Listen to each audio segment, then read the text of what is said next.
Tantor Audio, a division of Recorded Books, presents Of Books and Bagpipes by Paige Shelton. Narrated by Carrington McDuffie. Prologue. He took a drag on the cigarette as he watched the bookshop. The tip blazed and then sizzled as a drop of rain hit it. He glanced up at the dark clouds, grumbled a quiet complaint, and then dropped the cigarette into a puddle next to the curb. He pulled his coat collar up tighter, just as the redhead got off the bus. He'd heard her American accent, but he still didn't know exactly where she was from. The older woman would be no problem. Edwin McAllister would be no problem either. But the young guy who looked like an artist and the redhead might both be problems. He'd worked the angles well on one end, but this end might be troublesome, too many variables. He'd think it all through some more. He smiled to himself as he silently acknowledged that any other time, any other place, he'd like to get to know the redhead. He watched her hurry out of the rain and into the bookshop. He liked redheads, always had. He reached for the pack of cigarettes in his jacket, but remembered the rain, so he stuck his hands in his pockets instead. A few minutes later, having seen all he needed to for now, he turned away from the corner and headed up Candlemaker Row. But then he remembered something. The pub. He stopped and turned around again. That's right. The redhead and the guy from the pub. Delaney's wee pub was closed right now, lights off. But it would open later. Yes, he might be able to do something there, something that might make this angle easier. He'd check it out, he thought, as he set off again, with a somewhat satisfied pep in his step. Chapter 1. A week later. "Wow," I said as I stepped out of the cab and looked over its top toward the castle. "It's beautiful." "Aye, 'tis," Elias said grudgingly. "We've our fair share of these sorts of places around here, I suppose." "We aren't very far out of Edinburgh. I thought we'd have to go farther to see something like this," I said. "No, not far at all."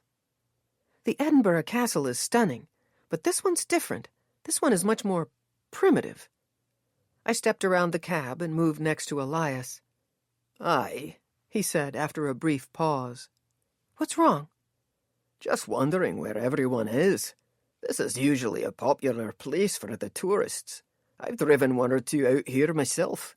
Not raining, and not too cold right now either." He looked around the small parking lot, empty except for us and his cab. "More on the weekends, I suppose." He lifted the cap from his head and then replaced it. His eyes scanned again, this time peering up at the castle and then into the surrounding trees. I didn't think it was the lack of other visitors that bothered him. He was uncomfortable about the reason we were there. He and his wife, Aggie, had made their concerns perfectly clear.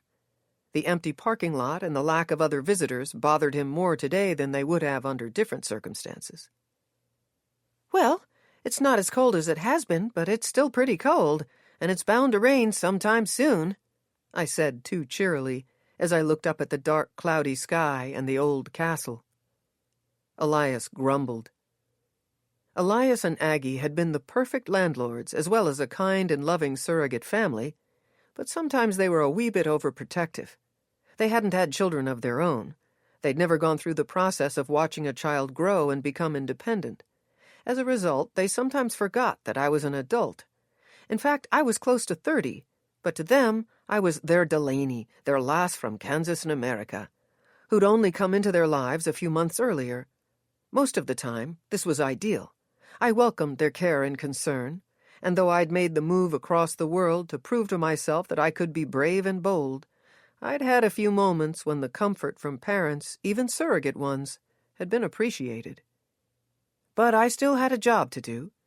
I'd known my boss, Edwin McAllister, was mysterious and eccentric from the first moment I'd walked into his bookshop, The Cracked Spine, so this newly assigned task hadn't seemed too strange. But this morning, when I told Elias and Aggie the bare bones of the assignment, that I was going to meet someone on the top of the castle dune, just outside of Edinburgh, to pick up a comic book for Edwin, they'd first been intrigued, then curious, then wide-eyed with worry. They'd already decided that Elias would take me in his cab long before I could ask him for the ride. Edwin had asked me to meet someone at the castle who would bring with him an item that Edwin had purchased, or at least acquired in some sort of transaction. Edwin, seemingly on purpose, had avoided sharing more specific details about said transaction.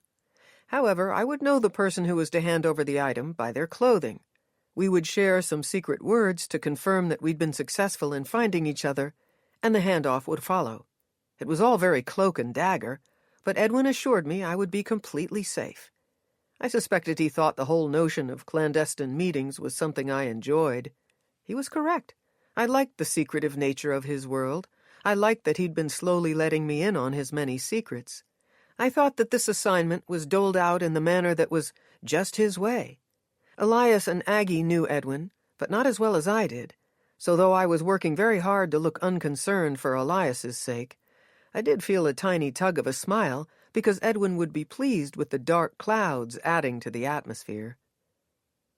My contact atop the roof would be wearing tights and a long tunic with a belt, similar to an outfit I remember wearing when I was in junior high school. He would be dressed as a famous Scottish historical figure who had lived and fought during the 13th century, a good 300 years before kilts became a component of Scottish men's wardrobes. According to Edwin, back then, men, particularly fighting men, wore whatever they had. They were poor, didn't even wear military garb, as they fought for their independence or to defend their property. They were rarely without their long swords, though, their wicked and heavy instruments of battle and bloodshed. Edwin made sure to tell me that my contact was not going to bring his sword. My contact was an actor, a reenactor, actually. He spent much of his time near a castle in Stirling, in a clearing next to a nearby William Wallace monument. He acted a role in a play-acted battle that, when it was real back in the 13th century, had ultimately taken the Stirling Castle away from England and put it back into Scotland's possession. It had been a big win for the Scottish. My contact wasn't the only William Wallace reenactor in Stirling, but I got the impression from Edwin that he took his role and his contribution to teaching Scottish history very seriously. I didn't quite understand the depth of what was truly behind Edwin's proud tone of voice, but I knew that the history of William Wallace was particularly meaningful to him, and, evidently, the man I was to meet. Edwin was a man of his country. The history of Scotland was infused into his consciousness and bloodstream. When I'd once had a conversation with Elias and Aggie about William Wallace, they'd both puffed up a little, their faces becoming stern and serious, their reverence showing, though neither had become quite as emotional as Edwin had. I moved closer to Elias and hooked his arm with mine as he scowled at the castle. I said, "It's okay. It's just a comic book. It's not worth as much as some of Edwin's treasures." The comic book was a collector's item, though it wasn't like the thin, flimsy comic books I knew from back home. This was a much more solid book, an annual, a collection of 2 years' worth of Woolly comics, a popular strip that has been a part of the Sunday Post in Scotland since 1937. A new annual had been published every other year except during World War II. The annual I was to gather was from 1948, the first one published after the war. It was, apparently, in mint condition, and probably worth a few $1,000s, which was not much when compared to some of Edwin's other acquisitions and collections. "Aye, you're probably correct," Elias said. "It's probably not worth as much as some things. I just didn't understand why we had to come out here to pick it up. It seems like someone is trying to hide something. Why not just deliver it to the bookshop, or mail it, special messenger even?" That wouldn't be nearly as much fun. Though mysterious and eclectic, my boss was also a caring man. He and Elias were a lot alike when it came to what my grandmother called the meat and potatoes of a person, even if they had come from completely different places. Edwin had been born into and raised around money. Elias had come from no money, less than no money, according to some stories that Aggie had shared with me. Both of them were good men, all the way to their cores, kind people who cared for and put others first. They were much more alike than different, and they both saw that. A friendship had formed. As caring and kind as they were, though, They both had their fair share of secrets, and they knew how to keep things lively and interesting, like with adventures such as this one. My time in Scotland hadn't been boring, and considering the friends I'd made and my vast array of duties at the Cracked Spine, boredom wasn't in my near future. "Maybe Edwin thought I'd like the adventure of it all," I continued. "I do. It's fun. He probably knew I'd get you to bring me out and thought I'd like to see the castle with you." "Maybe," Elias said. I laughed, pulled my arm from his, rubbed my gloved hands together, and gathered my coat collar up around my neck. "Come on, let's wait inside for the guy in some tights with a comic book. We're early, and we'll let him find us." Surreptitiously, I looked toward the parking lot entrance, but no one else was coming this direction. "I suppose you're right," Elias said unconvincingly. It had been drizzling first thing that morning in Edinburgh.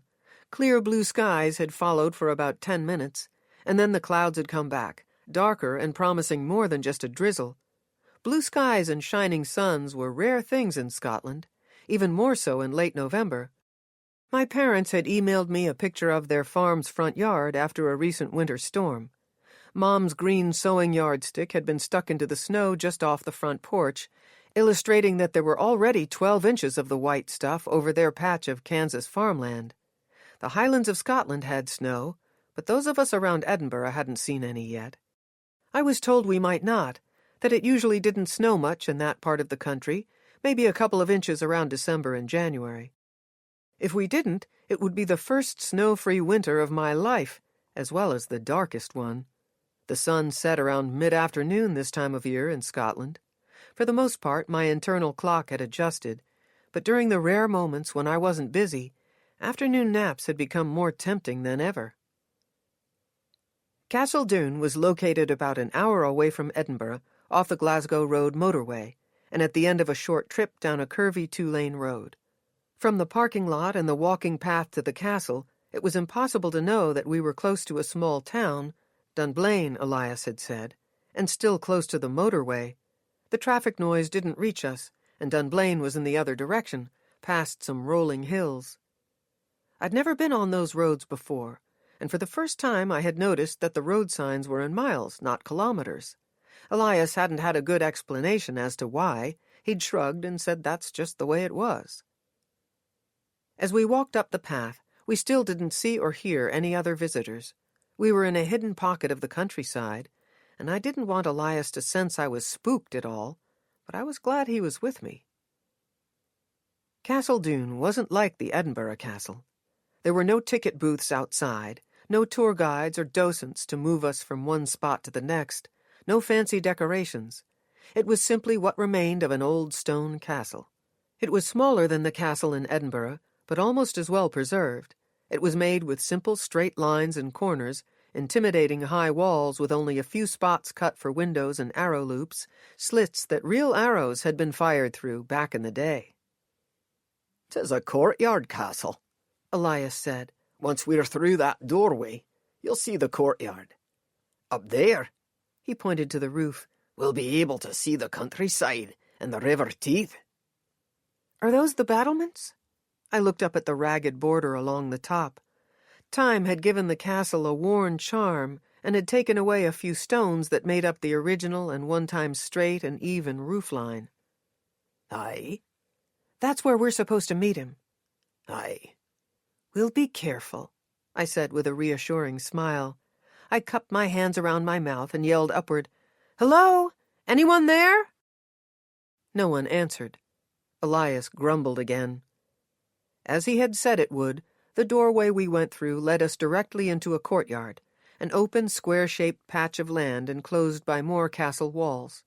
A tall stairway was attached to the courtyard wall to our right and would take us up to the living spaces. "I'll lead the way. Stick close to me," Elias said. I was still prone to moments of awe because of the authenticity of Scotland. We were at the edge of a courtyard of an old castle that had been built a long time ago, a place where real people had lived and fought and died.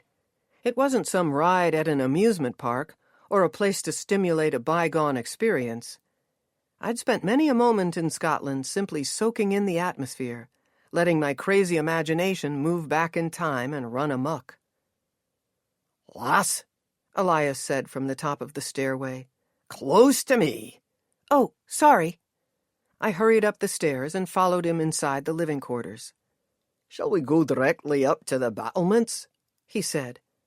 "We're early," I said again as I looked at my watch. "I bet it will be even colder on the roof. How do we get up there?"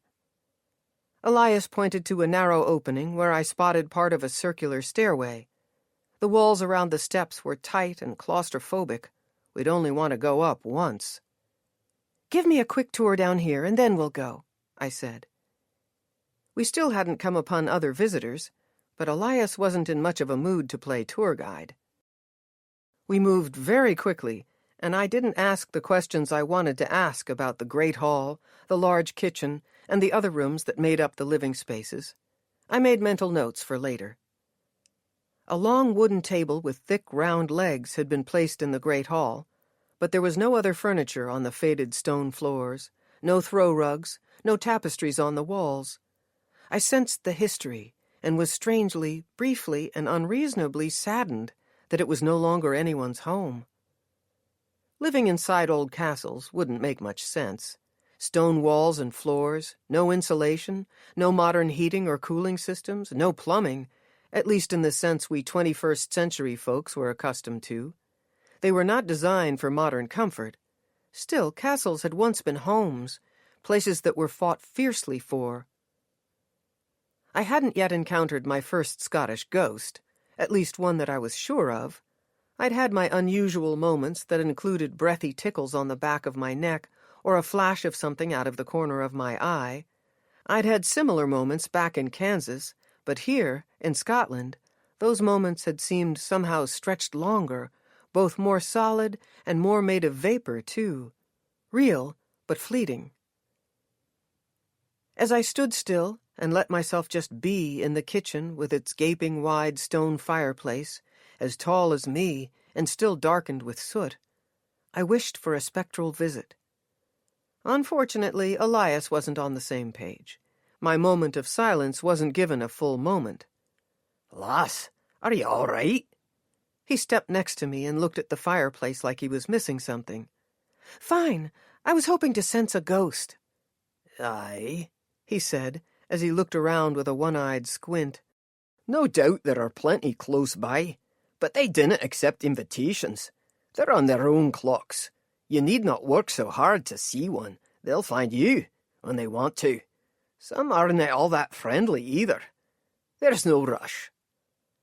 "Right." I looked around one more time. Elias rubbed his finger under his nose. "Maybe we should go up. We can better see who's coming from up there anyway. You will let me lead the way." "Sure." There must have been a good reason for having a cramped circular stairway, hidden from the living spaces and behind a wall. It probably had something to do with heating and cooling, or perhaps efficient use of space. The stairs were just means and modes to get from one floor to the next, but they hadn't been an integral part of the cosmetic design. "Elias, what's with the tight fit?" I asked as we continued moving spirally upward on a trek that was taking much longer than I would have predicted. "Ugh, dinna ken, lass. If I think about it, though, it might have been a way to keep close track of who's coming in and going out. Scots are suspicious folks. Back then, even more so. If you didn't have a moat to deter your enemies, at least you could watch the stairs and trap someone you didn't want inside. Kill them dead before they caused any harm." "Of course," I said. "I should have thought of that." By the time we made it to the roof, I was breathing like I'd just done a few 100-yard wind sprints, and the cold wind was even colder. I would not have made a good fighter.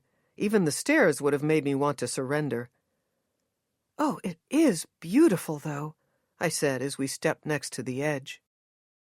We weren't in the Highlands, but the nearby view was made of rolling hills, less green and lush in their winter states, but still appealing. Large estates dotted the countryside here and there.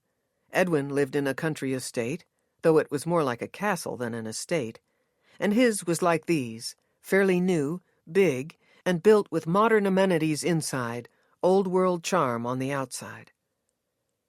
A wide river snaked around the hills, homes, and trees. The highlands, topped with snow, beckoned from far off in the distance. Perhaps my ghost waited for me there. I hadn't yet had time to see and experience that part of Scotland, but I wanted to. As I looked at the faraway mountain range, the desire to visit the highlands deepened. They called to me. I was going to have to make the trip a priority. "Aye," Elias said, his breathing similar to mine, as he rested his arms on the stone facing. "'Tis beautiful. They could see their enemies coming at them. 'Tis why all the castles are built up on hills." I'd known that, but I nodded and made an agreeable sound. My eyes moved to the parking lot. The cab was still the only vehicle there. I'm beginning to wonder about the tourists, too. Elias shrugged. "Aye, well, ebb and flow, I guess. No guided tours, but I ken that tour vans stop here. We must be in between groups."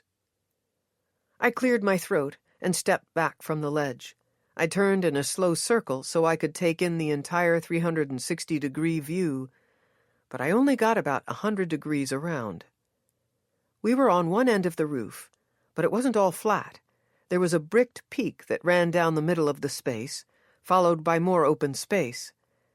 I thought I spotted something on the ground on the other end of the peak. "Is that a sandal? A sandal on a foot?" I said as I pushed past Elias and moved quickly in between the peak and the battlements. It wasn't an overly tight space, and there was no concern that I'd go over the edge, but I leaned inward anyway. The angle at which I saw what I thought was a foot made me think that someone was flat on their back over there. Unfortunately, my eyes hadn't been playing tricks on me. The foot was attached to a person. A man's body extended backward down a short flight of stairs, his head at the bottom, his sandaled and tights-clad feet at the top. Two things became immediately clear. The man was dead, and he was surely my contact. "No, it's him! The man I was supposed to meet!" I yelled, and stomped my foot. I threw my hands up to my mouth and looked at Elias with wide, confused eyes. I became frozen in a surreal sense of unreality. Something in me wanted to scream, something else wanted to run. Part of me wanted to faint. Involuntarily, I doubled over and started to breathe even more loudly, quickly, and noisily than just after the trip up the stairs. Gently, Elias moved me away from the scene, guiding me to sit down at a spot away from the body and back from the battlement wall. He said things, but I didn't register the words.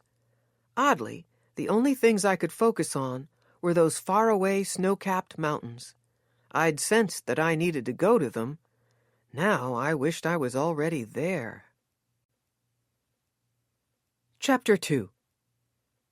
I recovered from the initial shock. I might have hyperventilated if I hadn't, and I knew I needed to get it together to help Elias, or the dead man if there was any help to be had for him. Once I could breathe normally and my ears started to hear again, I stood and walked, with only slightly shaky legs, back to Elias and the body. He had the police on his mobile, his side of the conversation including things like, "We've come upon a dead body atop the castle down. Aye, I checked for a pulse and listened for breath. Nothing. No, I cannot see right off what might have happened. We've just got a dead man in well, I think it's a costume of sorts." I nodded but didn't interrupt. I hadn't told Elias about my contact's acting job at the Wallace Monument. The dead man was the man I was supposed to meet, I was pretty sure. He fit the description Edwin had given me. It was more than the costume. Edwin had said he would be a big man, late 40s, shoulder-length auburn hair, somewhat gray at the temples. I'd commented that William Wallace had been tortured and executed when he was 35. Edwin had been impressed by my historical knowledge, but then shrugged and said that if someone wanted to play the part of William Wallace, there's usually a place that would welcome him aboard, no matter his age. The sandals, more like Birkenstocks than something from the 13th century, didn't necessarily fit with the rest of the getup, but they were probably close in style. He was dead, there was no doubt, and Elias had been correct when he'd said that there was no visible cause. There was nothing gruesome about him, no blood, no injuries, though it was certainly a morbid scene, and I had to work hard not to fall back into freak-out mode. I wondered who he was besides a reenactor of a famous historical Scottish figure. What was his real name? What was his job? I hadn't asked Edwin, and he hadn't offered. It was supposed to be an adventure. I thought his lack of details was on purpose, and meant I wasn't supposed to ask too many questions. Turned out it was an adventure, but surely not in the way Edwin had intended, and definitely not in the way I had expected. I'd forgotten all about the cold until voices rode up to us on a gust of wind. Happy voices and jovial laughter. Uh-oh. I stood and looked over the battlements. A van had parked in the parking lot, and a group of people were making their way up the path toward the castle entrance. "I'll go talk to them," I said to Elias. He looked at me, at the body, and then at me again. "Do you want me to do that?" "No, you stay here," I said, giving him the worse of the two tasks. Though staying with the dead man wouldn't help him come back to life, it seemed wrong to leave him alone. I hurried along the in-between space and tried to formulate what I would say to the group of people that would keep them away but not scare them too much. Though if there was a killer in the vicinity, maybe we all needed to be a little scared, or at least on guard. I stopped at the entryway to the spiral staircase and looked back over the roof.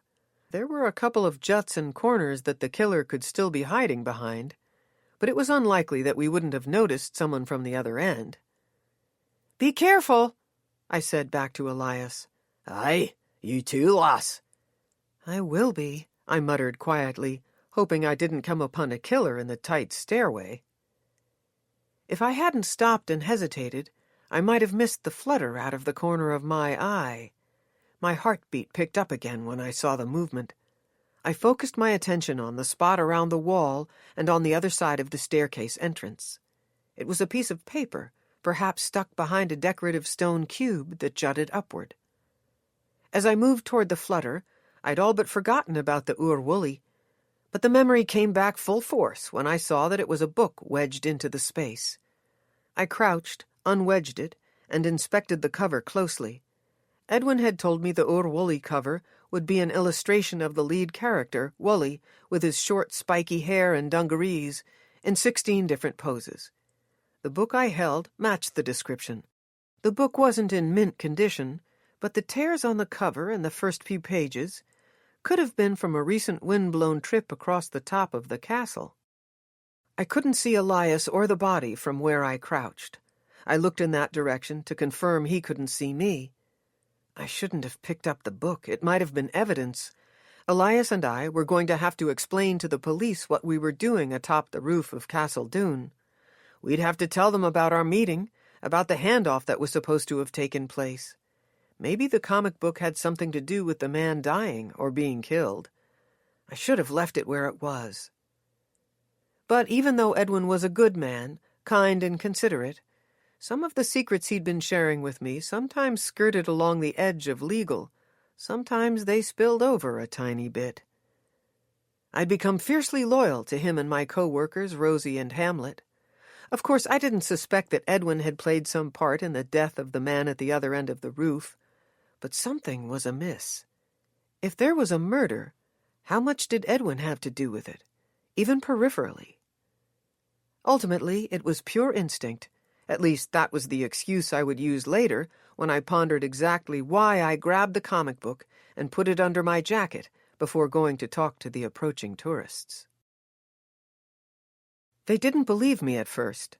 They were from Berlin, Germany, and though they spoke English much better than I could have faked German, they thought it was strange that someone who was so distinctly American was instructing them that they couldn't go into the Scottish castle.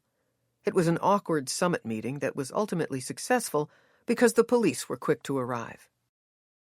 I was prepared to hand over the comic book if Elias spilled the beans about our visit to the castle. I would apologize for tainting evidence and become appropriately humbled about my actions. But the police didn't ask why we were there. They asked if we knew the dead man, for our names, our phone numbers, and our home and work addresses, but not for the reason behind our trip to the castle. We kept our answers brief and non-committal. which I'd noticed was always Elias's way when speaking to law enforcement. I was typically more forthcoming, but today I followed his lead. He sent me a questioning expression when he noticed I was giving the same sorts of answers he was giving, but he didn't comment further. It must not have occurred to the police that there would be any reason to visit Castle Doone other than to see it, and they would probably be right most of the time. We were dismissed, and the German tourists were sent away without getting a chance to even step into the courtyard. They were disappointed and sent me angry eyes as Elias and I got into the cab. Neither he nor I spoke until we reached the busy motorway again, headed back toward Edinburgh. "Lass, who was that man?" Elias asked. "I have no idea," I said, but I told him about the connection to William Wallace and the monument in Stirling. I told him I knew he was my contact because of the costume and Edwin's description. "Ah, what a mess. Poor lad," Elias said. "What do you think happened?" "I have no idea. He could have had a heart attack, I suppose. The police will investigate." "Do you think it's weird that there were no other vehicles there?" "Aye, very much so, but I dinna ken what to make of it. Tour caravans and vans make their way to the castle all the time. He could have taken a ride with one of them." "That makes sense. "What?" I opened my jacket and pulled out the comic book. "Och, where did you get that?" he asked as he smacked his forehead with his hand, knocking his cap backward. "I found it at the other end of the roof, by the circular stairway, when I was going down to meet the tourists. I should have given it to the police, huh?"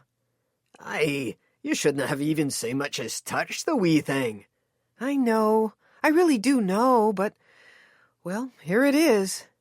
"Aye." "Do you think I should take it back to the police?" Elias rubbed his finger under his nose and adjusted the rearview mirror. He frowned as he looked in it, and then in his side mirror. I got a final disgruntled glance before he said, "No. Talk to Edwin. See what he says." "Yeah, that's what I was thinking. Good idea." "Aye," Elias said doubtfully. Chapter 3. It took us just over an hour to get back to Edinburgh, which was about the right amount of time to recover from our time at the castle and formulate the questions I had for Edwin. I hoped to find him at the shop, but his hours were unpredictable at best.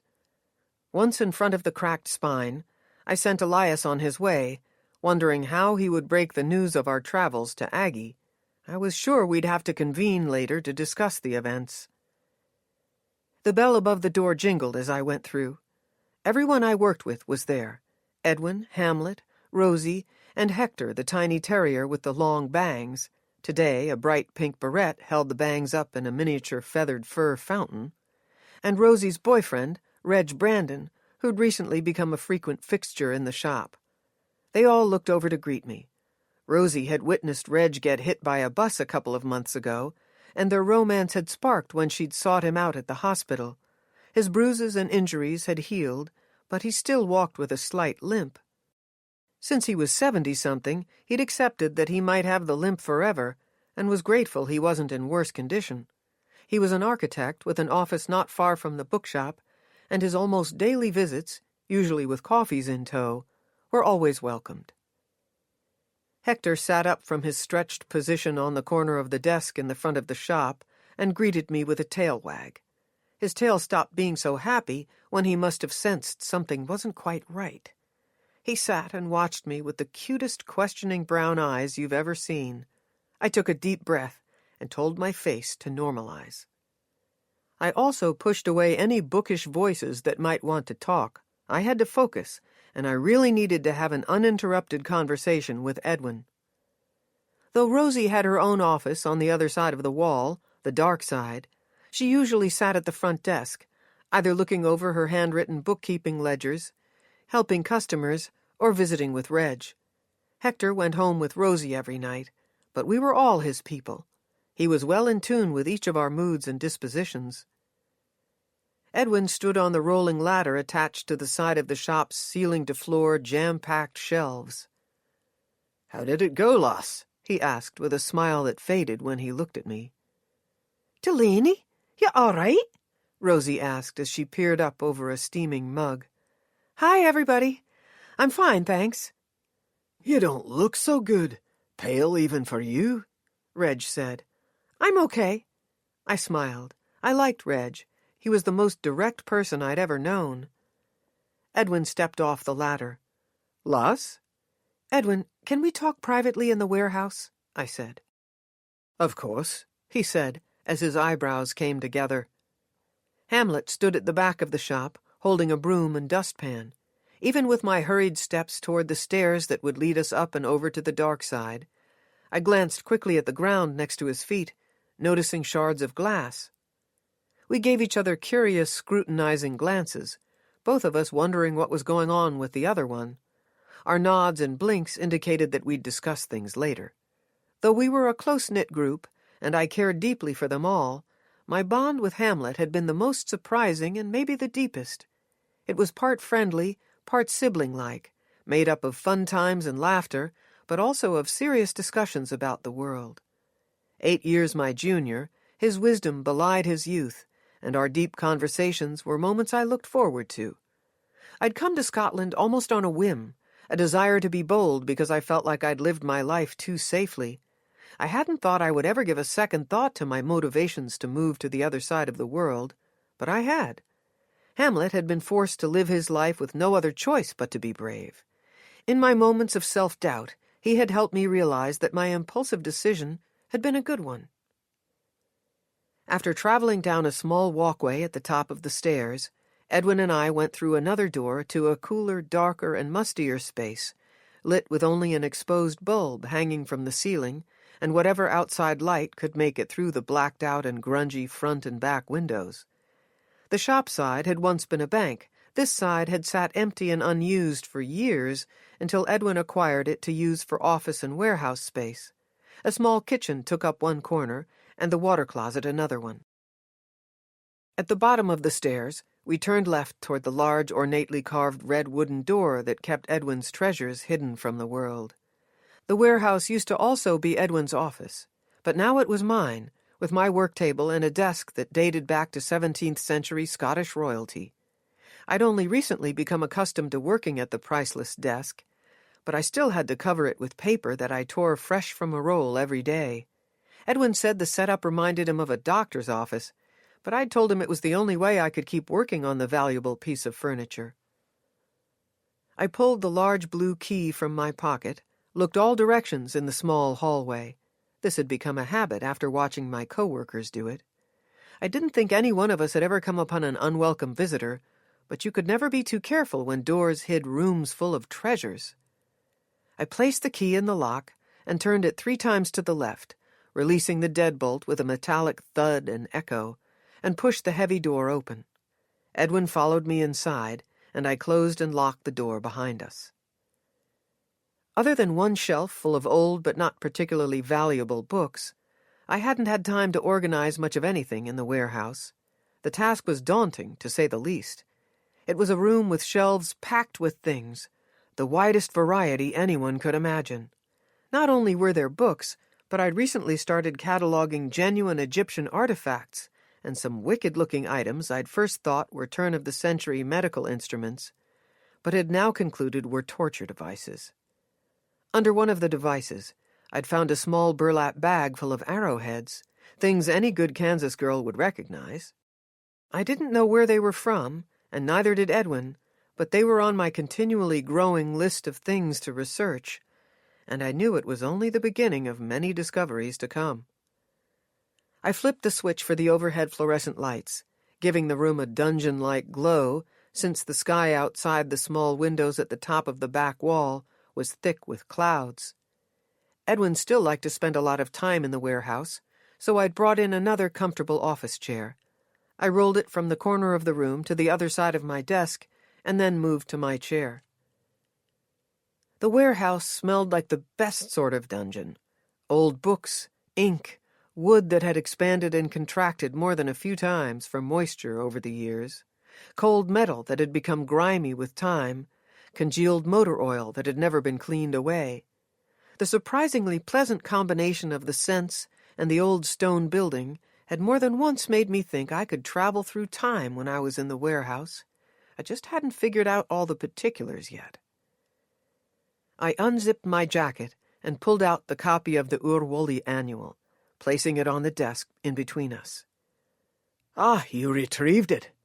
But why was it in your jacket, lass? And was it this damaged when you received it? What happened?" Edwin said. "Things didn't go quite as planned, and I might have messed up," I said. I'd formulated questions. I'd tried to think of the best way to tell him what had happened and why I'd taken the comic book instead of just leaving it there. But as I spilled the details, I got as far as dead on the roof before I had to stop, thinking I might have to get some help from my boss. "Dead?" Edwin said as his face drained of color and his knuckles came up to his mouth. "Yes." I stood and hurried over to crouch next to him. "You okay?" "I need a moment, Delaney. Please don't tell Rosie and Hamlet. I'll come back here when I've gathered myself." "All right, but—" "Please." I stayed close by him as he stood and made his way to the door. He was sturdy on his feet, but I watched as he climbed the stairs and as his long legs took him down the short upper hallway that led to his official office. I held back from following him. He'd been clear that he wanted to be alone. I wanted to kick myself. I hadn't thought that Edwin might know the dead man. I'd shared the events as if he had simply been an anonymous messenger. There'd been something about the way the transaction had been orchestrated that made me think I was meeting a stranger, someone who sometimes dressed in a costume and had been hired for the task.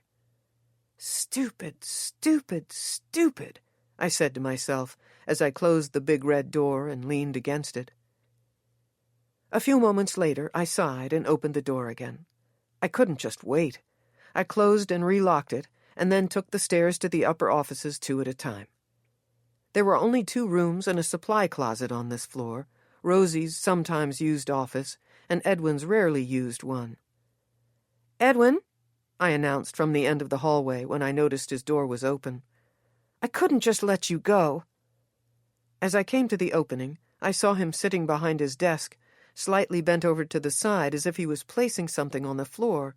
He straightened and sent me a weary smile. "I'm sorry, lass," he said. "Come in." I took a seat in the chair across from his desk, but didn't close the door. The small room was way too claustrophobic when the door was closed. What happened? Who was he?" I said. Edwin sighed. The color had mostly come back to his face, but strain pulled at his glassy eyes. If he'd cried, he'd wiped away the tears before I could see them. "I didn't know the lad well. Of course, he was a grown man now. But I knew his father." He cleared his throat. "We knew each other when we were young." "Is that who you bought the book from? His father?" "No, his father died 2 years ago, in a fire." He sighed again, and his mouth formed a straight, tight line before he continued. "His father and another friend of ours. It was such a tragedy." He swallowed hard. "Oh, Edwin, I'm so sorry." "Thank you, lass. The man you were to meet was William Armstrong, Billy. His father was Gordon. I didn't mean for it all to be such a mystery to you, but when Billy called to tell me about the book he thought his father wanted me to have, I asked him not to come in here. There was a reason, but it's a story from long ago, and not important at the moment." Edwin paused again, but not for long. "I couldn't meet him, Delaney. I just couldn't. But I said that I would send someone to him. And I don't know why, but I suggested the castle. I guess it was a place I thought you'd like to see, and it was neutral to everything and everyone from the past. That was important. But again, now's not the time." "Why couldn't you meet him?" "Too painful." "Because of his father?" "Aye," Edwin said. But I sensed there was something else, and I needed more than cryptic answers or past history excuses. I forged on. "Other reasons?" "No." I didn't believe him. Did you know anything about Billy's health? Did his father have any sort of problem that might have been passed along to his son? How did the lad look? How did Billy look? There was no obvious sign of the cause of his death. No blood? Edwin said. No, he was in the costume, as you'd told me he would be. That's how I knew. Edwin nodded. He loved doing that. Being William Wallace? Aye, he took it very seriously. I inspected Edwin closely. So you knew him well enough to know that part of him. Had you watched him reenact? A moment later he nodded again. Aye, I did. A few times. He didn't know. Edwin, I don't understand. Why didn't you want to meet him yourself? Gordon and I lost touch many years ago. Things ended badly. Somewhere along the way, I wanted to mend our friendship, get to know his son, but it wasn't to be. Then 50 years went by. That's how long ago your friendship ended? Close to that. And yet he'd been interested or curious enough to watch Billy, keep tabs on him maybe. Delaney, there are too many layers of memories, and too many years have passed. It would be difficult to make you understand the history. But Billy contacted me to tell me he thought his father would want me to have the book, that there was some sort of story written inside it that might explain part of what had caused us so much trouble all those years ago. Written inside it? Like something handwritten? Or the strips told the story? I said. I don't know.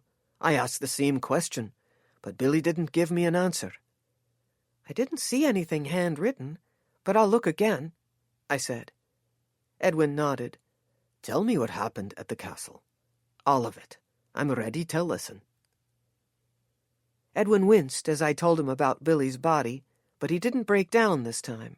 He didn't say anything until I finished. The book must have blown across the roof, he said. Perhaps there were other papers tucked inside it. It's a possibility, I said. Should we go back out there? Edwin shook his head. No, not right now. I'll call my contact at the police and see what they've found, if there's any foul play suspected. I'll tell them I knew the lad and why he was there. Maybe that will help. Elias and I didn't tell them why we were there. They just thought we were tourists and we didn't correct them. Our lack of details and me taking the comic book were why I thought I might have messed up. I shouldn't have made it all such a mystery, Edwin said. I don't know what the police will think about you taking the book, but let me do this one step at a time then. First, I'll see what they know, and if there is any suspicion of foul play, and then we'll go from there. I'm so sorry, Delaney. Don't be sorry. I'm sorry about Billy and the way I told you about his death. We heard a noise that sounded like someone coming through the door at the top of the stairs. We're in Edwin's office, I said, so they wouldn't go down to the warehouse first. Edwin, there's someone here to see you. Hamlet peered around the doorframe a moment later. I hadn't registered it at the time, but now I remembered the distant sound of the bell above the door a few minutes earlier. Who? Edwin asked. He wouldn't say, but he's in a foul mood and, well, he smells like fish, Hamlet said. Aye, we'll be right over, Edwin said, as he stood with movements as weary as his smiles had been. Hamlet waited and then led the way over. Edwin seemed to be mostly recovered by the time we were on the other side, but his steps held much less forward purpose. Unfortunately, it seemed that was meant to be a day of jarring surprises for my boss, because his face drained of color once again after we turned the corner to face the man standing at the front of the shop. He was dripping from the rain and smelled of fish and cigarette smoke. Gordon? Edwin said so weakly that both Hamlet and I hurried to catch him if he fainted. Rosie and Hector both made a small gasping sound, and Reg grumbled a noise that reminded me of Elias. Hadn't Edwin and I just been talking about someone named Gordon? And hadn't that Gordon died in a fire 2 years earlier? Edwin, what have you done to my son? The man said. I think I need to have a seat, Edwin said. A small commotion followed, but before long we'd turned the sign on the door to closed, and were all seated around the shop's back table, waiting less than patiently to hear the dead man's story. Chapter 4. "I don't understand, Gordon," Edwin said. "It was confirmed. You and Leith died in the fire." "No, it was confirmed that Leith died. It was only assumed that I did," Gordon said, as he pulled a drag on the cigarette he'd just lit. Reg had made sure our visitor wasn't there to do harm, and then excused himself to go back to his office. Rosie went to gather coffee from the kitchen as the rest of us sat around the table in the corner of the shop. When Rosie came around the stairs, she took the cigarette from Gordon's hand. "There'll be no smoking in here, Gordon Armstrong, or whoever you are." She placed the pot of coffee on the table and then disappeared around the stairs again, the cigarette pinched in her fingers and held away from her face. I grabbed the coffee pot and started filling the mugs that Hamlet had set on the table. Gordon blinked and frowned at Rosie, and then looked at Edwin. "Well, I'm not dead, but now my son is, and I've come to find out what you did to him." Rosie was back a moment later without the cigarette, and Gordon's question, along with heavy anticipation, hung in the air until she was seated on the other side of Edwin. Nobody was interested in the box of day-old pastries that sat in the middle, but the coffee was popular. I was chilled, probably from both the weather and the strange turn of events, so I held my hands around my mug to warm them. "I didn't do anything to your son, Gordon. I would never. You know that," Edwin said. The fishy-smelling man was, in fact, the same Gordon that Edwin had been telling me about perhaps at the exact moment he'd been walking through the shop's front door. I compared him to the body I'd seen on the castle roof, and saw no immediate resemblance. Gordon was a small man, with steely gray hair, and no sign that it once might have been auburn, no telltale freckles or fair complexion. The man on the roof had been tall, broad-shouldered, with a filled-out chest, and auburn hair that was a few shades darker than my own. "What happened to you?" Edwin continued, his eyes still wide with remaining grief, confusion, and perhaps fear. He was disheveled, a state I'd never seen him in. Even when his own sister had been killed, I hadn't noticed him run his hand through his short hair once. He'd done it a few times just since we'd sat around the table. His tie was off-kilter, and his dress shirt seemed to have suddenly become wrinkled. "Doesn't matter, does it?" Gordon said, as he reached for the pack of cigarettes in his shirt pocket. Rosie shook her head, and he reluctantly pulled his hand away. He took a deep breath, and in a voice strained with emotion, continued, "What's more important is what happened to Billy. What happened, Edwin? We'll not tell you one other thing until you tell us why you pretended to be dead these years. The fire? Leith?" Edwin's voice raised in volume and pitch. It wasn't just Edwin and Gordon. The air was thick with sadness and confusion, and distrust hung tight and heavy in the room. Hamlet had been silent, but kept his eyes on Gordon. Rosie had seemed the least surprised of everyone, but now her mouth puckered and her eyebrows came together as she waited. My bookish voices and I had come to an agreement. I'd wanted to keep their interruptions under control, and they'd gone along with the plan, only filling my head when I let them in, when I needed my instincts or intuition to help me through something, maybe help my subconscious move me in the right direction. Since I'd moved to Scotland and wrangled them some, I'd found my odd memory trick sometimes more useful than annoying. For an instant I let them talk. "I only know that it was and ceased to be, and that I have written it, and there I leave it."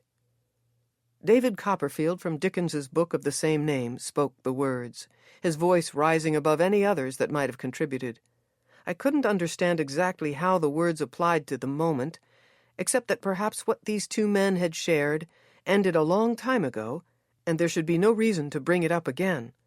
But these things weren't always clear at first.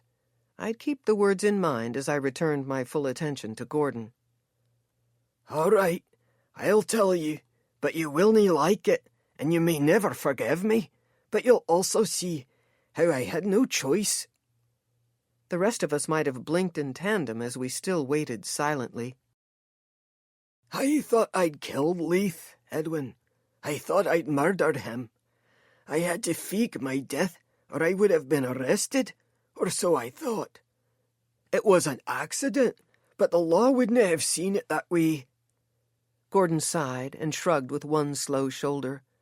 Later, when I learnt the truth, I had to stay away, or my wife wouldn't have had the insurance money, and I would have been arrested anyway. He slumped into himself. It was one mistake after another, and I couldn't see a way out of it. Why did you think you'd killed Leith? Edwin asked. Gordon shook his head slowly as he looked at his old and calloused hands folded on the table, deep with cavernous wrinkles and thick, uneven nails. He was not a young man, and his hands showed his age even more than his deeply wrinkled face. It's all in that book, Edwin. The Urwully that William was to give to you. I wanted to let you know that I was alive, but I was afraid to be caught. But I wanted you to know. I wrote it down, thought that would be easier than telling you in person. I thought Billy would give it to you himself, and he could be there to explain. What happened? Hamlet, the book is on Delaney's desk, I believe, Edwin said. I nodded. Will you retrieve it for me? Hamlet hurried away reluctantly. No one wanted to miss the rest of this story. I'll look through the book, but you need to tell me what happened, Gordon. In your own words. Cameron House, Loch Lomond. What happened that night? Gordon stopped himself for reaching for the cigarettes again, but I saw the twitch of habit in his fingers. He sighed again, a raspy breath, before he told us what happened, or, as Rosie later called it, his version of what happened. We were on holiday, Leith and I, just the two of us. I left my wife at home, and as you probably ken, Leith's wife had died some years ago. It was just the boys. He looked at Edwin as if for a moment he thought of when Edwin was part of that camaraderie. But though both of their expressions told me they remembered that decades ago time, neither of them seemed to be melancholy about it. Leith had almost more money than you, Edwin, and he wanted to fish on Loch Lomond, wanted to stay in that beautiful house, Cameron House, aye, and 'twas beautiful. We had a wonderful time, until that night. He looked up as Hamlet came around and put the book on the table. He thumbed through it. Is that all? Aye? Hamlet looked at me. Yes, I said. That was all. I didn't understand, Gordon said. Who are you? I wasn't quite sure what to say, wasn't sure he deserved an answer, but Edwin jumped in. Delaney is the newest member of the Cracked Spine, and I sent her to gather the book. Delaney and her friend found Billy. They called the police. I nodded once and looked at Gordon. He wasn't looking at me. You didn't go? Gordon said to Edwin. No, I sent Delaney. I couldn't, Gordon. I just couldn't. You're a fool. It's been so long. I won't deny that I'm a fool, but you'll just have to try to understand. Or not. It's up to you. Gordon's eyebrows came together. He thumbed through the book again, slowly this time. His eyes jumped back to mine. You're sure this was it? Yes. Gordon shook his head. I didn't understand. What was in there? I asked. The story of what happened, Gordon said. If you inserted other pieces of paper inside it, they might have blown away, I said. The book wasn't exactly with Billy. It had gotten caught under a piece of the castle roof. Gordon looked at me, his eyes unbelieving at first, but they transformed in less than a blink. It was as if he suddenly registered that I was really there and a part of the tragedy he was going through. The police called me, he said when he finally looked back at Edwin. I don't understand, Edwin said. I was Billy's emergency contact. It's not my name listed on his mobile, of course. Who did they think you were? Edwin asked. Gordon shrugged. I go by the name of Barclay Sheraton. What did the police tell you? Edwin asked Gordon. that William Armstrong's body was found on the roof of Castle Down, and foul play was to be suspected. They were investigating, but asked if I was William's next of kin. I told them I wasn't, and gave them Fiona's number, which they already had, but hadn't called her yet. Foul play? I interjected. How? What did they say? That he'd been hit over the head with something hard enough to kill him. A blunt object. Gordon's voice cracked with emotion. He cleared his throat. I'm so sorry, I said. There was no indication of anything like that. There was no blood. I wondered silently if the police were mistaken about possible foul play. But if he'd hit his head on the corner or edge of a piece of the castle jutting out, there would surely have been blood from a cut. I thought about how the body lay backward down the stairs. Maybe he had tripped. I knew a police officer, but I didn't know if he would give me more information. It couldn't hurt to ask. Tell me what you saw. Tell me everything, Gordon said. Delaney, I do think that Gordon has a right to hear what you've got to say, Edwin said, but I have more questions for him to answer before you go on. He looked at Gordon. You were telling us about the trip to Loch Lomond, Gordon. And Fiona, I'm sure she's devastated. What can I do for her? She doesn't ken I'm alive, Edwin. I thought it was best that way. She'd want to give back the money. It wasn't a good idea what I did. I only got in contact with Billy about 6 months ago. I've got a cough. I'm not going to a doctor, but it's only getting worse. I think there's not much time left anyway. I wanted a little more with my son, and I took the chance. Fiona doesn't know. I will check on Fiona, Edwin said, no sympathy in his voice. Tell us what happened with the fire. It was a mistake, all of it. But again, I didn't ken until it was too late. We'd been out all day on the water, fishing, drinking. We were enjoying ourselves. No harm meant to anyone. We docked the boat and stayed there. I dinna remember many of the details, but I ken that we stopped for a rest. The night was strangely warm, the sky bright with stars. There was no need to leave the boat and go back up to the room, at least for a wee bit. We fell asleep, or at least I did. I was struck awake by the fire that was engulfing the boat. It wasn't a big boat, but there was so much smoke. I yelled for Leith, reached for him, but it was also hot and smoky. They found Leith's remains. I thought they found yours too, Edwin said. There wasn't much left of Leith. I guess my shoes were off, and they and my wallet went into the water. The fire was so hot that they thought I'd burned, like Leith had, or the rest of me went into the water. Maybe it was bad police work, but the next day they declared 2 victims, Leith and me. Where did you go? Why did you leave the scene? 2 reasons, Edwin. First, and most important, I swear to all that is holy, I left to look for Leith.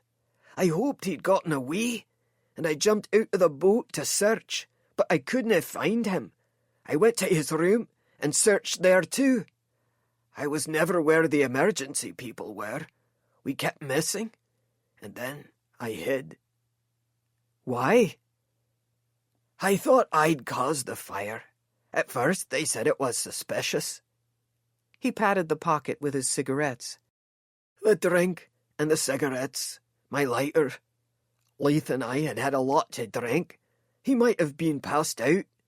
Maybe my cigarette caused the fire and he couldn't wake up. I didn't know. I was scared. I was so scared.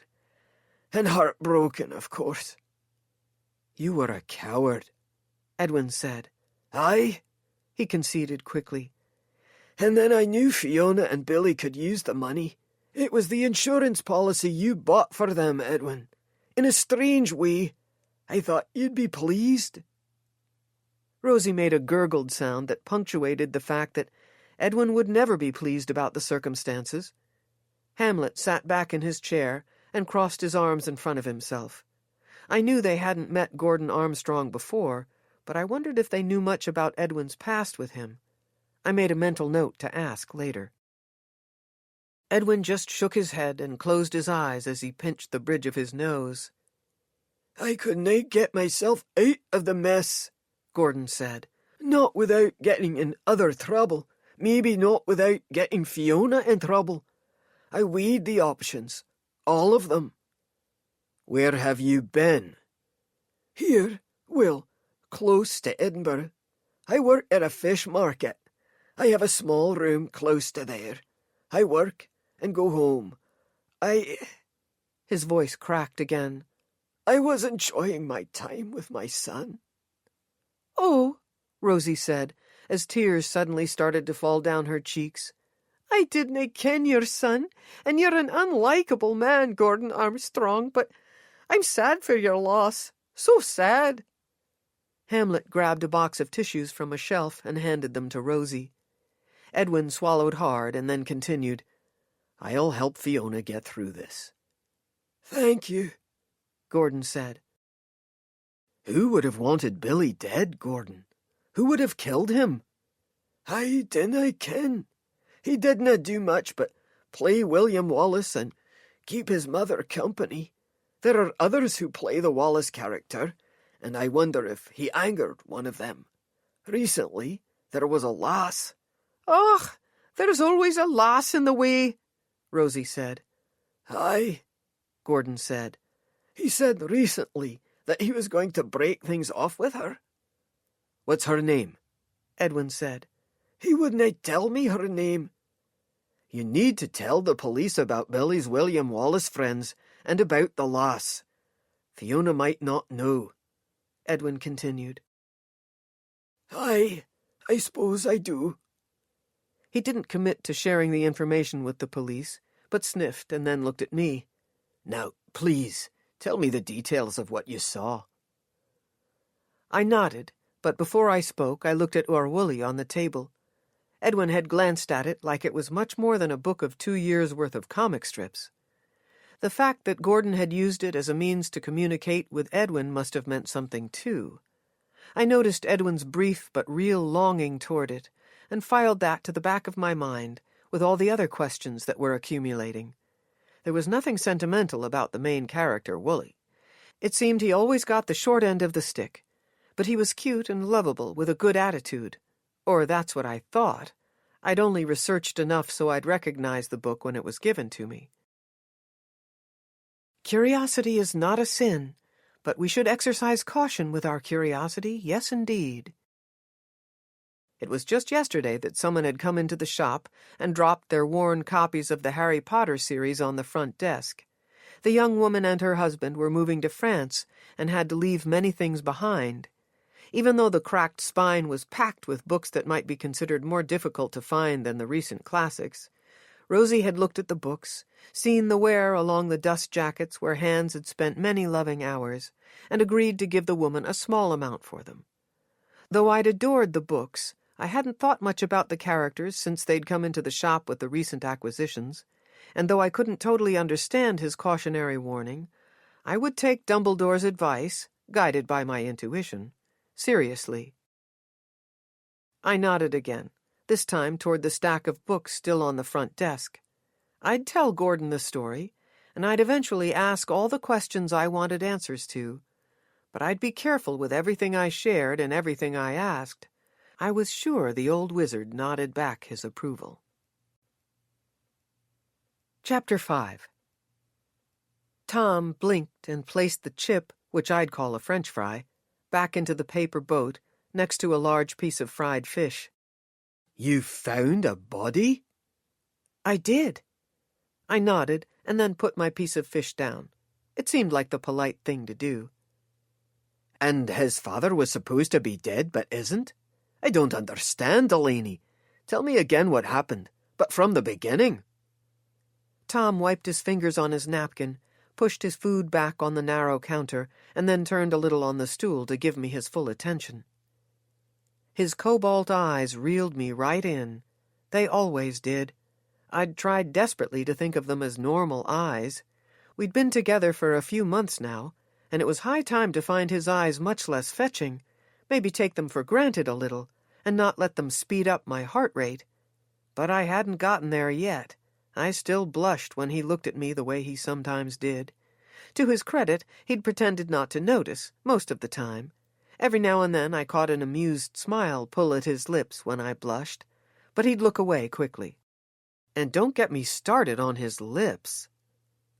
We were having dinner at one of our favorite spots, a place close to the bookshop and Tom's pub, a small takeaway restaurant where I'd had my first proper fish and chips and many more orders since. Though most customers ordered their food and took it with them, there were a few stools and a counter, well, a ledge-like counter along the front window, for those who wanted to stay and eat. Tom and I frequently ordered our dinners from Mika, the owner and an immigrant from Russia who was there whenever the shop was open. We enjoyed our usual meal of fish and chips as we sat on the stools, or if the weather was agreeable, on one of the benches in the Grassmarket Square, the shared common space for both our places of work. It was too cold to sit outside this evening, and the stools inside had been vacant. As customers moved in and out, ordering everything from fish and chips to fried haggis and fried hamburger, I quietly told Tom what had happened earlier that afternoon, slower and with more details this time. If there was anyone I would tell the whole story about almost anything to, it was Tom. Our relationship had come out of the blue for both of us, and it had been a surprisingly easy transition into couple, so far at least. He'd known my co-workers for years, so he knew how wonderful they were, but he also sensed Edwin's secrecy. He never asked me much about that part of my boss's life, and there were parts of it I wouldn't be willing to share even with him. But Edwin had given me full permission to show Tom the warehouse, just as long as he agreed not to tell anyone else about it. He had. "Gordon's been living and working in Edinburgh? At a fish market?" he asked. That's what he said. It's a big city, but that's a pretty risky move for someone who is pretending to be dead. I thought so too. Everyone did. But his family was close by. I get that. He'd been watching them, and said he only recently made contact with his son. He says he's sick with a bad cough that he won't see a doctor about, so he wanted another chance to see his son before it was too late. Sad story all the way around. Aye, but I know. It's risky. Did Edwin want to tell the police about Gordon? I shook my head. I don't think so. I think Gordon's secret is safe with him, even if he didn't like what Gordon had done. I don't know, maybe the story needs to sink in. Edwin was pretty shaken up. I can imagine. Did Edwin call his police contact to confirm if Billy had been murdered? I don't know. Shortly after Gordon left, Edwin did too. I didn't have a chance to talk to him again. Tom looked out the window and rubbed his chin as he thought a moment. What's their history? I'm not sure. Hamlet had never heard of him, but Rosie had, though she wouldn't tell us anything today. I do know that whatever happened between Edwin and Gordon, it happened a long time ago. There were bad things, bad memories, but it's been about 50 years. I think Rosie wants to be extra cautious about what she shares. That's not necessarily like her, so I get the impression that it was all pretty serious. An Woolly comic strip book. The story was in the book? That's what he said. I shrugged. An annual. In good condition, the book itself was one of the more valuable annuals, but not worth a fortune. Tom rubbed his stubbled cheek. Lots of Williams in this. I blinked. William Armstrong, Billy, William Wallace, and Wooly? William? I didn't even think about Wooly being William. I haven't spent much time reading the strip. I should have put that together. It must mean something. It's a good name. Maybe that's all. He glanced out the window again toward a boisterous group of teenagers passing by. There's no similarity between Edwin and the comic character, the lad Wooly, but maybe there's something similar with Gordon, or their other friend, Leith. I don't know, just a guess. There must be a good reason for that specific book to have been used. Probably. I don't know what Gordon did before he went into hiding, but is Wully a fisherman? No, Tom said. School lad who sits on a bucket and often seems down on his luck. If he's fished in any of his stories, he's never caught anything, or it got away. Cute, lovable, but probably a challenge to his parents. He looked at me with a half-smile and one raised eyebrow. I half-smiled and raised one eyebrow back. I was sure I also blushed, but that couldn't be helped. Oh, well, Gordon's none of those, cute or lovable. Might have been a challenge to his parents, though. It doesn't sound like something Edwin would find himself caught up in. Old news, men pretending to be dead. I don't think he wants to be caught up in anything that has to do with Gordon. It was forced on him today. There are many secrets there, I said. I bet you'd like to know what those secrets are. Some of them, at least. Of course. He wiped his fingers on his napkin again. Shall we drive out there tonight? Drive out where? The castle. I suspect you'll want to go on your own to see if you can find that paper with the story written on it. I'd rather we went together, and our days are always so busy. The weather's not too terrible. Now's a good time.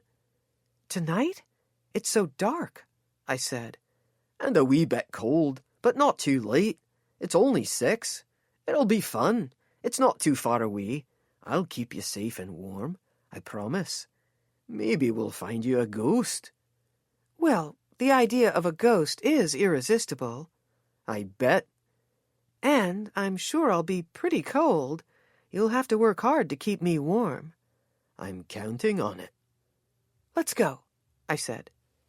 We threw away our paper boats and bid Mika good night. As he always did, he sent us an enthusiastic "Do svidaniya" as we went through the doors. Tom helped me with my coat and then glanced up at the partly cloudy dark sky as he swung his jacket on. Let me make a quick run into the pub. I'll let Roger know I won't be coming back this evening. We crossed the street and covered the short distance over Grassmarket Square. I waited outside as Tom made his way inside. I wondered if our trip out to the castle would be cancelled because of the large crowd, but Tom weaved his way back out again only a few minutes later. As he came out through the doorway, he and a patron going inside bumped shoulders. It looked to me like the man ran into Tom on purpose, leaned and veered that way, but maybe he'd just already had too much to drink. "Excuse me," Tom said. He turned toward the man he'd run into, but the man kept his cap-covered head down and his coat collar up high as he mumbled something before melting into the noisy crowd inside. "Weird," I said as Tom looked in after him. "A wee bit, but it happens. Let's go." The drive in the dark along the motorway didn't seem all that different from the ride with Elias, but once we'd exited onto the narrow road that seemed to hide itself and its travelers from civilization, all we could see clearly was the light from the car's headlights, broken by the shadows of the trees that lined the road. "Just like any good horror movie," I said. Tom laughed. "There wasn't a fence around the grounds, but will we be locked out?" I said. "It's a possibility, but we'll see." I looked at his profile again. "What?" I said in response to his mysterious tone. "Nothing," he said far too innocently. He had something planned. If it didn't include killing me and leaving my body at the castle or dumping me into the nearby River Teeth, it would probably be something fun. He was good that way. "Do you know about the castle? Who used to live there?" he asked. "No, I meant to research it, but things went sideways." "Aye, it was the home of Robert Stewart, the first Duke of Albany, who was for all practical purposes the ruler of Scotland from the late 1300s to the early 1400s. It was a bloody time in our history, and he and his son, I believe, spent much of their time fighting and acquiring land. He was ruthless, but it was probably a necessary trait to have. He was also the great-grandson of Robert the Bruce. You've heard of him. Of course. He and Mel Gibson did something together once. In fact, William Wallace was involved in that story. Maybe that's why this castle was chosen as the meeting place, even if Edwin said he'd picked a neutral location. Neutral? I still don't understand completely, but a place neutral to what went on in the past.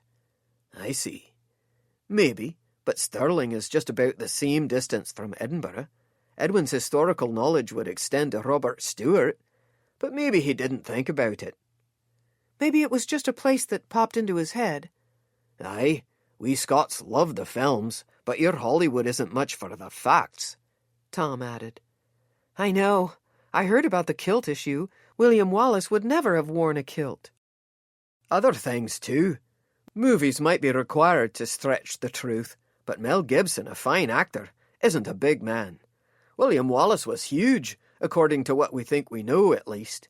It's difficult to find many specifics. Then there's Liam Neeson, who took on the role of Rob Roy.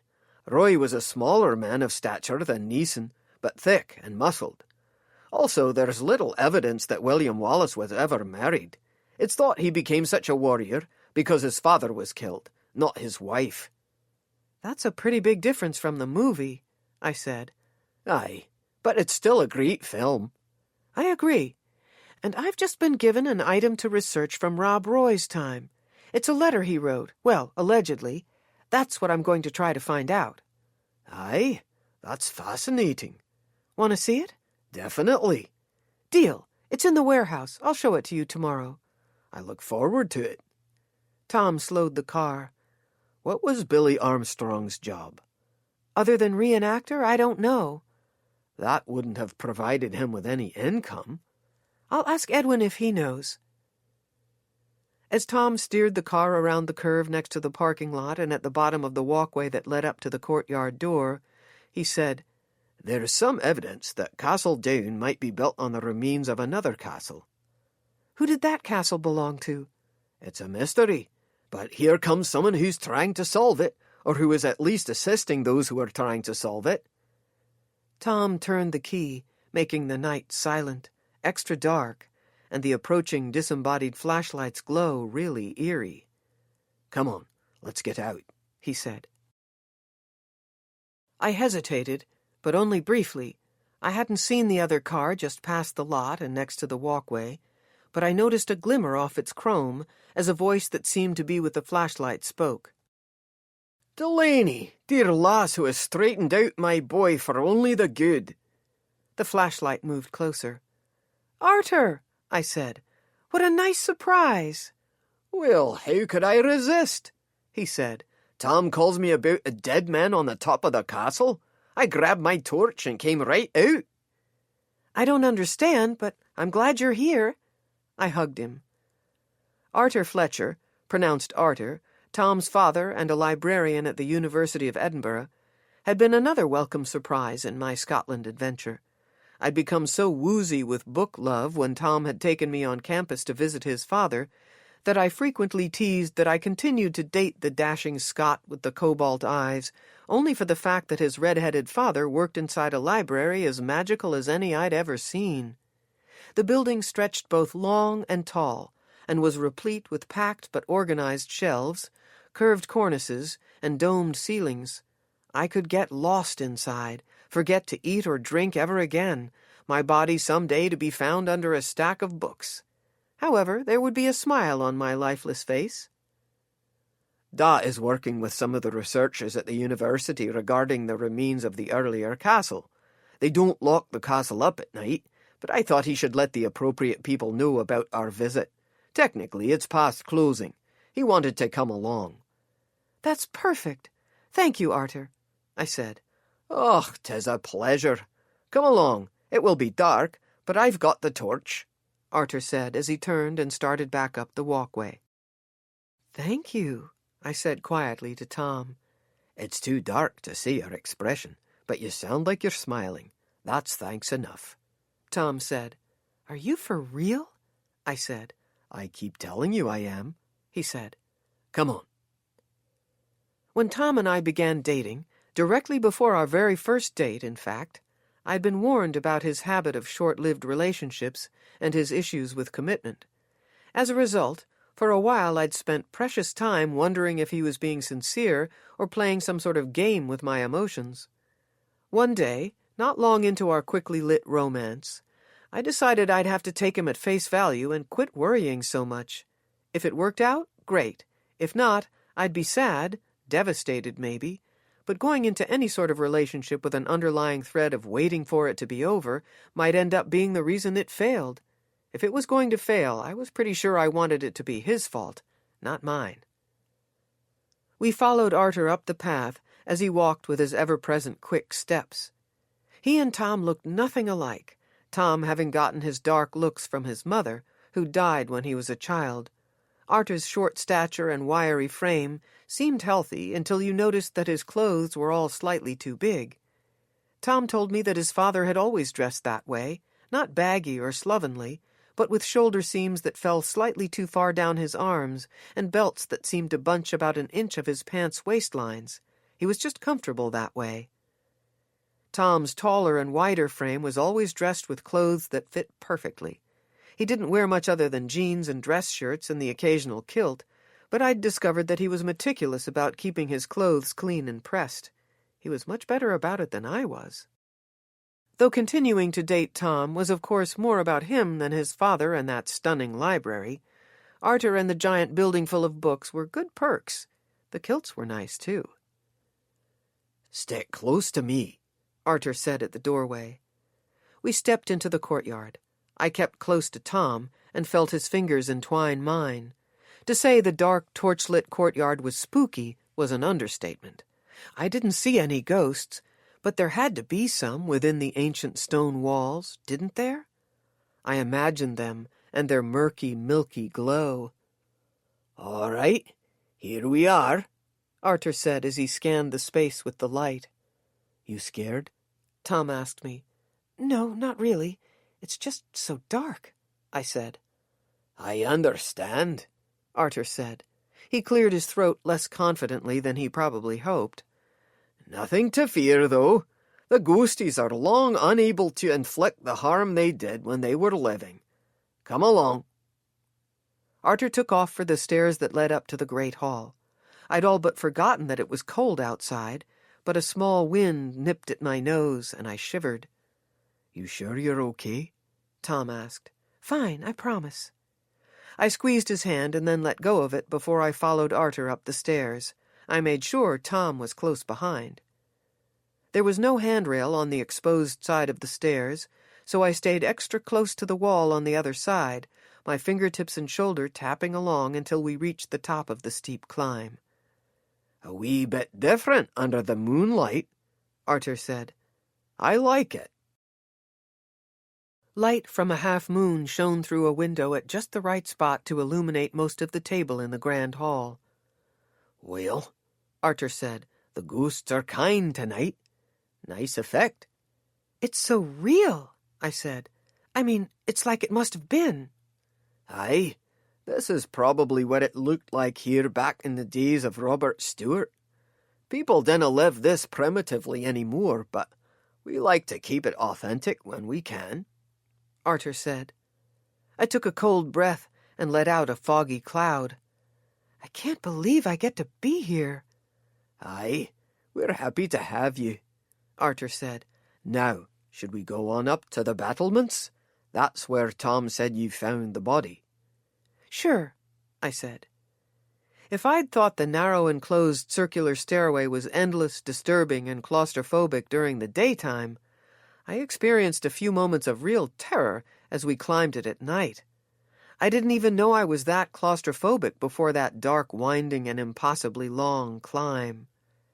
Once up to the battlements, Tom grabbed my hand again. "There's not much chance of accidentally going over to the side, but I'd like to keep hold." "Works for me," I said, still trying to catch my breath. I took a quick look over the top at the lights from the smattering of estates and the motorway. The moonlight glimmered off the river, and I wondered if there could be a better castle-top view in all of Scotland. Despite the sights, however, the wind was definitely colder and stronger up here. We'd be fine, but shouldn't linger. Where was the body? Arthur asked as he shone the light down the long part next to the battlement wall. Over on the far side, past the middle peak that juts up, on the stairs. But I found the comic book over here. May I borrow the flashlight, the torch? I asked. Arthur handed it to me. I shone the light in the space where I'd found the book. I was fairly certain I hadn't seen any other pieces of paper, but I'd been in some shock at the time. I moved the light slowly up and down and around the space, moving a little farther with each pass. There were no other pieces of paper anywhere. I guess he might have had that paper on him still. Maybe. We didn't check his pockets or anything, I said. Let's check the spot where we found the body. Carefully, I led us to the other side of the roof. He didn't look like he was hurt, I said as I shone the light down the now vacant stairs. There was no blood. There was still no sign that something tragic had occurred. Let's just take a look around. Use your mobiles, and we'll see what we can see, Arthur said. If there's any paper up here, we should be able to find it. I couldn't believe we hadn't thought of using our phones for light, but I welcomed the additional brightness. Though the roof was good-sized, much of it was taken up by the peaked part, so ultimately there weren't many places to explore. We shone our lights everywhere we could, up and down the stones beneath our feet, over the peak and down the jagged walls, still sturdy but broken down here and there. There was no paper. It was a long shot, I suppose, I said after we'd explored the entire rooftop more than a few times. It could have blown off the roof, too. Let me shine the torch, and we'll see what we can see, Arthur said as he swung the light out to the grounds around the castle. We couldn't see much or very far away, but a copse of trees started back a good distance from the castle. The open ground we saw didn't have any obvious pieces of paper fluttering over or around it. Yeah, definitely a long shot, I said. Aye, maybe, or maybe it's too far away to see now, Tom said. Or there's the other possibility. If Billy was killed, then perhaps his killer took the story with him. I'd thought about that. If a killer grabbed the Orwully after doing the evil deed, and then took the story but not the book, maybe the story was the reason Billy was killed in the first place. If the written version was at least some of the same version that Gordon had told us at the bookshop, there might have been reason to take it. Perhaps someone thought it might make for some profitable blackmail. However, I didn't think Gordon had told us the whole story. Maybe the parts he left out had more to do with Edwin. Edwin was well known in Scotland, and his fortune was well known. His warehouse had become the stuff of legend. When so much was unknown, the possibilities seemed endless. Arthur turned away from the wall, the light from his torch skimming over the back stairway again. Briefly, I saw the glimmer of the river in the light, but then realized what I saw couldn't have been the river. The river wasn't on the roof. Could I see the torch again? I said. Certainly. I moved it the same way and with the same speed Arthur had. I caught the glimmer again, but it was brief and difficult to zone in on. I slowed down and did it again, finally homing in on the spot. The glimmer was located on the side of one of the steps, and seemed to be under the outer wall more than next to it.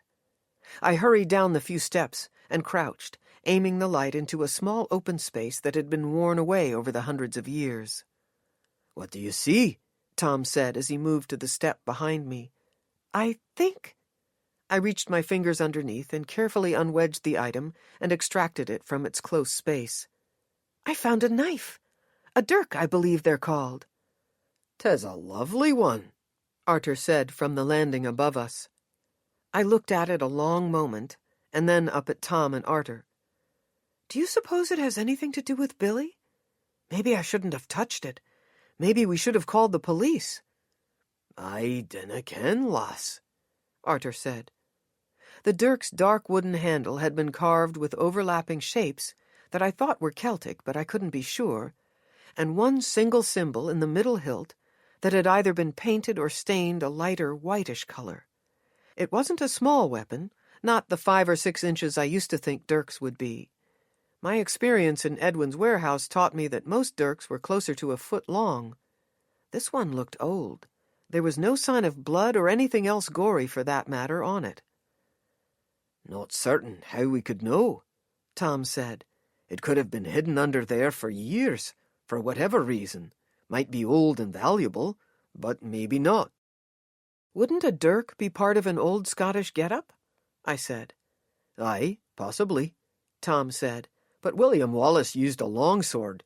Dirks didn't come about until later, though I'm not sure when." "I can research that," Arthur said. "I've probably ruined any fingerprints that might be on it, but we should take it to the police," I said. "There's something else under there," Tom said, as he angled his phone light under the wall. He moved to the step below me.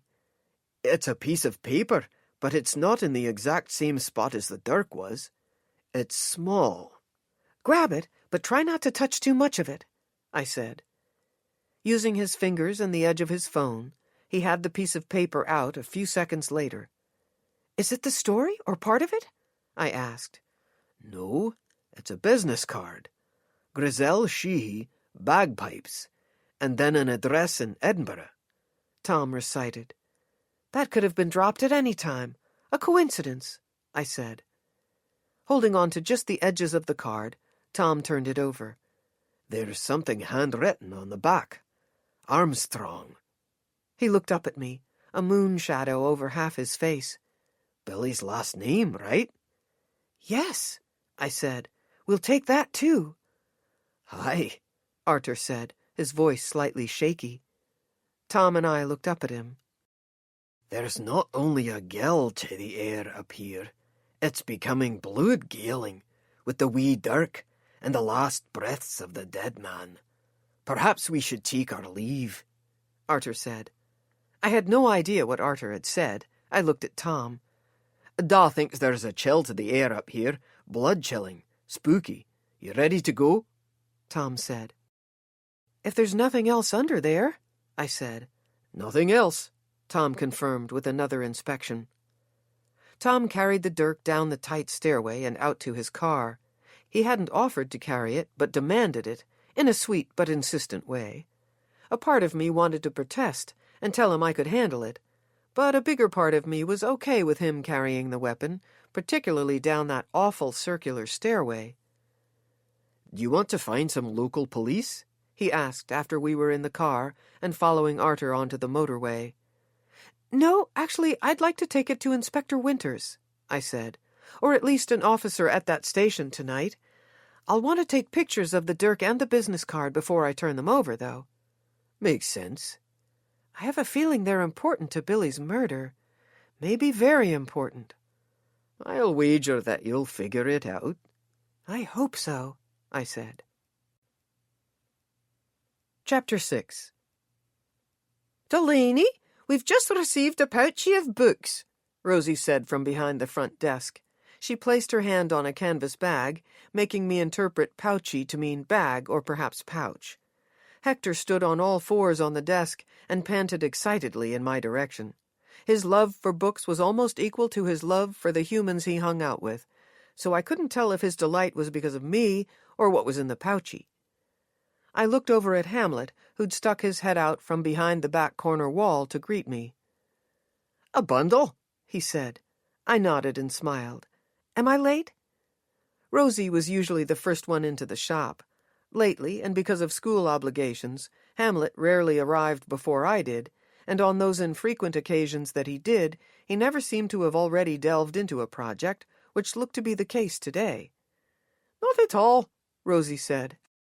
"We were both wanting to get to work since yesterday was interrupted by that foul-smelling man."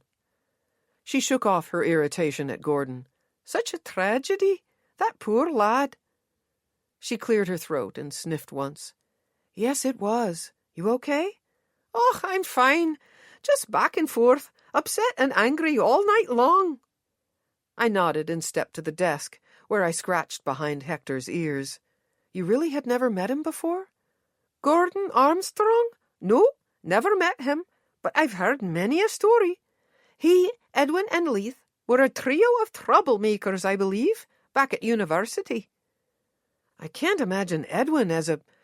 Actually, I can imagine him as a troublemaker, not in any sort of cruel way, but silly pranks, maybe. Hi, Rosie said with a doubtful huff. I shared a look with Hamlet. He lifted his eyebrows, shrugged, and then joined us at the desk. He looked much less Shakespearean today, in jeans with no holes and a dress shirt. He either had an appointment with a customer or a class presentation. "I've never even heard any stories," he said. "I didn't like Gordon Armstrong, though, and I don't trust that he was honest about much of anything yesterday." "Me either," I said. "Och, no, I imagine Edwin did not believe some of what he said either. I did not believe him," Rosie said. She looked at me. "I'm sorry you had to find that poor lad's body. I'm certain that Edwin feels badly about that, too." "I'm okay, but I question Gordon's claim that the police told him that Billy had been murdered. I can't imagine why he'd lie about something like that, but I'd like to be sure. I might call the police on my own and ask, 'What do you two think of me doing that?'" I said. "Whatever you want to do," Rosie said. "Let me know if I can help," Hamlet said. "And I'm sorry, too. That had to be terrible." "I'm just sorry for them all, I guess," I said.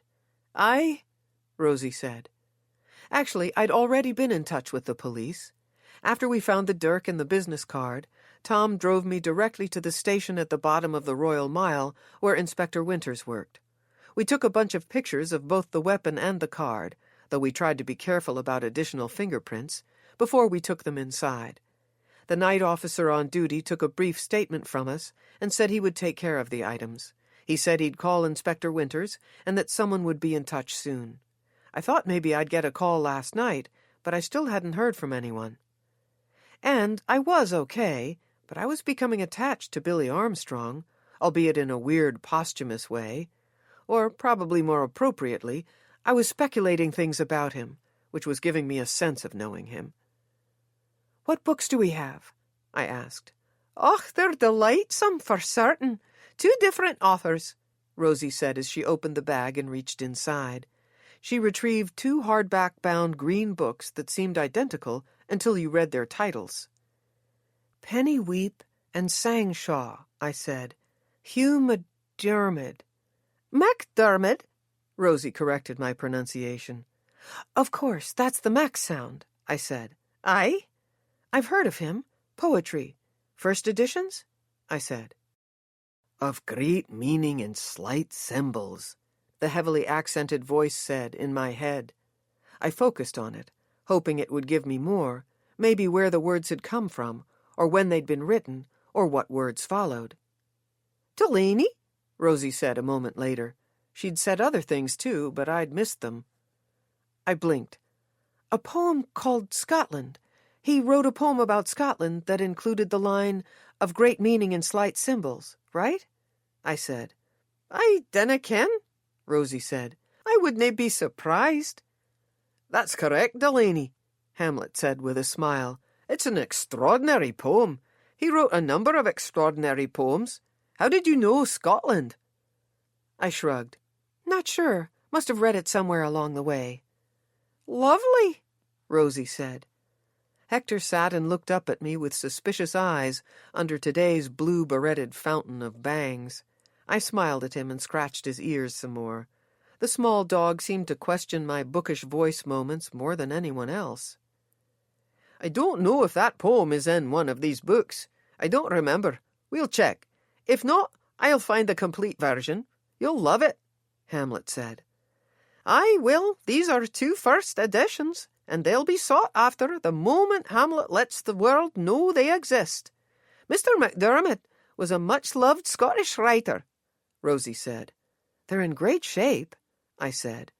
They were in great condition, but faded with age. The simple dark covers weren't badly worn, and each was emblazoned only with the book titles and an imprinted design. I lifted the cover of Penny Weep, and my heart gave a tiny happy jolt. The title page was there and intact, in wonderful condition. It read, William Blackwood and Sons Limited, Edinburgh and London, 1926. A further quick inspection uncovered a small smudge of something on the front board, but nothing else seemed to mar the book, other than a corner of the paper having been torn from the passing years. Sangshaw was in equally good condition. Extraordinary. Who's the other author? I asked. Ah, Ian Hamilton Finlay, Rosie said. Never heard of him, I said. A bit of a rebel, I believe, Rosie said. Well, I guess he could be looked at that way. He was an intellectual, considered controversial at times, Hamlet said. A voice of the 1960s in Scotland. You should read him. I will, I said. Is it a valuable book? I lifted the cover of Midway, Letters from Ian Hamilton Finlay to Stephen Bann. This title page was also intact, but I didn't know who Stephen Bann was either. I don't think so, Hamlet said. Not much. We can research, though. Rosie's excitement regarding new acquisitions always showed in the pink of her cheeks. I'd become familiar with each of my co-workers' expressions of excitement when something new and wonderful came into the shop. Rosie's cheeks matched her name. Hamlet grew wide-eyed, quiet, and pale, and Edwin's eyebrows came together skeptically as he made a couple of harumph noises while lifting covers and turning pages. I looked at Hamlet. You'll have a buyer quickly, you think? Aye, for MacDiarmid, certainly. Don't know about the other one, though. I'll put the word out today and let you know what I hear. I dinna think you'll have much to do to get them ready, Rosie said to me. I'll give them both a good look, I said with a forced enthusiastic rise to my voice. I loved my job, but today the ideas of researching the bagpipe shop and the pictures of the dirk on my phone were my real reasons for wanting to lock myself in the warehouse. Hamlet blinked at me. What broke yesterday? What were you sweeping up when I walked in? I changed the subject. Oh, Hamlet said, it was a small glass left on the ground outside the front door. I suspected it was from Tom's pub, or another one close by, but I wasn't sure. I brought it in to either return it to Tom or just throw it away, but I dropped it. Someone just left it outside the door? Aye, someone had too much to drink, I suppose. They probably walked out with it, got this far, and didn't want to go back. It wasn't an unlikely scenario, and it pinged something in my memory. I couldn't get to the specifics, but I filed it away for later contemplation. I had more important things on my mind, or so I thought. Rosie reloaded the bag with the books and handed everything to me. I hesitated. I should have told Rosie and Hamlet about what we'd found on the roof of the castle. I should have called Edwin last night after finding them. I hadn't done either of those things, and I didn't want to quite yet, even if I didn't completely understand why. Thank you, I said. Aye. Lass, Hamlet, wait, Rosie said before I could turn around. Hamlet and I waited as she took almost half a minute to gather her resolve. Do you think that when Delaney calls the police, she should tell them that Gordon is alive? I ken you've befriended an inspector, Delaney. Do you think you should tell him? I had considered it, but only briefly. I'm sorry, she said before I could speak. It's that I'm worried about Edwin and his decision not to let the police ken about Gordon. I dinna think it's a good idea. 'Tall. I looked at Hamlet, who lifted his eyebrows. Are you sure he won't? I asked. In fact, maybe he has.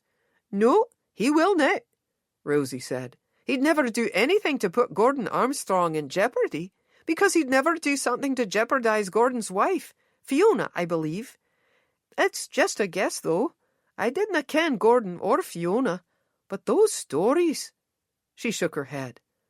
Were they stories about bad things? Maybe illegal? Hamlet asked as he and I shared a look again. Just of their wild youth. Confusing at best at this point, Rosie said. But I think the police should know about Gordon, that we ken he's alive. Confusing how? I asked. If I was reading her correctly, there was more than wild youth or confusion to Edwin's stories. This is serious business. None of us wants to be involved, she said. Rosie, tell us some of the stories, I said. I cannot tell you. I cannot. Not now. It was the innocent victim, Fiona Armstrong, who I hadn't even met. That also kept me from wanting to tell the police about Gordon. But a trail of goosebumps had ridden up my arms when Rosie said we were dealing with serious business, particularly in the grave manner she'd spoken the words. "Tell you what," I said. "Let me see what I can figure out about Fiona first. I don't think the three of us are at risk of being in trouble with the law, Rosie, if that's your concern. Not yet, at least." That wasn't the complete truth, but we were still at a point we could fudge the truth enough to get away with it. "Give me a day or so." Rosie's mouth pinched as her eyes moved back and forth between Hamlet and me. She gathered Hector into her arms. "Well, all right," she said a moment later, "and I have to add that I hope Gordon will not come back into Edwin's life ever again. I dinna like that man, and I dinna want him in our lives either." "Edwin can't be influenced by Gordon, by anyone, Rosie," Hamlet said. Rosie shook her head. "No, not influenced by. Hurt, maybe." "Rosie, please, what happened? Why aren't you telling us?" I asked. She pinched her mouth and shook her head. "No, I cannot. But I remember the fire that killed Leith, and supposedly Gordon. Edwin told me that he wondered if the fire had been Gordon's fault, maybe that he set it on purpose to kill Leith, and Gordon accidentally died too." On cue, some dark clouds moved over the sun, and the light in the shop diffused, casting shadows in corners. The hair on my arms stood up. "Why would Gordon have wanted Leith dead?" Hamlet asked. Rosie shrugged. "I canna be sure." "Let me find out more about Fiona. Maybe we should tell the police that Gordon is alive eventually, but I really wouldn't want to do that without telling Edwin first," I said. "Aye," Rosie said, trying to hide her disappointment. Rosie might tell the police herself, but I could see her struggle. She'd probably hoped for support from us. I felt a tiny bit bad that I couldn't agree with her yet, but I just couldn't. Hector whined and looked around at the three of us. We all responded with appropriate pats or ear scratches, glad for something to break the tension. Interrupting the moment, the front door opened with a noisy gust of wind. We all jumped, and Hector barked once. A cold pocket of air that smelled like home came in with the well-wrapped woman, and I looked out the front window to see if it was snowing. It wasn't even raining, but the crisp scent had unmistakably reminded me of a Kansas winter. "Hello, can we help you?" Rosie said as she sat Hector back on the desk and then stepped around it. The woman unwrapped a scarf from around her head, exposing her short gray hair and strained green eyes. Her wrinkled but regal face held high cheekbones, a short but impossibly straight nose, and thin lips. "I'm not here for a book," she said, her accent slight and peppered with something other than Scottish, but I couldn't tell what. "I'm here to see Edwin McAllister. Is he available?" I noticed that her green eyes were rimmed in red, and her straight nose was raw. She'd been crying. "Not at the moment. Can we help you?" Rosie repeated. "My name is Fiona Armstrong. I would be ever so grateful if you would ring Edwin and ask him to come in and talk to me immediately. He'll do as you ask if you tell him my name. I lost his number years ago." I have no idea how we kept our cool, but we did, giving Fiona Armstrong no indication that we'd just been talking about her, just like when Gordon came to see us at the same time Edwin had been talking about him. It seemed we'd conjured them. We did not immediately mention that we knew that her son was tragically gone, and that her husband wasn't. Chapter 7. "Why would she want to talk to Edwin?" I whispered loudly to Hamlet. We were in the kitchen on the dark side, by ourselves, so there was no need to whisper, but it seemed like the right thing to do. Hamlet shrugged. "Wow," I said. "Rosie didn't miss a beat." "She was very good." Hamlet frowned as he handed me the coffee pot. He grabbed some mugs. "What are you thinking?" I said. Hamlet hesitated. "At the risk of sounding unsympathetic, I don't trust any of them, Delaney. Fiona Armstrong included. They removed themselves from Edwin's life, and now they seem to be trickling back in. And Billy Armstrong is dead." "I can't imagine a mother— I can't even go there," I said. "Aye, and though I'm suspicious, I don't want to cause her any more pain either." "We'll tread carefully." "Aye, I hope Rosie does the same." Hamlet had a sensitive, artistic soul. His empathy was one of his best qualities, though I had a feeling this might conflict with his intuitive suspicion and cause him some inner turmoil. "Let's have a signal. If we think someone's getting too close to spilling some unwanted beans, or Fiona says something we think needs extra attention, we can pull on an earlobe or something," I said. Hamlet smiled, and his concern dissipated a bit. "That works." Rosie had been gracious to our visitor, guiding her to the back table and then sending Hamlet and me to gather coffee and whatever snacks we could find. We hadn't come upon even a stale container of biscuits, but the coffee had been easy enough. "I hope Rosie got a hold of Edwin," I said. "We'll find out soon enough. Come on." Hamlet led the way out of the small kitchen. "I got the news late yesterday," Fiona Armstrong said after another long and elegant sip of coffee. Without any prompting, she'd already given us a brief history of how she knew Edwin. Fiona and Gordon Armstrong had gotten married even before they'd gone to university. They'd moved to Glasgow when Gordon graduated.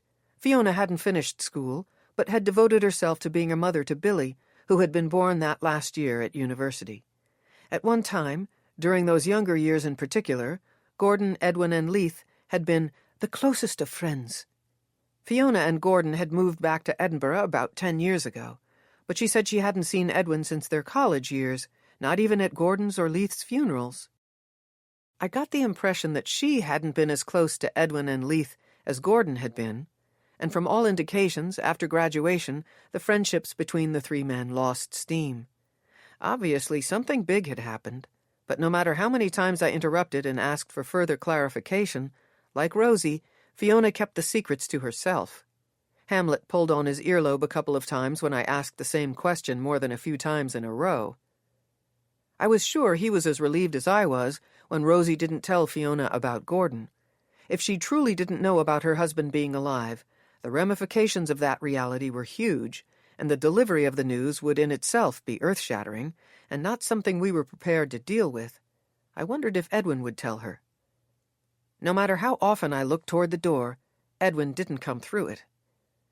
"My son was a grown man with a life of his own, but he was still my son," Fiona said. "I'm not sure how I'm supposed to survive this." There was no question in her voice. She wasn't looking for answers, just stating facts. Her voice hadn't cracked with emotion, but was heavy and deep, as if she couldn't pull in the full amount of breath needed to speak. I didn't know if I'd be able to even speak in the face of such a tragedy, let alone pull myself together and seek out someone I'd known long ago. She must have thought it was very important to talk to Edwin. None of us told her that Elias and I had been the ones to find her son's body. I was relieved. She might have other questions that I didn't feel adequate to answer at the moment. Rosie patted Fiona's hand and nodded sympathetically. "I wish I could say something that would help." "Fiona," I said, "I'm sorry to even ask, but have the police told you if there was foul play involved?" She nodded. "Yes, he was murdered. Their words were cause of death was a blunt instrument to the head. They're investigating. But that's why I'm here. I guess I mean what I already said. I just need to talk to Edwin. I wonder about Gordon and Leith, too. Were their deaths really an accident? Or is there something the police missed? I just need to talk to Edwin." "What information would he have that might help you?" I asked. "It's too difficult to explain. So much history. But Edwin will understand." "Did you tell that to the police?" I asked. She blinked. "No." "Why?" "I wanted to talk to Edwin first." She lifted a tissue to her nose and dotted its corners. Fiona fell into her thoughts for a moment, but then her eyes locked onto the books on the shelf across the room. Her sad, somewhat bewildered expression hardened. "Books," Fiona said with a huff. "They were such a big part of our lives. Oh, I suppose that's a stupid thing to say. There's not a life that isn't somehow touched by books, is there? She stood. Rosie, Hamlet, and I looked at each other before we stood too. The space wasn't big, so even if we hadn't wanted to, we all stayed close to her as she faced the books and ran her finger across a middle row. She turned and faced us. They were all writers back then. Did you know that? We shook our heads. No, Edwin never mentioned that he held any interest in writing, Rosie said, her tone full of genuine surprise. What did they write? I asked. Everything. They met when they were part of the university newspaper. Edwin, a reporter? I said. More perplexing was that Gordon had been a reporter, but that was unfair and judgmental. Aye, she said with a smile. They wrote news stories, short fiction stories, other silly things too. I believe they tried a novel once. They were very talented. Her smile faded. When they worked together. They weren't as talented when they worked apart. It was sad, actually, how they couldn't function as well as individuals, as in a group. Was it fun? I said. It was perfection, until it wasn't. What do you mean? Nothing, not really, she said. She smiled sadly at me. We all knew Edwin had money, and we all knew he'd open a bookshop some day. It was a good day for him when this became real. This is my first time in the shop. It's lovely. She was a contradiction. She spoke kindly of Edwin, but she hadn't seen him for years. She wanted to see him for reasons she wouldn't tell us. Whatever fallout had occurred, she'd either forgiven him or now needed some answers and was willing to overlook any remaining bad feelings. Or Hamlet's intuition was correct, and there was reason to be suspicious of this elegant woman who'd just lost her son. I listened for the bookish voices. I heard something, but the words I heard were garbled, as if more than one voice was speaking at a time. Confusion. Even my subconscious was getting mixed signals. What did Edwin do before he had the shop? I asked, before anyone had a chance to notice I'd checked out for an instant. What did your husband do, their friend Leith? Edwin travelled the world for a while. Gordon became an accountant, and Leith opened a pub. Aye, Edwin travelled, Rosie added. And then opened the shop? I asked. I believe so, Rosie said. Hector had been following close at my heel. He whined, and I picked him up. The front door opened, and we all turned toward it. Goodness, it's cold out there, Edwin said, after he made sure the door had shut behind him. He stood a moment and gave a cautious glance to the back corner of the shop. If he'd worn a hat, he'd have held it in front of himself, like an unsure suitor. This was the first time I'd witnessed a look of youthful uncertainty on his face. A moment later, though, his air of confidence and caring returned, and he said, Fiona, I'm so sorry about Billy. So very sorry. They closed the space between them, and Edwin pulled her close as she began to cry quietly into his shoulder. I listened for my bookish voices again, and got only silence this time. I looked at Hamlet, but couldn't read what he was thinking. Come along. Please come with me to my office. We'll talk there, Edwin said. The rest of us watched Edwin guide Fiona up the stairs and over to the dark side. I don't suppose there's any way to eavesdrop, I said when the far door clicked shut behind them. Hamlet smiled. I don't think so. I wish, Rosie said. I'm sorry for the lass, but I'd like to hear what she has to say to Edwin. I dinna trust her as far as I could throw her, and I really do think we need to talk to Edwin about letting the police know about Gordon. I agree, Hamlet said. Let's talk to Edwin later, I said. Aye, they said together. I retrieved my bag from behind the front desk. It seemed heavier, but that was probably my imagination. I also grabbed the pouchy with the newly acquired books. Let us know if you hear anything, Hamlet said, as he stepped toward the back table and his current project. Aye, Rosie added. I will, I said. What are you thinking, Rosie? I dinna ken. So many things, I suppose, Rosie said. But some things a glee.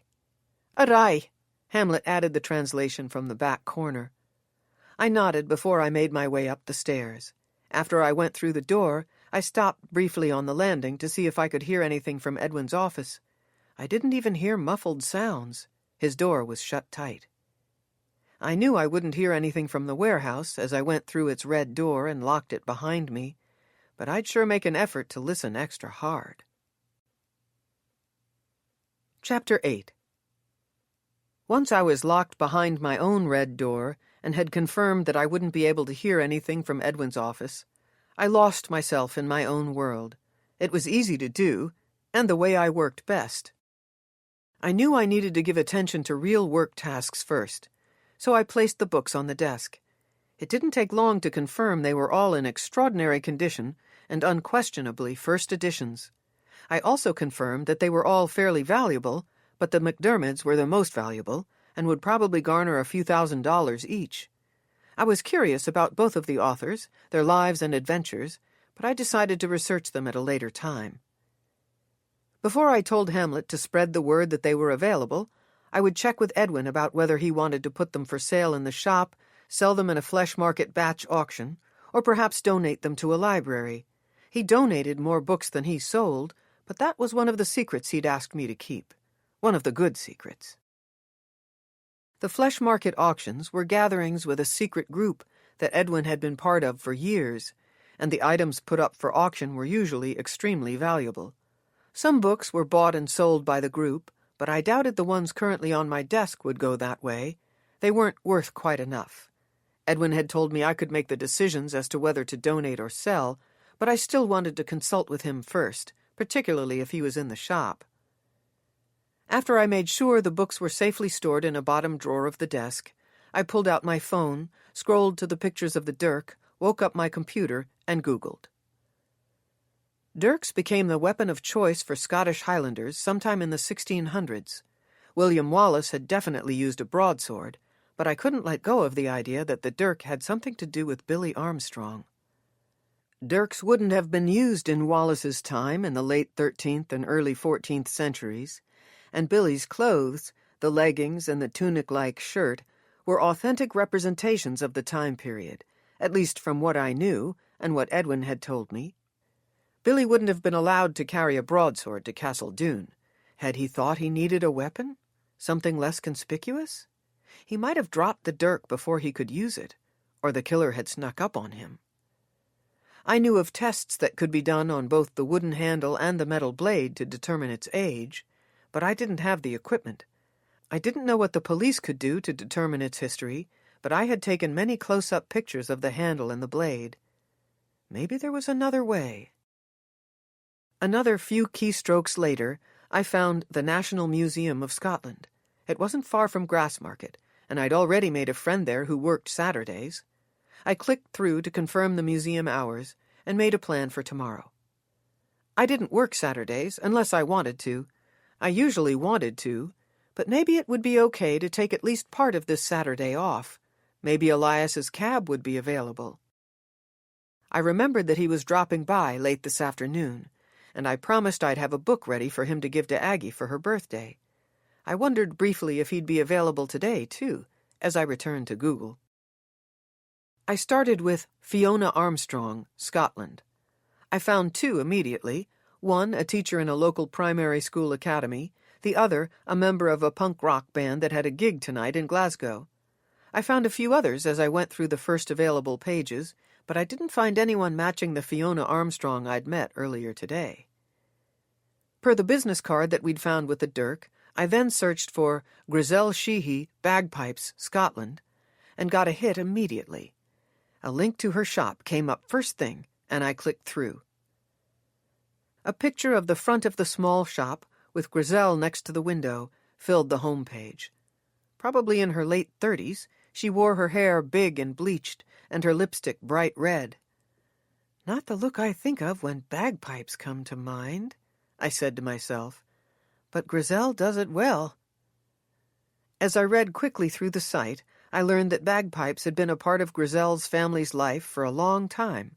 Since the late 18th century, her ancestors had made, sold, and or played bagpipes. I decided she was particularly talented when, after clicking on a video of her playing the Bonnie Banks of Loch Lomond, I teared up. I concluded that she seemed fun, like someone who would be the life of the party, but mature enough to make sure everyone got home okay.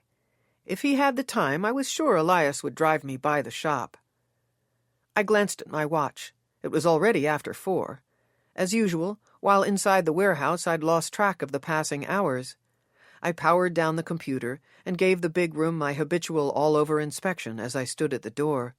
I switched off the light and made sure the door was locked before I headed back over to the other side to talk to Rosie and Hamlet, and hopefully Edwin. I climbed the stairs and hesitated on the top landing. I still couldn't hear anything from Edwin's office. Though I doubted they were still there, I tiptoed down the hallway just to see. The office door was wide open, and there was no one inside. The light had been switched off, but I couldn't resist switching it back on. I stood in the doorway and peered into the small room. Edwin had often commented that his office was always open to us. To be fair, he didn't keep much inside it. The warehouse used to be his office. When he gave me the space, he took only a container full of pencils and a couple of notebooks with him, and still spent plenty of time with me and all his things inside the secret room. I would never rummage around in the drawers of someone else's desk, but as I glanced inside, I hoped to see some remnant of the conversation he'd had with Fiona. There was nothing, of course, but I couldn't help a quick, closer check for some clues. I stepped inside. The ever-present container of pencils was on the corner of the desk, but there was also something I hadn't noticed before. A diploma on the floor against the wall. Hadn't he been leaning in that direction when I'd followed him to his office the day before? Had he been looking at it? Where had it been before then? Half of the frame was hidden behind a low file cabinet. I stepped closer and crouched. I pulled out the dusty frame and held it so I could read the details. It looked as if Edwin had earned a Bachelor of Science in biology. I smiled as I thumbed off a dusty corner of the glass. I should have known he'd chosen to become educated in something he wouldn't need in order to own and run a bookshop. Maybe he'd planned on doing something scientific, but I didn't think so. He probably just wanted to get the degree. If I'd just looked over the diploma as it sat on the floor, I might never have noticed the small sticker at the bottom right corner on the glass. I had to angle the glass and hold it closer to read the raised embroidered letters on the sticker. SP on one line, EC below it. That was all there was, red letters over a gold background. It was off-kilter, giving me the impression that it was unofficial and didn't have anything to do with the diploma itself. It struck me as something he'd put there because he had the sticker and just wanted to stick it onto something. But the letters must have some meaning. I pulled out my phone and snapped some pictures of the diploma and sticker. I knew a few people I could ask, including Edwin if he were still around. He wouldn't care that I'd looked at the diploma. I didn't think so, at least. I replaced the frame just as my phone buzzed. "Elias," I answered. "I'm on my way back around." "Aye, 'tis cold out here." I didn't disconnect as I hurried toward and down the shop side stairs. Was the front door locked? Most of the lights in the shop were off, but a lamp had been left on at the back table. The sun had only recently set. "Hamlet? Rosie? Edwin?" I said as I held the phone away from my mouth. No response. It wouldn't be the first time they'd closed up the shop and gone home while I was working in the warehouse, and they had gotten there early today. As I passed by the front desk, I grabbed a piece of folded paper that had my name written on it. "Come in," I said as I opened the door. The wind had stopped, but it was definitely still cold. I kept the sign turned to closed as I relocked the door and opened the note. "Tahlas, where's everybody?" Elias asked. They closed the shop," I said as I skimmed the note. "Didn't want to bother me in the back. Hamlet might be back later, but they decided the weather would keep most customers away this evening." The note also said that Edwin left before Hamlet or Rosie could talk to him. He mentioned that he'd be in tomorrow. In Rosie's scribbled handwriting, she ended with, "Talk to the police about Gordon?" I still wouldn't do that until I talked to Edwin. I didn't think either of them would, either. "Aye, Well, makes sense to me. Elias rubbed his arms. Let's find that book for Aggie, I said, warding off the chills that crept up my arms. Was I cold, or had the empty shop put me out of sorts? Most likely both. Aggie and Elias owned and rented out 2 guest houses. They lived in one of their small cottages behind the guest houses, and I rented the other one from them. I hadn't seen the insides of the guest houses until about a month after I'd been in Edinburgh. I'd been surprised by their fancy, elegant furnishings, and shocked by how spotless they were. Aggie was a fine housekeeper in her own home, but she was tireless when it came to the guest houses. There wasn't a speck of dust or a wrinkled piece of fabric in them. The weekly rent they charged visitors was 3 times what I paid monthly, but it was well worth it. Aggie would clean every day if visitors requested it, on the guests' schedule. When the houses were unoccupied, she still cleaned them. She would also cook for guests on occasion. I'd helped with a few meals, and Aggie's attention to detail and Scottish authenticity were unrivaled. Cooking in a kitchen with Aggie as head chef was a stressful but exhilarating experience. Perfection was required. But when it came to books, she would fall quickly in love with almost anything. I'd watched her take a book, hold it in both hands, and then cradle it over one arm. She always traced an outline around the edge of the cover with her finger before lifting it to look inside. I never saw her open a book without awe overtaking her features. I'd told Edwin about the ritual, and he'd asked to be included sometime when she was given a book. "I've been thinking," I said to Elias. Good. I need some ideas. I walked to the desk and opened the top drawer. I'd put a book aside a few days earlier. It's not expensive. It's an old copy, but certainly not a first edition. It's in good shape. I handed it to Elias.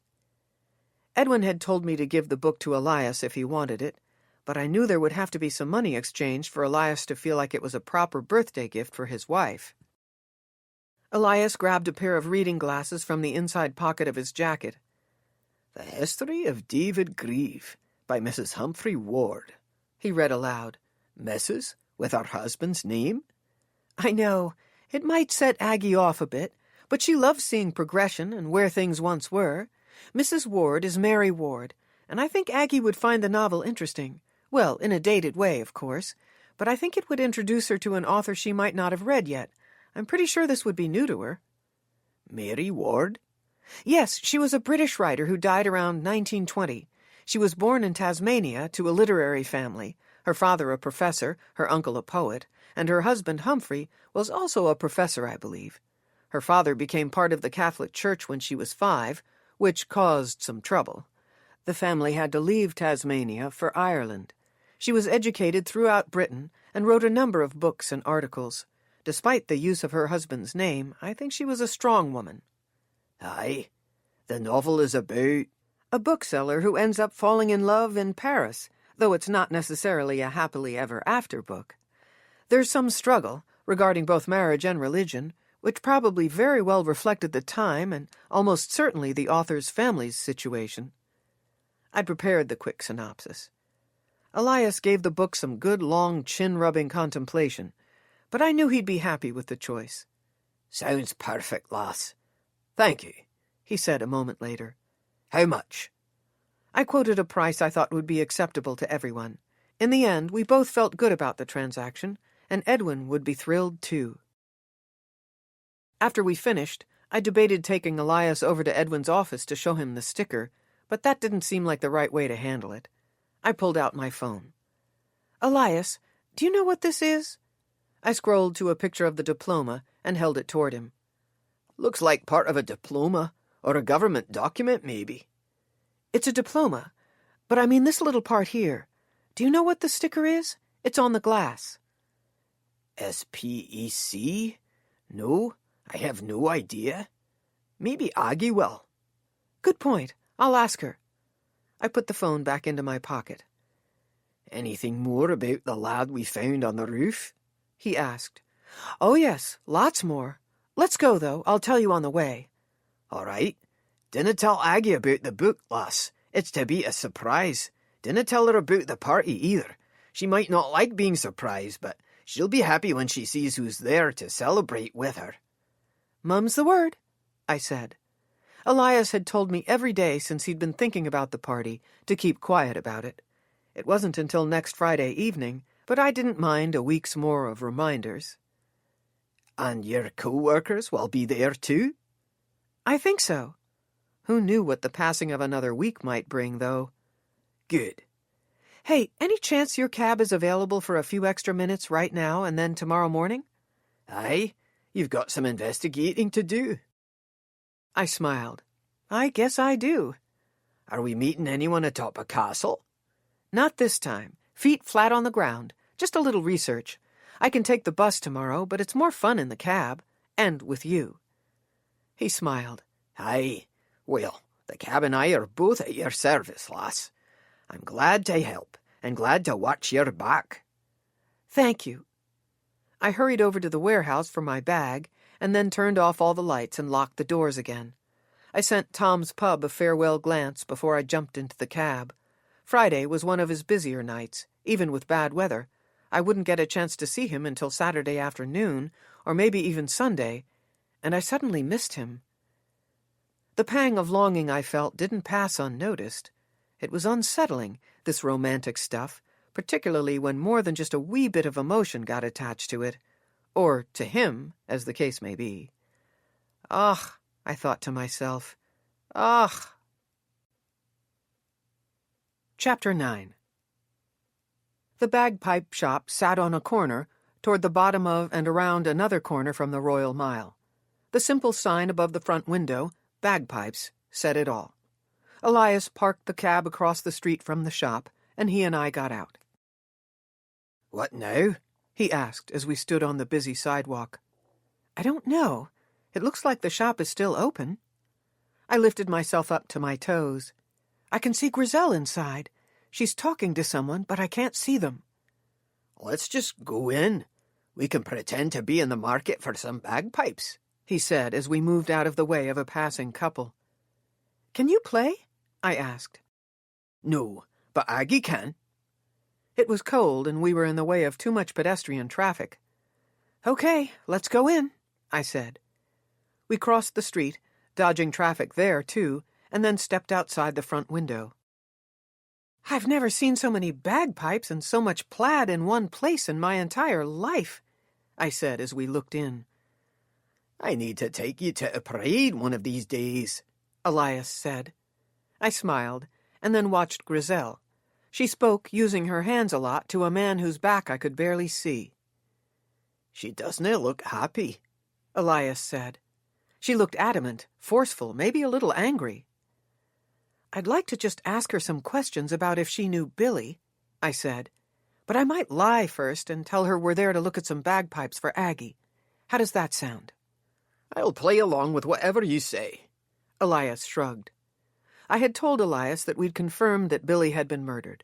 I'd shared with him that I'd gone back to the castle with Tom and Arthur because they were curious, and Arthur was working on something regarding the castle for the university, so we'd let the appropriate people know about our after-hours excursion. We'd been lucky to find the dirk and the business card. Elias was so proud of me for taking the items to the police so quickly that he didn't seem to catch on that I might have left something out. I did not tell him about Gordon and the circumstances behind his false death, and Leith's real one, nor about the alleged handwritten story. I still might, but not yet. Let's go, I said as I took a step toward the door. Hang on, Elias said. The customer is coming out. Elias was gifted at looking like he belonged anywhere, or behaving casually without garnering suspicion. I wasn't such a natural, and even with the cold air I felt warmth from my cheeks as I blushed from my efforts at being covert. However, this time even Elias couldn't keep us camouflaged. Delaney? Inspector Winters said, after he came through the door. Grizel came out behind him. He put on his uniform hat, something I would have recognized if he'd been wearing it inside. Inspector Winters, hi, I said. Hello? Even if he hadn't been a good police officer, he would have had a good idea why Elias and I were there. He sent me a brief, impatient look before he said, You here to shop for some bagpipes? Aye, Elias said. My wife Aggie loves to play. Grizel smiled. That's fabulous. Come in, come in. Aye, Elias said, before he smiled at Inspector Winters and then followed Griselle inside. He stood in the open doorway and looked at me. You coming in? I'll be right there, I said. Aye, take your time, Elias said before he shut the door. You got the things I brought by. I'm glad, I said to Inspector Winters. I did, thank you. I was just on my way to find you, he said. He nodded toward the shop. You were curious?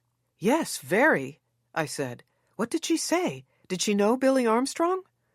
See, and I thought you'd probably already beat me here, he said with a half smile. I've been busy. I wanted to add that he must have been busy too if it took him this long to talk to Griselle. Aye, he said, me too, and unfortunately, the officer on duty last night didn't think that your visit was something urgent. I'm sorry to have to say this, but next time you find things that might turn out to be evidence in a murder, maybe you should just call me, or not drop things off with one of our less competent officers. I'm sorry, Inspector Winters. I didn't think— No, you did the right thing. I'm bothered by our poor protocol, but I'm trying to catch up quickly. Do you have some time we could discuss what you know? Of course. Let me get Elias and we can come to the station if that would help. It would be best if you didn't ask Griselle any questions. I know you sometimes don't believe me that the police are on the case, and after the lack of professionalism I witnessed in our department today, I wonder a wee bit myself. But we are on the case. I am. I'll share with you what I think is appropriate, but let me do the hard parts. All right? Of course. I'll wait right here. We can take a table in there. He nodded toward a small cafe a couple doors down. And I'll send you on your way quickly. I'll be right back, I said before I disappeared into the shop. Elias was already charming Griselle into a good mood. The two of them were laughing and speaking so quickly with interspersed Scots that I would need an interpreter if we stayed too long. Lass, we were just discussing Miss Sheehy's contribution to the Sterling William Wallace Monument activities. She was telling me how one time a piper fell down a hill and rolled head over bare ass, all the way to the bottom. The bag saved the lad's harn, but the cords nearly took off an ear. Elias shared a smile with Griselle. "'Twas a sight to behold," she said as she patted what I thought was a happy tear at the corner of her eye. "I bet," I smiled. "I'm Delaney, a friend of Elias's. We did come in to shop for some bagpipes for his wife Aggie, but I'm afraid we need to go now. May we come back later?" "Certainly. Come back any time. I'm here all the time, when I'm not in Stirling." Her smile retreated. "No, I'm here all the time now." "Is everything okay?" I asked. "Oh, all is well. Sorry." She forced a smile, and then looked out toward Inspector Winters. "The police your friend?" "He is, kind of. I reported a stolen computer a few weeks ago." I fibbed. Since we all ran into each other, he was hoping to give me an update on the case. "Oh, I hope they found it." "Me too," I added with too much enthusiasm. I cleared my throat, hoping she didn't really think about how weak my story was. "Well, I hope to see the two of you again," she said. "You will," I said. "Thank you, Griselle. 'Twas a pleasure," Elias said. "Nice to meet you, Elias," she said as they shook hands. I'd seen this before. Elias was one of the best at finding things he had or things he made up in common with just about anyone. But it seemed he and Griselle were most definitely cut from the same cloth, or tartan. As we left the store, we met Inspector Winters outside, and then traveled to the cafe. There was not one moment when I could have asked Elias about whatever he and Griselle discussed, but he did manage to send me one secret wink that told me that he had a little something.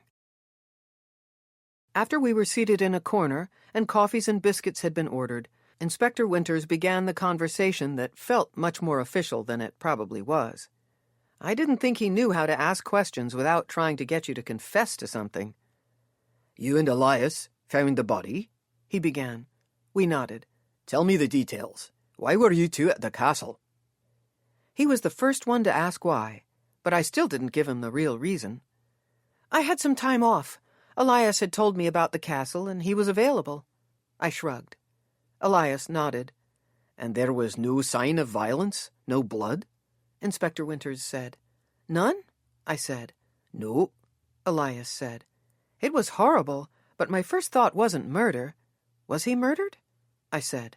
Aye, blunt force trauma to the head. He didn't bleed, wasn't even cut, but yes, he was killed. Inspector Winters said. You didn't see anyone else there until the police got there. Is that correct? Yes, Elias and I confirmed, and I told him about stopping the German tourists. And you didn't find the dirk and business card until that night? I found it, I said. I was with Tom and his father, Arthur. Arthur works at the University of Edinburgh Library, and he's helping some other folks research if there's a castle buried under Castle Doone. Officially, the castle was closed, though it wasn't locked up, so Arthur called the appropriate people to give them a heads up, I guess. I can give you his and Tom's contact information. Aye, I don't think I'll need to call them, but it wouldn't hurt to have the information. Was Arthur curious? No, it was more about me being curious. I knew the police had been there, but my visit with Elias had become a blur, and I just wanted to see it again. In the dark? I shrugged. Schedules and all. Inspector Winters rubbed a finger under his nose and looked down at his notepad a moment. He looked up again and said, Delaney, does this have anything to do with Edwin? With the bookshop? And then I really lied.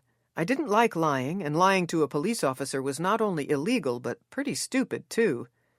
But I couldn't think of a way to tell him the truth without it ultimately leading the police to Fiona Armstrong and her illegally obtained insurance money. I made a silent deal with myself that even though I lied now, I would talk to Edwin as soon as possible, maybe even talk him into talking to Inspector Winters himself. No, I said. He believed me. Mostly. I think he was always slightly doubtful of anything to do with Edwin. Other than the body, and then later, the dirk and card, you saw nothing suspicious, either time, no other people, no items? He said. No, I said. Just the Germans, later. He seemed to have no interest in his coffee or the biscuits the waitress had put on the table. Inspector Winters, what do the police think? I don't really know, he said as he closed his notebook and glanced at his watch. This isn't my case, but since you brought by the dirk and the business card, you put me in the middle of it a wee bit. That's not a bad thing. I'm sorry if it sounded like it. I just want to help the other officers as much as I can, as accurately as I can. I swallowed a gulp of coffee and nodded. Did you check the dirk, the card, for fingerprints? We did, and there's nothing on them that tells us anything. I don't even need to fingerprint you. There's nothing that could help at all. Do you know anything about the dirk? I asked. I know that when the case is solved, and if it isn't used in solving the case, it will be yours. You found it. Can you tell anything about it? Where it's from? My crime people are testing it. Do you think it's valuable? Inspector Winters asked. I have no idea, but I know someone who might be able to help. He works at the National Museum of Scotland. I'll keep that in mind. For now, I'll let my people look at it. And Griselle, did she know the victim? She did. Very well, it seems. Inspector Winters lifted his coffee cup and took a sip. Mind if I ask how? I said. They dated. The victim recently broke off the relationship, he said. His eyes shadowed briefly as if he'd said too much. Do you think she killed the lad? Elias asked. I don't know. She has no real alibi for the time of the murder, but I've got nothing that I could use to bring her in for further questioning. Do either of you? No, we both said. Aye, Inspector Winters said. And you need to keep in mind that it's better that way. A murder's been committed. It's good to be wary. We will, I said, as Elias and I nodded together. I hope so. Well, thank you both. I'm sorry I didn't call you sooner. Inspector Winters stood and put his hat on again. I've got to go. Call me if either of you think of something important to the case. We will. He stepped away from the table, but then turned around again. You haven't asked for the victim's name, he said. I suddenly realized this whole coffee and chat time had been orchestrated so Inspector Winters could see if I would say the victim's name. I didn't think anything had been released on the news, and I had already thought to be careful. If I knew who he was, I would have much more explaining to do. Keeping a lie going is exhausting. I didn't think it was my business, but what was his name? I asked. William Armstrong, Inspector Winters said. His father was killed a couple of years ago in a fire. That's terrible, I said. Aye, he said. Coincidences are funny sometimes, though. As I was looking through the file for Gordon Armstrong, the victim's father, I came upon Edwin's name. The police had talked to your boss back then. Do you know anything about that? Nothing at all, but I'll ask Edwin, I said. Aye, Inspector Winters said, before he turned. Inspector Winters, I said, causing him to stop and pause a second before he faced us again. I continued, is there any chance the blunt instrument that killed William Armstrong was a bagpipe drone? That's what they're called, right? The wooden parts of a bagpipe? If there is a chance, it's ever so slight, but I'll be looking into everything, he said. Thanks, and I have no doubt, that you'll be looking into everything. I smiled, and Elias tipped his cap before Inspector Winters left. He and I might get along so much better if our relationship hadn't been built around murders. I breathed a heavy sigh. I'm not very good at this. Elias laughed. On the contrary, lass, I think you're very good at it. Come along, let's get home to Aggie. I'll tell you what the bagpipe lass said that I thought was interesting. I couldn't wait to hear. Chapter 10. We started the morning with a hearty Aggie breakfast. She cooked for the guest house visitors and had made sure to whip up a couple extra helpings of beans and eggs, the parts of a Scottish breakfast I liked the best. I'd learned that it's safest to stay away from anything in the UK that includes the word pudding. It's not the same sort Americans are used to. I once tried black pudding, and it was only after I said I didn't like it that someone mentioned it is made with pork blood. As we helped Aggie in the kitchen, we discussed Griselle Sheehy and the things she said that made her seem suspicious to Elias. Aye, Elias said. Miss Sheehy said that she was out of sorts because the police officer came to visit her so soon. I asked, trying to sound casual, if maybe she thought the police officer would stop by later. The look she gave me was as if she kenned she'd been caught almost saying something she didn't want to say, and then she started to be delightsome and funny. I didn't find this brief conversation enlightening, but Elias was good at reading people. Aggie was even more dubious than me. I dinna think that means much of anything, Elias, she said. You might have been looking for something to find suspicious. Elias shrugged. It's good to notice everything. That is true, I said. I also asked Aggie about the sticker on the diploma, Spec, and her answer only made me more curious to understand it fully.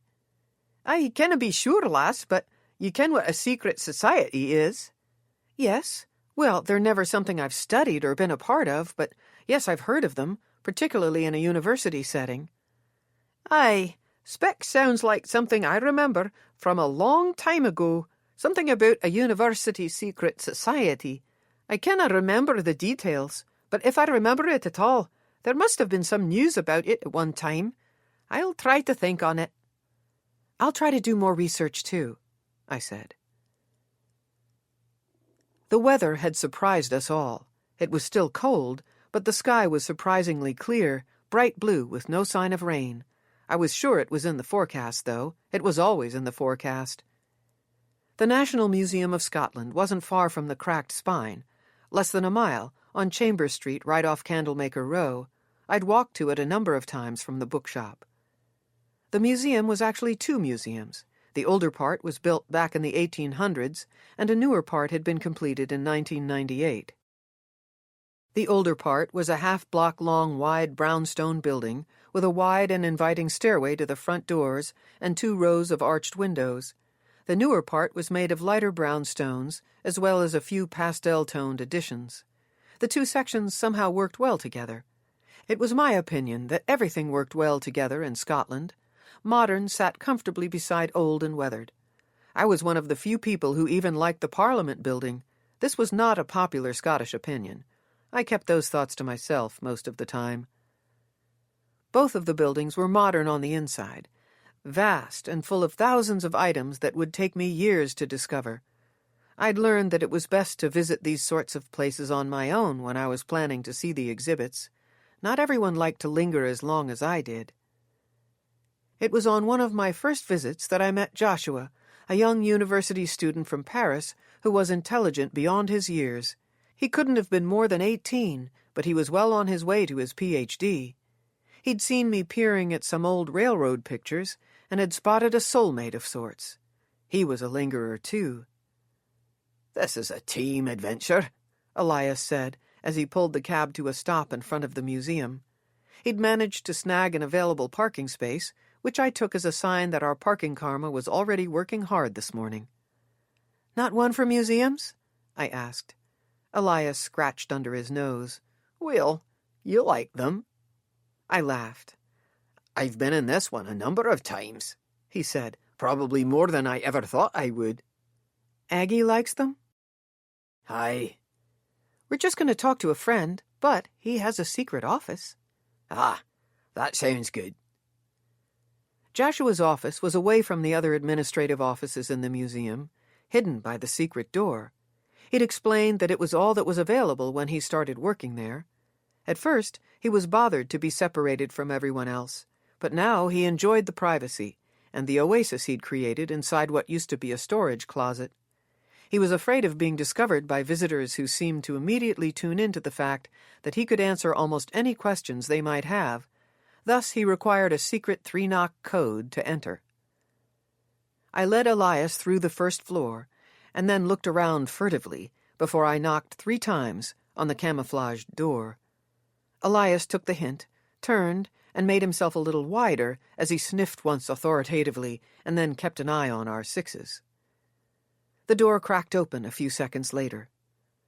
"Delaney! Wonderful! Always good to see you," Joshua said with a wide smile and a welcome pull of the door. "Hi, Joshua. Sorry for just dropping by. Do you have a minute?" "Always a minute for you." Joshua had a tiny crush on me.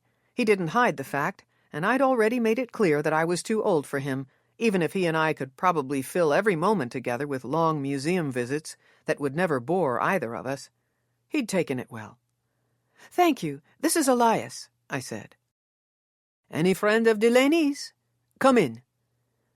Joshua's French accent was almost non-existent when he spoke English. He was fluent in 6 languages, 7 if you included his self-education in some Scottish Gaelic, a language that fewer than 100,000 Scottish folks still spoke, most of them in the Highlands. He had also mastered the accents that went with each language. One of his co-workers told me he could also play any musical instrument, but I hadn't witnessed that talent yet. "Thank you," Elias said as he removed his cap once we were ensconced in the small office space. The utilitarian furnishings, a steel gray desk, matching chair, 2 sparse visitors' chairs, and 1 long file cabinet, were overwhelmed by a giant computer screen that always seemed to display something with more numbers than anything else. I'd inquired about the numbers once. Joshua had said that spreadsheets were important to his research, but he never explained the details of that research, even when I asked him to. 1 yellow notebook and an array of different-colored ink pens were always in the general vicinity, too, but the notebook was always turned face down when I was in the room. Elias and I wedged our knees into the sliver of space between 2 chairs and the desk as we sat down, and Joshua sat on his side. He slid the notebook and pens to the far edge and leaned forward on his elbows. "How can I help today?" He smiled his boyish smile, his brown eyes lighting up. His long arms and legs would probably fill out some day, and he'd become better proportioned and transition from cute to handsome. He pushed up his modern black-framed glasses. "I have this," I said. I pulled out my phone, turned it toward Joshua, and scrolled through the pictures. Joshua whistled. "A dirk. Beauty." "Aye, 'tis a nice one," Elias said, his voice lined with a hint of admiration for the nerdy guy who knew a good weapon when he saw it. "What's your question?" Joshua asked. "Can you tell me about this one specifically just from the pictures? Is it old or new? Anything," I said. "May I?" he asked as he reached for the phone. "Of course," I said. "There are ways to date things like this," he said. "If I had it, not just pictures of it, I think I could get access to the machines in the basement, but... Ah, yes, this is what I was looking for." He held the phone closer to his squinting eyes and enlarged the picture on the small screen. A second later, he placed the phone on the desk, and his fingers moved to his keyboard, where they clicked away at warp speed. "As I suspected," he said, sounding very pleased with himself. "Here, look at this." Elias and I leaned forward as Joshua picked up the phone again. He scrolled and then enlarged a picture. "It's some sort of insignia," I said. "I think." "It is." He swung the giant screen around, and we saw the same insignia in a much larger version. "It's the mark of a manufacturer, Scotland Exports, a maker's mark." "Something tells me Scotland Exports wasn't around a couple 100 years ago," I said. "No, in fact they began their business," he turned the screen so he could see it again, "back in 1963, here in Edinburgh. They're still in business, though they moved up to Inverness." "I see. So it's not old or historical." "No, but it's a nice treasure. If they're still making them, I imagine the quality has gone down since 1963. This is probably a good dirk. I'd like to see it in person." Joshua's instincts were probably another reason he and I had forged such a quick friendship. My bookish voices were to me what old things' vibrations were to him, inanimate objects that spoke to things deep inside us. I hadn't told him about my bookish voices, but I hadn't doubted him when he'd told me about his own acumen. "It wouldn't have been used by a William Wallace reenactor?" I said, not meaning to test his knowledge of the time period, but just to confirm mine. "Oh, no, probably not. Those folks used swords, big ones." Joshua leaned back in his chair and tented his fingers authoritatively. "Best guess is that dirks came along around the mid-1500s.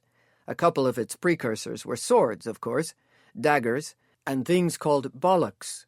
You can find a few on the web and see what I mean.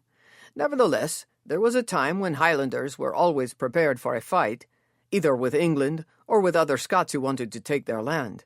They were always dressed for battle, which basically meant they always had a weapon on them. Dirks were much handier than swords. It's a bloody but spectacularly beautiful history."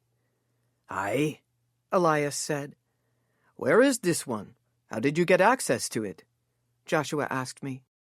"We found it on top of Castle Doone. It was wedged into a space at the bottom of a stone wall up on the battlements." "I can't think of any reason there should be a dirk at that particular castle. That's a great place to make such a find, though. I'm a tad bit jealous. What were you doing up there?" "Just visiting," I said. Joshua nodded. "Elias and I went. Next time we'll let you know. Maybe you'd like to go with us," I said. "I'd love that." His eyes brightened. "Anyway, this could still mean something interesting. I mean, why would it be there? Even if it had been put or lost there recently or 50 years ago. Why? Could it be something as simple as someone dropped it? I don't know. It's curious, to say the least." I couldn't muster much interest in anything other than Billy Armstrong's possible attachment to the dirk, but I nodded agreeably. "Not something the museum would want?" I said. "Only if we were preparing some sort of exhibit regarding the weapon specifically as a sample of a slice, pardon the pun, of history. Your boss might like it, though. What did he say?" I sensed he was fishing for some information. I tried not to miss a beat. "I haven't had a chance to show it to him yet." "I bet he'd like it. I'm sorry it's not one that might have actually been used in battle." I smiled. "Not your fault. And thanks for taking the time with us." "Always a pleasure." He drummed his fingers on his desk and bit his bottom lip. "What?" I said. "I have a question, Delaney." "Sure." "I've heard talk about your boss and a room full of treasures. He had been fishing. Though I didn't like lying to the sweet young man who'd just helped me, I was well practiced in this particular lie. I laughed. I've found that there are lots of rumors about Edwin. He's much better known than I would have ever guessed before I moved here. Don't believe everything you hear. And not a thing about what you read, Elias added. That's certainly true. All right, then. You'd tell me if you came upon such a room, wouldn't you, Delaney? You'd be the first, I said. Elias and Aggie and Tom knew about the warehouse, but as far as I knew, they were the only ones outside the cracked spine who had been invited in. The Flesh Market Batch group had some ideas about it, but I knew Edwin hadn't invited even his closest confidants from that group inside. Many of them had asked me about its possible existence more than once. Aggie had told me that the room, jam-packed as it was, had made Elias nervous and claustrophobic, but had been magical for her. I got the impression she'd like to spend more time there. Edwin told her she was welcome whenever, but she'd been too shy to take him up on the invitation, and probably too busy, too. Tom had visited it just once, feeling like he'd gone somewhere he shouldn't. I thought he'd become more comfortable with it over time, but he hadn't. Excellent. Lunch sometime soon? Joshua said as Elias and I stood, filling the small space way too full. Of course, I said. Next week looks good. I'll call you.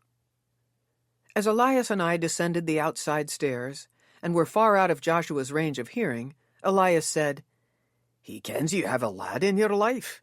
He knows. Tom has even gone to lunch with Joshua and me before. I think it's a harmless crush that will abate the second he meets someone his own age who's as interested in the things he's interested in. A lass his age? Interested in that sort of stuff? Elias whistled. That might take a miracle. A rare thing that a lass his age is impressed by things such as dirks and old museum pieces. They're out there, and I like to think they're worth the wait. Elias laughed. Aye, to be sure. Where to now? I looked at the time on my phone. We hadn't been inside the museum for very long, and it was only mid-morning. The details about the dirk hadn't been totally disappointing. At least I knew it wasn't an overly valuable item, which was something to file away, but I still sensed it was tied to Billy Armstrong. I had a number of ideas on how to explore that possibility, but with a clear blue sky and a full open day ahead, one thought overrode the others. How about a big trip? Where to? Stirling Castle and the William Wallace Monument. Aye? He rubbed his chin. Certainly, I suppose. Aggie doesn't need my help around the houses. In fact, I think she's pleased to get me out from underfoot today. Let's go. We climbed into the cab, and Elias drove us out of town. I hadn't noticed when I'd become so used to riding on the left side of the road, but as he steered us out of Edinburgh, I realized that I didn't have one moment of wrong side of the road panic. Chapter 11. There, it looks like they're going to start a skit, a reenactment, I said, as I pointed down toward the clearing and pulled my scarf up over my mouth against the cold wind. You want to ask if any of them knew the lad who was killed? Elias said. I do. We can watch their skit and talk to them afterwards. All right. We moved down the short slope and into a narrow but long natural clearing. The wind was much less biting here. Elias and I blended in with the eager audience. Other than my trips to the Castle Dune, every time I'd visited a place for tourists, I'd seen plenty of them. Today was no exception. A man who was dressed the way Billy Armstrong had been dressed stepped into the middle of the performance space. It was more than his clothes that reminded me of the dead man. His wide shoulders, big frame, and longish hair were similar too, though his hair was more brown than auburn. He held a long sword, but I didn't think it was real. There were no dirks in sight. I didn't want to take the time to climb the 246 steps up to the top of the Wallace Monument today, but it was certainly impressive, a tall stone tower. The views from it were spectacular, all Scottish rolling hills, but from the top they must be even more stunning. I'd probably want to linger inside it, too. Best not to have Elias or maybe anyone with me for that. Along with us and the other onlookers, a group of actors stood to the edge of the skit, observing the ones who were performing. It was almost like looking at a group of old-time clones. Except for slight variances in their ages, body sizes, hair color, and length, they looked similar. They all wore the costume. The actor who introduced himself as William Wallace and the others who joined him proceeded to dispel almost every idea the movie Braveheart had presented. Wallace had fought valiantly for Scotland's freedom from England, that was true. But as I'd already learned from Tom, the event that spurred his rebellion was likely the murder of his father, not of a wife. When the actor said this, a rumble spread through the audience, and he gave us a moment to let the fact soak in. As the skit continued, other actors joined in to reenact a battle that had taken place beside a bridge. I heard Elias sniff once. When I glanced at him, he quickly ran his finger under his eye and then gave me a brief smile. I put my hand on his arm and told myself not to choke up, too. Scottish pride had been slowly seeping into my own bloodstream. Finally, the main actor told us about Wallace's death, and it was as gruesome as the movie had said. Wallace had been hanged, drawn and quartered, eviscerated, and beheaded. The manner in which the well-rehearsed actor spoke about Wallace's unfair trial and death struck my already tender emotional chord, and I sniffed and wiped a tear too. "He's a fine lad," Elias said. I couldn't tell if he was talking about the actor or Wallace, or both. As the reenactment came to an end, the main actor pulled back from the others, who stepped forward to answer questions. "I don't know where he's going," I nodded toward the main Wallace. "Aye, he might be done for the day," Elias said. "Come on, I'd like to talk to him," I said. I needed to talk to him specifically. His performance had roped me in, maybe, but I knew I had to try to catch him. We hurried around everyone else and caught up with the actor in the parking lot just as he was about to open a car door. "Excuse me," I said. He looked around and then said, "Yes?" Even with that one word, I noticed the absence of the Scottish accent he performed with. "Hi," I said as we stopped next to him. "My name's Delaney, and this is Elias." "Okay," he said. "Can I help you?" He looked behind us. The others usually stick around for questions. "Right. Thanks," I said. "I have a question for you specifically, if that's okay." "Sure," he said, but didn't really mean it. Billy Armstrong. He was, did you know him? Do you know what happened to him?" "I did know him, and I know he's dead." He reached for the car door again. "Who are you?" "Aye," Elias jumped in. "Could we buy you a cup of coffee? I believe there's a coffee shop up in the monument." "I don't think so. I really do need to get going." "Just a moment of your time," Elias said. "The coffee will be my treat. We will not keep you long." I had no idea how Elias's words convinced the man to come with us, but they did, and a few minutes later my landlord was walking up to the counter to get the coffees as the reenactor and I sat at a table in the corner. "I'm Delaney Nichols. I work at a bookshop in Edinburgh, but I'm from the U.S., I said. "I'm Carl Hooper. I'm from California." He sent me a conceding smile and extended his hand over the table. "I thought you might be from home." "Small world," I said as we shook. "Scotland's home now, but it's always nice to talk to another American." "I get that." I'd been homesick for Kansas and my family a time or two, but nothing that had lasted more than a few minutes. I felt a little guilty about that. I cleared my throat. "How'd you get the job of portraying William Wallace in Scotland?" Elias joined us, doled out the coffees, and sat on Carl's other side. "My wife. She's from Inverness," Carl said. "We moved here a couple years ago so she could be closer to her family. I'm a school teacher in Edinburgh." "The acting gig doesn't pay, does it?"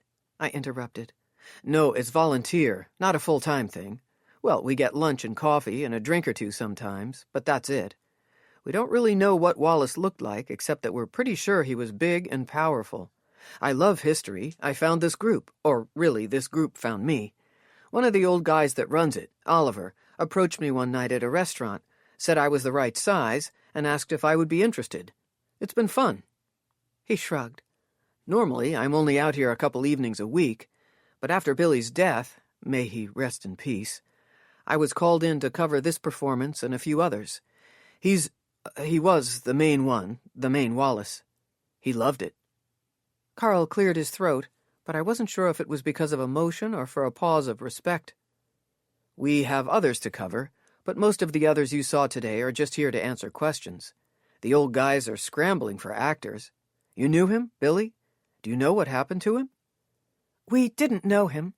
I looked at Elias. My boss knew his family, was friends with his father's years ago. Your boss? Did he ask you to come out here?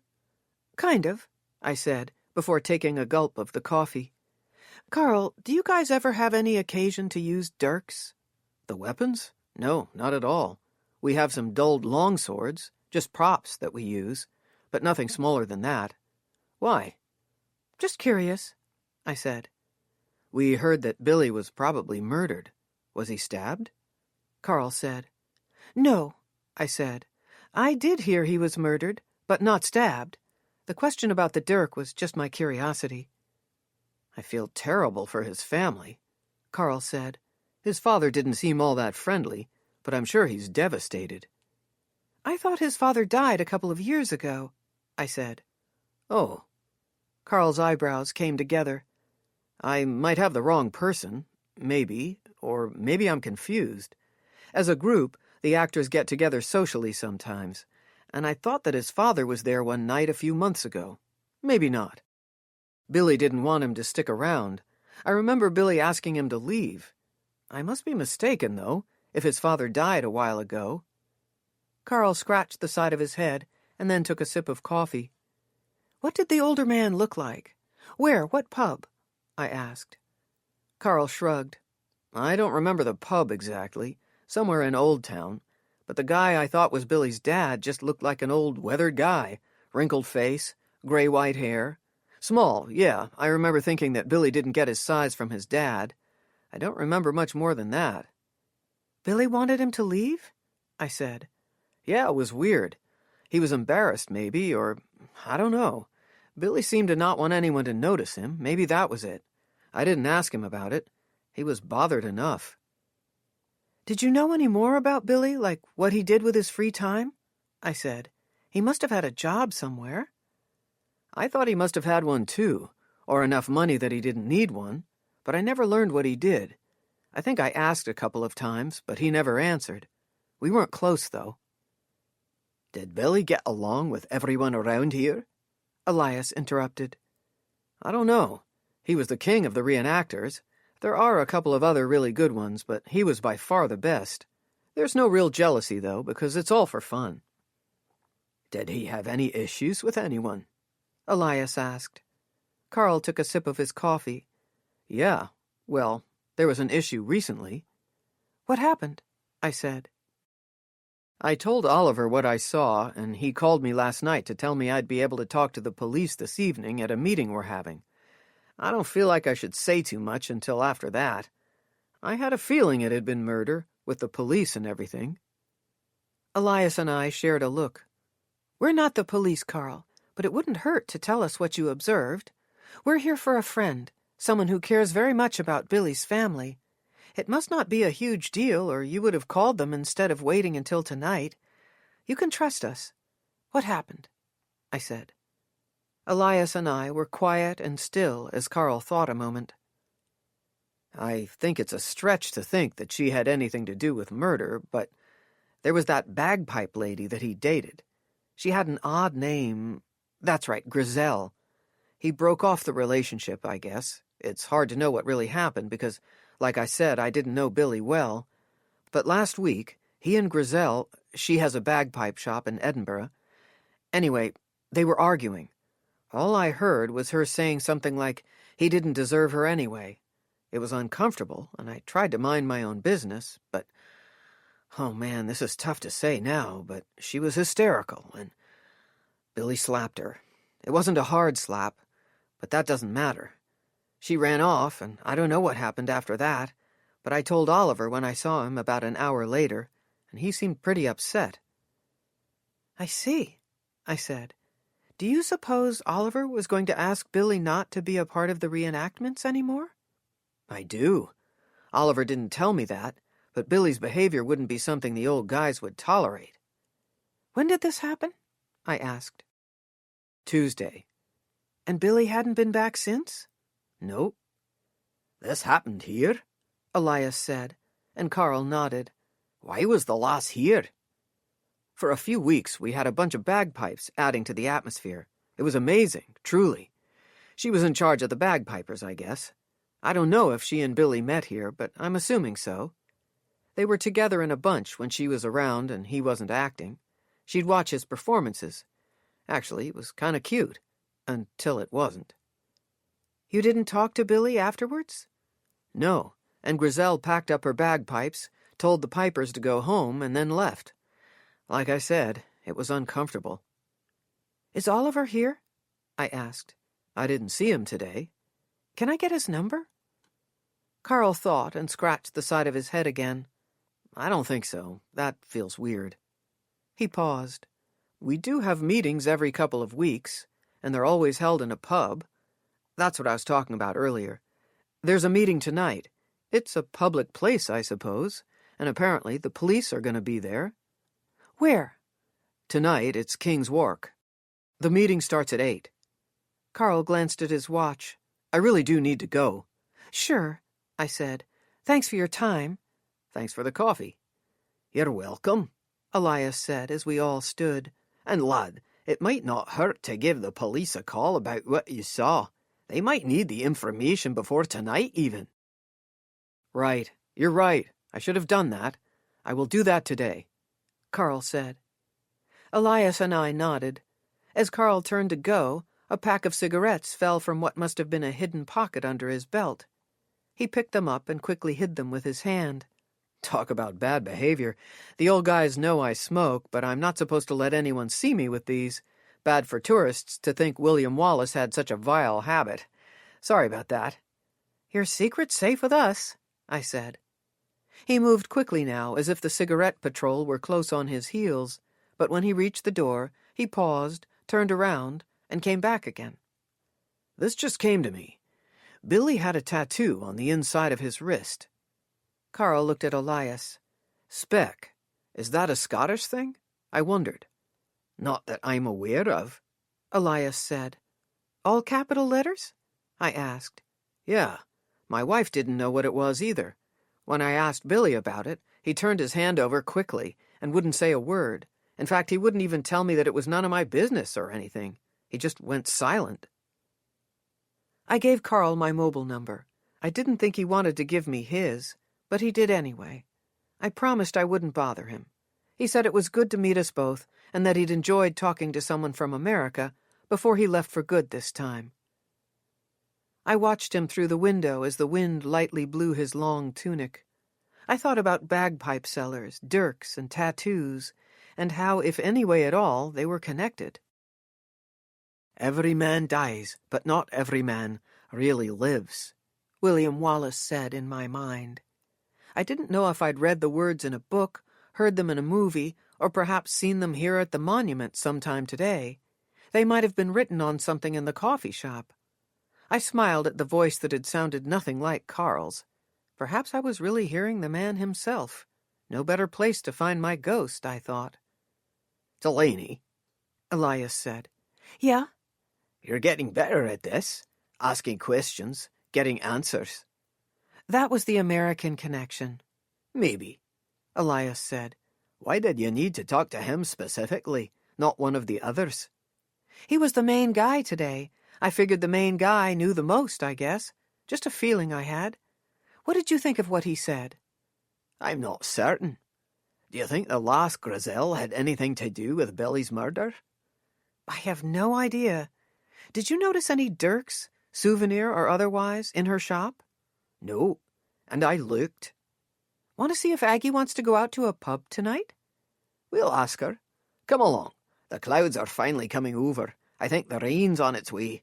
Let's get back to Edinburgh. Chapter 12. It turned out that neither Elias nor Aggie could join me at the King's Walk, but Tom could. I got the impression that my landlords bowed out when they realized Tom was available, on a Saturday night of all things.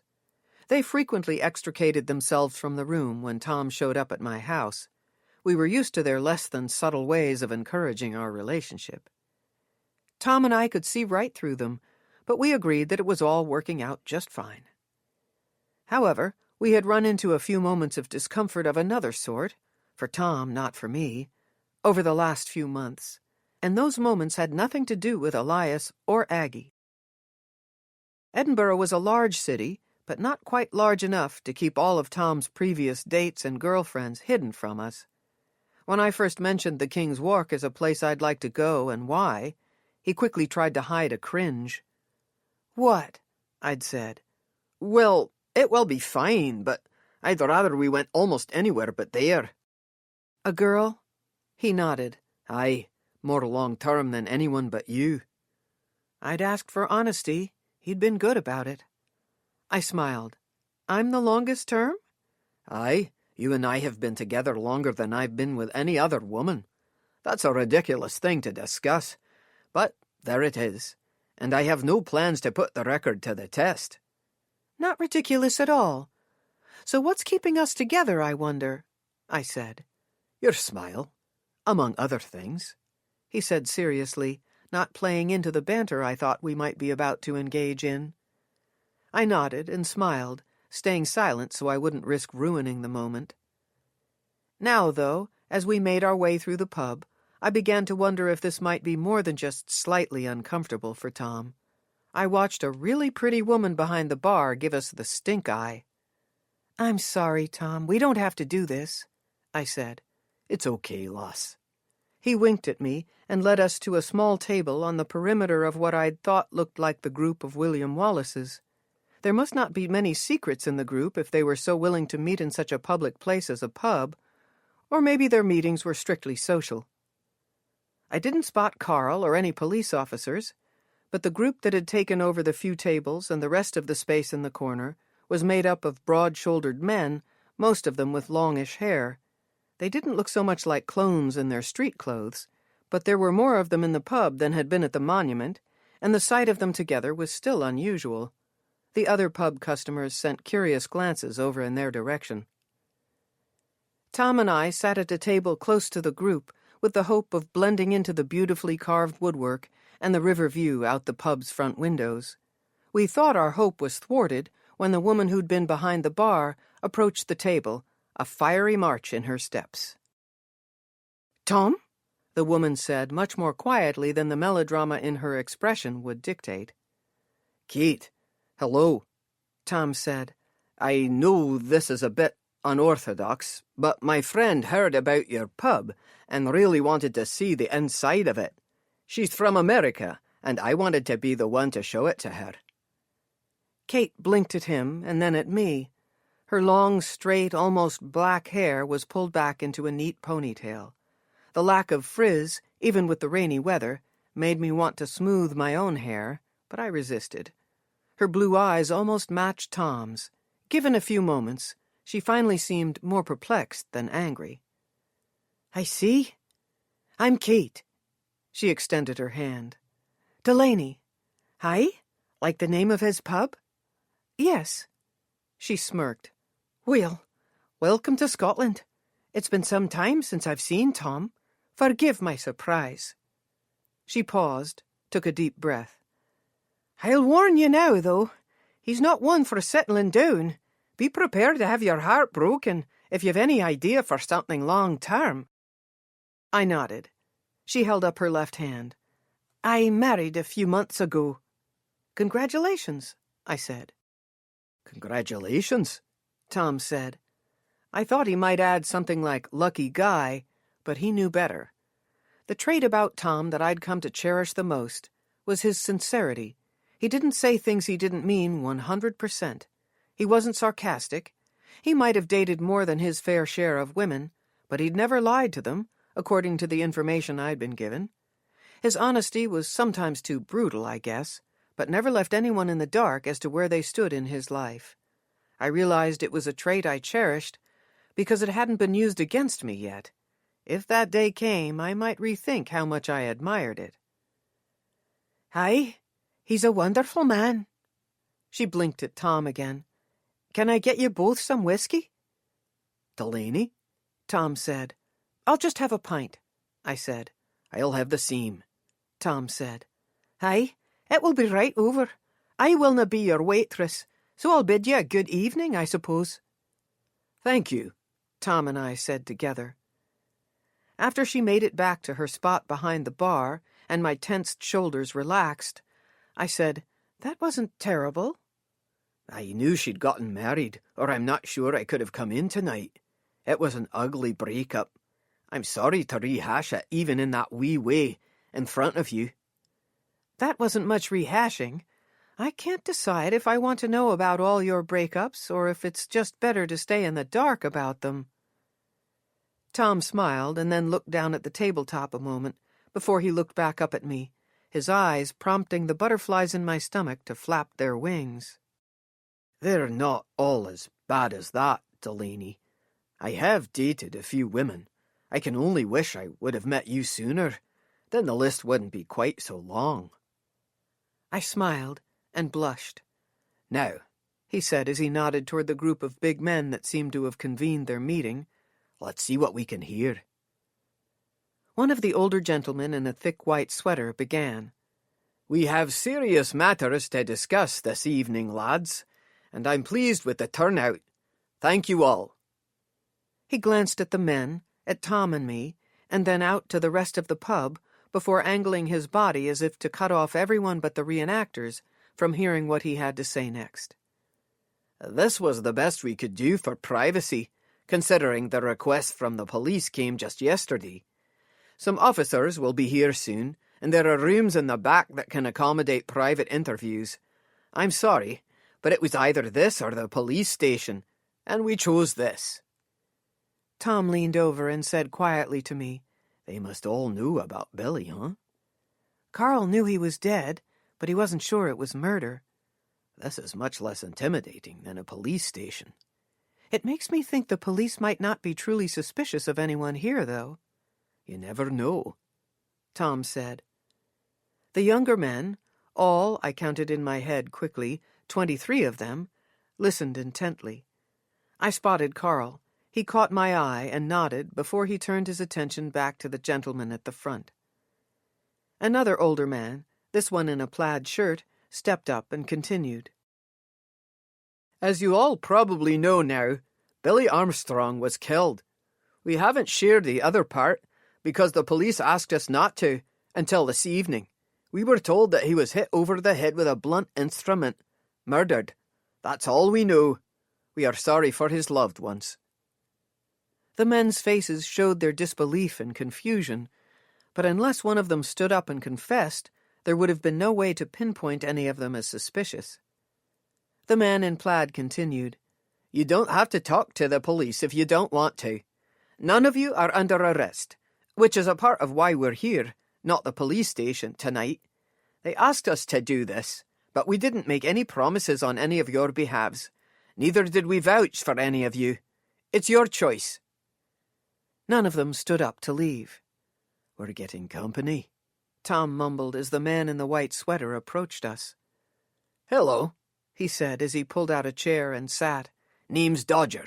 The young lad Carl told us that we'd probably have a redhead from America come to see us. You set off his alarms, if you know what I mean. We have nothing to hide, but I guess I'd like to know why you're interested in us. Interested in asking Carl about Billy. I'm sorry, I should have come and talked to you when we first got here. Yes, I am interested, but the reasons are difficult to explain. Please try. With an encouraging nod from Tom, I continued, It begins with an old friendship, a secret, and then the murder of Billy Armstrong. All of this involves people I know and care about, but I don't feel at liberty to tell you their names. I wondered if anyone knew much about the man who was killed, but it's mostly because my boss knew his father years ago. My boss is mourning this loss deeply. He would like some answers, but isn't spry enough anymore to gather them on his own. Are you their supervisor? I asked, as I nodded toward the reenactors. I'm one of the board members. They're volunteers. Myself and a few others work together to keep things organized. We're part of a Scottish arts board, and we were assigned this task about 10 years ago. We've enjoyed it so much and our tourist numbers keep increasing, so we're still here. Sounds like you enjoy it. Aye, very much so. It's mostly a group of good lads who enjoy what they do. Was Billy a good guy? I heard about his argument with the woman with the bagpipe shop, Griselle. Dodger rubbed his chin. Aye, well, I can't tell you much about Billy. He was a strange lad, but not in a fearsome way. He was quiet. He loved being William Wallace. We thought sometimes a wee bit too much. How's that? I asked. We wondered if he had a job outside of volunteering for us, but he would never tell any of us. We worried about his real self sometimes. How did he behave outside the skits? Billy was a loner, from what we could see. The incident with Miss Sheehy was beyond unfortunate. She says he didn't hurt her, but that was behaviour we couldn't tolerate, even if she didn't want the police to know about it. Billy seemed to understand we couldn't have him stay. I'm sorry he was killed. He will be missed, but I can't believe that anyone from this group had anything to do with his murder. You don't think it devastated him, being told he couldn't do the thing he loved any longer? I said. If it did, I didn't see it. He knew there was no negotiation. He didn't argue. What about Oliver or Carl? I asked. Dodger looked over to the man in plaid, who was talking to only one of the reenactors now. What about them? Carl reported the incident to Oliver, right? I believe so. Could that have caused them all some bad enough feelings to bring about something violent? Lass, not that I could say. I still don't know all the details of Billy's murder, but I can't see how either Carl or Oliver would have wanted Billy dead. They might have been angry at him, embarrassed by him, but not filled with murderous intentions. None of the reenactors, including Oliver, were paying us any attention. I wanted the chance to talk to all of them individually, but that seemed an unreasonable request. Even asking to speak to them as a group seemed too weird, and somehow a giant overstep. There are 3 of you who run this group. Where's the 3rd one? I asked. I'm not sure, lass, but I don't think he's a killer either. We don't always all make it to the meetings. May I ask his name? Dodger thought for a good long half-minute before he said, Ryan is his first name. I nodded, knowing I wasn't going to get a last name. Did you ever see Billy with his father? Not that I remember. Lass, I'm sorry I don't have more to tell you. Tell your boss to talk to the police. They might be sympathetic regarding his old friendship. I think I need to be with the lads. I suppose you could stay for the police, but that might be odd. Up to you. Dodger stood, so Tom and I did too. Yes, it might be odd, I said, but my attention was on Oliver, as he had moved next to a table against the far wall and studied a piece of paper he held. Dodger shook Tom's hand, my hand, and told us to have a good evening before he walked back to the others. What are you looking at? Tom asked me. That piece of paper looks important, I said. Oh, aye, maybe. One of the reenactors approached Oliver. All I could see were the reenactor's jeans and red sweater from behind, but I could see Oliver's face as he looked up at the reenactor. Something was wrong, upsetting. I stepped away from the table, but I still couldn't see the front of the reenactor as he guided Oliver toward a back room. Looks like the police are here, Tom said. I looked toward the 3 approaching officers, who were serious in their demeanor. They spoke over the bar to Kate, who sent them a disappointed frown before she reached to a bell nailed to a post and rang it. "We're closing early tonight," she announced. "See you all tomorrow." The officers seemed to know who they needed to keep in the pub, and the 3 of them lined up as if to form a barricade to keep the reenactors from leaving. I couldn't think of anything to say to them other than the fact that Gordon was alive, and I still hadn't talked to Edwin. Besides, I was beginning to think that Gordon being alive had nothing to do with his son's murder. Too much had happened at the William Wallace Monument over the last week of Billy's life, and I thought that somehow his dismissal from the role he so loved must have led to his murder. The facts as I knew them didn't make a lot of sense, but it was likely that the police had done their job well, and they were on the right track. I hoped. As awkward as it was, Tom and I both sent parting nods to Kate as she stood behind the bar, fists on her hips, the frown on her face even deeper. I was glad when we were out of the pub, and I took in the fresh, cold air. "Did you see Oliver go to the back room?" I asked. "No, I saw him looking at the paper," Tom said. "But then I noticed the police. Did I miss something good?" "I don't know. I couldn't tell who he went into the back room with. They all looked so much alike." "Important, you think?" "I have no idea," I said, as I shook off the wonky feeling that had come on when I saw the look on Oliver's face. "No more murder investigation tonight, though. How's that sound?" "I like that. I have some ideas how we could fill the rest of the evening." "Sounds perfect." Chapter 13. Unfortunately, things didn't go as we hoped. As we drove toward my cottage, a surprise turn of events that had nothing to do with the Kingswark, Kate, Billy, or distractions with Tom brought the romance to a screeching halt. Tom's employee Roger called just as we turned onto my street. A pipe had burst, and Tom's pub was flooding. With a quick stop on the street in front of the guest houses, and an even quicker kiss, Tom let me off at the curb and told me that he was sorry and that he'd call me in the morning. It wasn't even 11 o'clock as I made my way around the guest houses and Elias and Aggie's small cottage. Lights were off in the McKenna cottage, but that wasn't a surprise. They were early to bed, and even earlier risers. I played over the events of the day and decided that even if I didn't see Edwin soon, I needed to call him and ask about Speck.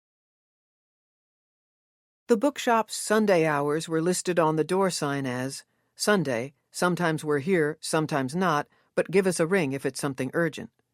And then Edwin's phone number. There hadn't been many Sunday book emergencies, but a few over the years.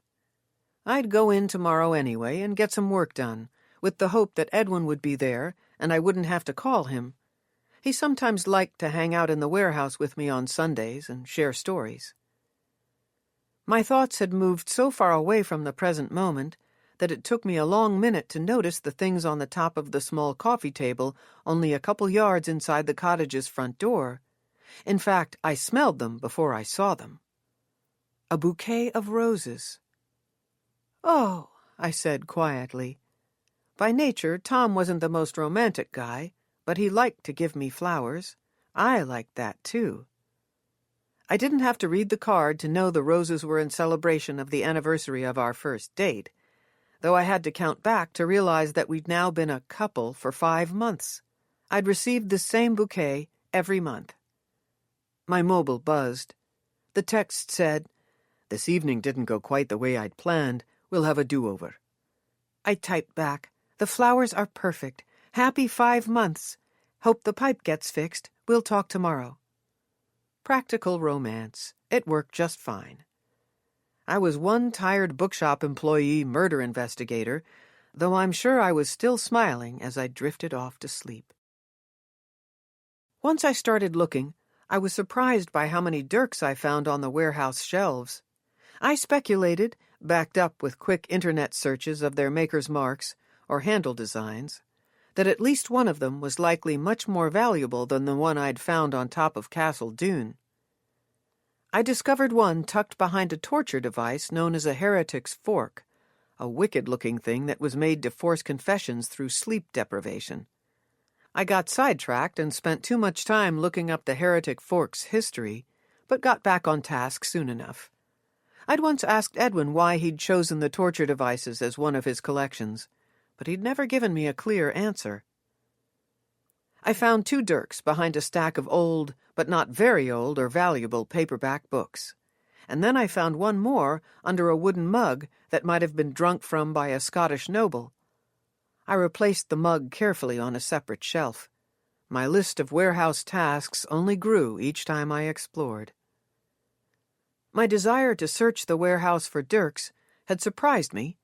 I hadn't woken up with the idea, but as I'd unlocked the shop's front door with the hopes of finding Edwin inside, It seemed like the right thing to do. I found 4 dirks quickly and didn't search deeper for others. If there were 4, there were probably more, though. One of them was obviously a replica, something made probably even later than the one I'd found at the castle. Its dark handle felt like plastic, and the dull blade might not be strong enough to cut into a watermelon. I set that one to the side. I didn't know how long it was from when they were used as weapons to when they were recreated as souvenirs, but it might not have been a stretch to think that 100 years or so separated the versions. If a dirk wasn't something made in the 20th century, it was probably authentic, and a century or more old. If Edwin didn't realize this, and I'm sure he did but might not have given it much thought, it was my job to research the particulars and let him know. One of the dirks had an 11-inch blade with a black and gold handle. Its sheath was also black and gold. I concluded that it was probably a piper's dirk, made for the Black Watch, a regiment group that fought against the Highlanders first during the Jacobite Rebellion. I could see no mark on it that told me it was a replica. I found no maker's mark at all. I'd show it to Joshua after I showed it to Edwin, but I suspected it was rare and probably valuable. Carefully, I held the dirk and wondered whose blood it had shed and why. As had happened with other items, I became overwhelmed by the amount of history each of these things had participated in making. A knock sounded on the big red door. I jumped up quickly and unlocked the deadbolt. I knew Edwin's knock. "Hi," I said. "Come in. I'm so glad you're here." "Working Sunday again?" Edwin said. He looked less disheveled than when I'd last seen him, but his eyes were weary and rimmed in pink. He hadn't slept much these last few nights. "I am. I like the quiet," I said as I shut the door and turned the deadbolt. "I do too." "Come sit." There was no excited anticipation between us this morning like there was most Sunday mornings. No hope to share a fun memory or an old adventure today. "Edwin, I'm so sorry for everything you're going through. I'm sorry for whatever part I played in the terrible and shocking news," I said, after we were both seated. "Lass, none of this was your fault. I'm sorry I got you involved. I should have just met with Billy myself." "You couldn't have predicted how it would go." Edwin pulled an ankle up to his knee, and I noticed his attire. I wondered if he ever wore jeans. Even on Sundays, Edwin dressed to the nines. Today it was pressed tan slacks and a brown sweater. I was wearing jeans, which were acceptable on any day of the week apparently, but I couldn't bring myself to wear them to the shop any other day but Sunday. "Oh, dirks," Edwin said when he noticed the items on my desk. "How lovely. What are you doing with them?" "I found these on the shelves. One seems like a replica, a modern souvenir, but I'm looking into these others. I think this one was used by the Black Watch." I held it toward Edwin. "It's possible. I'm sure I acquired this from an old woman from a Highland village, although I can't remember exactly where she said she lived. She came to the shop just to show this to me. She said she'd heard about my treasures, but I, of course, wouldn't confirm or deny. She wanted to give the dirk to me, but I insisted on paying her something. I fear I didn't give her enough if it's from the Black Watch." "Well, I don't know for sure yet, and I need to look into these others, too, but you might want to consider them all for auction." "You might be right. We have a number of members who enjoy weapons. I didn't know I had more than a couple." Edwin leaned forward and looked at the 2 other dirks on the desk. The blade of the white-handled one was long and vicious. The blade of the mahogany-handled one was partially serrated and just as intimidating. "There might be more. I'll let you know what I find," I said. "But the thing that sparked my desire to look for these this morning is something else I found. I should have told you about it, but, well, I just didn't, and I was hoping to see you today." I lifted my phone from the desk and scrolled to my pictures. I don't think it had anything to do with Billy Armstrong's murder, but I found it near where we found him. I went up later that same night with Tom to look for any sign of the handwritten story that was supposed to be included in the book. This isn't authentic. It's a souvenir made about the mid-1900s. I held the phone out for Edwin to see. It's interesting, though, isn't it? Edwin? My boss's face had paled, and he blinked rapidly, his eyes in the general direction of the phone, but not really looking at it anymore. I'd done it again. I hurried around to him. Are you okay? I reached for my mobile to call 999. Edwin put up his hand. I'm fine, Delaney. No need to call anyone. You surprised me again, that's all. I promise I'm going to stop doing that. Are you sure you're okay? I'm sure. Tell me exactly where you found it. He reached for the phone on the desk, but then pulled his hand back before he reached it. On top of Castle Dune, under the stone wall that was next to the stairs where we found Billy. I had begun to think it didn't have anything to do with his murder. Do you think it did? No. Please don't call anyone. I don't think this has anything to do with the boy's murder. But I do think it was meant for me. Part of the message that Gordon wanted to give me. What's it mean? I said, as I stood and went back to my chair. His color was returning. Edwin shook his head. I can't tell you, my dear. But I do promise you sincerely and deeply, I'm sure it had nothing to do with Billy's manner of death. But it could have contributed to the reason he was killed? I said, thinking as quickly as I could through his wordplay. He looked at me and blinked. No, I think it's more likely that it was dropped accidentally. There's no mistaking that this is something only Gordon and I would understand. I doubt even Billy understood the message his father was relaying to me. And frankly, no one else would care. And I don't think it was the reason he was killed. No, that wouldn't make sense. Where's the dirk now? I gave it to the police, I said. I watched him closely for another reaction. I see, he said, not bothered. You've been busy. I have, and I'd really like to know what the dirk means to you, what the message was. Please tell me. He stood. I thought his legs might be shaky, but they weren't. I will, I promise. But now I must find Gordon. I need to talk to him. Edwin, there was more, I said as I picked up my phone again. He sat in the chair again as I scrolled to the picture of the business card. I found this by the dirk, and I know that Billy was involved with this woman, Griselle Sheehy. They had a public argument in Stirling, where Billy volunteered. On Tuesday, he slapped her. As a result, he was asked not to come back to portray William Wallace ever again. Was she hurt? Edwin asked. Not physically, but I'm sure the entire scene was awful. Aye, Edwin said, as anger lit briefly in his eyes. Unacceptable behavior. But I'm sure he was devastated about his mistake. I don't think the gentlemen who run the group were accepting apologies, I said. I can't put the pieces of information together so they lead to a killer, but I think they somehow must.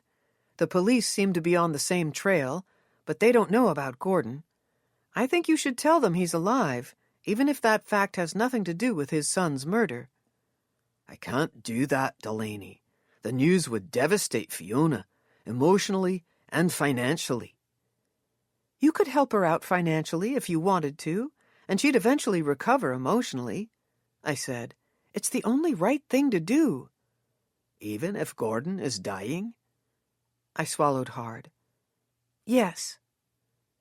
I knew that exceptionally rich people were often called upon to save those who weren't their responsibility just because money could solve financial problems, and if you had so much you wouldn't miss giving some away. I never did like that line of reasoning.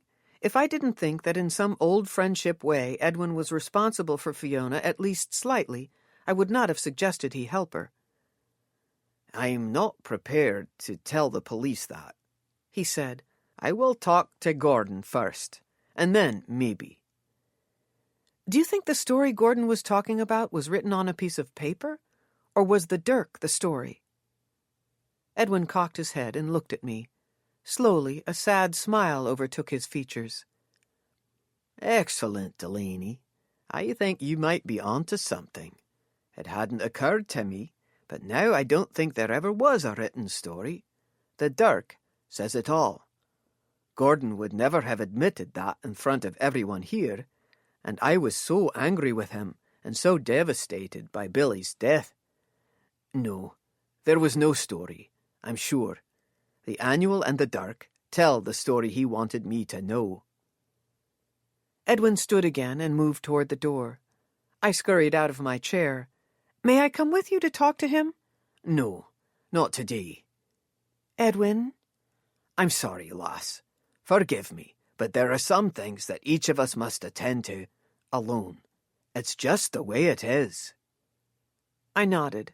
I was confused and concerned. I hadn't expected these turns at all, and Edwin wasn't just my boss. I'll ring you later. After I talk to Gordon, I will want to talk to someone. I will ring you, he said. All right, I said hopefully. I'll keep my phone right next to me. I locked the warehouse door behind him again, but then remembered I'd forgotten to ask him about Speck. Hurriedly, I unlocked the door, had to lock it again because that was the rule, never ever leave the door unlocked, ran up one side of stairs, down the other side, and then out through the front door. There was no sign of Edwin or his Citroën. I tried to reach him on his mobile, but he didn't answer. Now what? I said as I bit my bottom lip. I looked up toward Tom's pub and answered my own question. Chapter 14. He just left? Tom said from the awkward sideways position he'd taken under the back side of the bar. His face was spotted with black grease and dirt, and the wrench he held was so big that it looked more deadly than the dirks. Yeah, I didn't even get a chance to ask about Speck. Can I help with that? I said from my crouched position next to him. I know a little plumbing, farm girl and all. Tom smiled up at me. I just have to get a couple things tightened up, but I'm not surprised you're not afraid to get your hands a little dirty. That sounded like innuendo. Didn't mean it to. I smiled down at him, but his attention had gone back to the pipe. I said, Thank you for the flowers. They're beautiful. I'm glad you like them. A couple of seconds later, and after saying some unfamiliar words that were probably a Scots version of expletives, as he looked at the pipes, Tom sat up and dropped the wrench into a toolbox on the floor in between us. So the dirk we found was a message from the dead man's father? Tom said as he rested his arms on his bent knees. Right. Originally, the story was supposed to be about the reasons Gordon faked his death. He said he wrote it all down, but I'm pretty sure Edwin thinks that the only story was the dirk. Edwin doesn't think anything was written down at all. At least, that's my interpretation. Tom nodded. I bet you want to talk to Gordon. I could go with you later today, but not right now. That's where Edwin said he was going. Gordon works at a fish market, but when I looked them up, there's more than one. Aye. Tom hoisted himself up, and then gave me a hand, too. He pulled me close and held on a little too long, but there were no customers around at the moment. They're all down close to the water, close to the pub we went to last night, actually. Roger, he said to his affable employee, who was cleaning the front windows of the pub, your dad works at a fish market, right? Aye. Where does he go when he isn't working? Which pub? Aye. Believe it or not, my dad's not a drinker. He works a full week and rests on his days off. Then that won't work. All right, how many fish markets are there? A few. Why? We're trying to find someone specific. Roger scratched the side of his head. Well, I guess I'd need more information, but many of the markets are run by families. Da works with his cousin. There's a particularly big market that has a number of employees that aren't family, though. Honestly, I cannot remember the name, but it's the big red barn-like building right next to the river. I think I saw that last night near the King's Wharf, I said. I think so, too. It's not too cold. Maybe I'll take a bus over there and see what I can see. It would be pure luck to run into him, but it would give me something to do while you're busy. What if you run into Edwin? I shrugged. I'll improvise, I guess. I'm sorry I'm busy. We have to get this all cleaned up and put back together before tomorrow. It's a mess. You'll be careful. Yes, and don't worry about it. I'm glad you're able to get it fixed. Tonight, we'll try again? Aye. Uh-oh. Shall I close my eyes and ears? Roger said. Your choice, Tom said. It was an awesome goodbye. If he didn't, Roger probably should have closed his eyes. I found the long red building quickly and easily. It was as simple as retracing the route to the King's Walk, but stopping about a half-block sooner. Sea smells greeted me outside the building, somehow different when the air was cold, sweeter maybe. I walked over to the side of the building that was next to the water. From there I could see an inlet with a few moored and rocking boats and a couple of wake markers. The seawater wasn't too rough, but was very foamy around the shore. The cold spray hit my cheeks with a gust of wind. It wasn't below freezing, but I wondered if I'd have ice drops on my face if I stayed outside long enough. I met even stronger smells when I went inside, and not much more warmth. The market reminded me of any classic fish market I might have seen in pictures or read about in books, but it was my first in-person visit to one. Kansas fish markets were more about poles and wormy bait sunk into a river than buying anything from someplace indoors. Rows of fish on ice filled the building. Big fish, small fish, gray fish, and even red fish. There were so many varieties, including what must have been some sort of cephalopod, but its numerous tentacles seemed alien, and I found myself stepping away from it when I wondered if I saw one of its tentacles twitch. Now that I was there, I felt lost and silly for even trying to find Gordon. I hadn't seen Edwin Citroën anywhere nearby, but if he'd been here, he could be long gone by now, which was good news. I really didn't want to run into him. Hello, can I help you? The smiling man wiped his hands over his mostly clean apron as he approached. He also wore a very clean and very white coat, with sleeves pushed up, displaying heavily muscled forearms. His hair was covered with a net, but that didn't take away from his dimpled smile. He was a tall man, probably close to my age, but with twinkling eyes that made him seem youthful. "I'm not sure.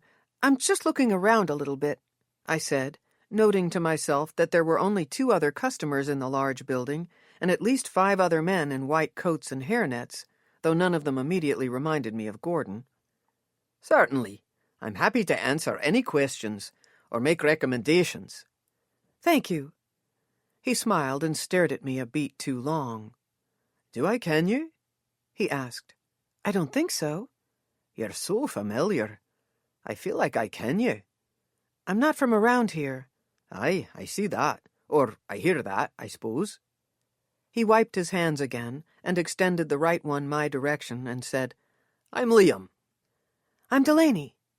We shook, his grip almost as strong as his arms inferred it would be. I'm sorry to stare, but you're lovely, he said. Predictably, my cheeks reddened. Thank you. If you're new to Edinburgh, I'd be happy to show you around. Been here all my life. I ken all the good places. The bad ones, too. Well, thank you, Liam, but I've been here a few months already, and I am seeing someone. Pity. Real pity. Delaney? I turned as Gordon approached. He had a box of fish over his shoulder, and the edge in his voice told me he was both surprised and unhappy to see me. Hello, I said. Gordon set the box of fish down. I see you've met our Liam. Aye, maybe you look familiar because you ken Barclay. She's never been here before, have you, Delaney? Barclay Gordon said, his tone firm and unfriendly still. This is my first time. Good to see you, Barclay. I hope to run into you today. Aye, Gordon said. Liam's eyebrows lowered as he inspected Gordon and then me and then Gordon again. All right, let me know if you need anything, Liam said before he turned and walked away. Gordon stepped closer to me. What are you doing here? I wanted to talk to you. I didn't know any other way to get in touch, I said.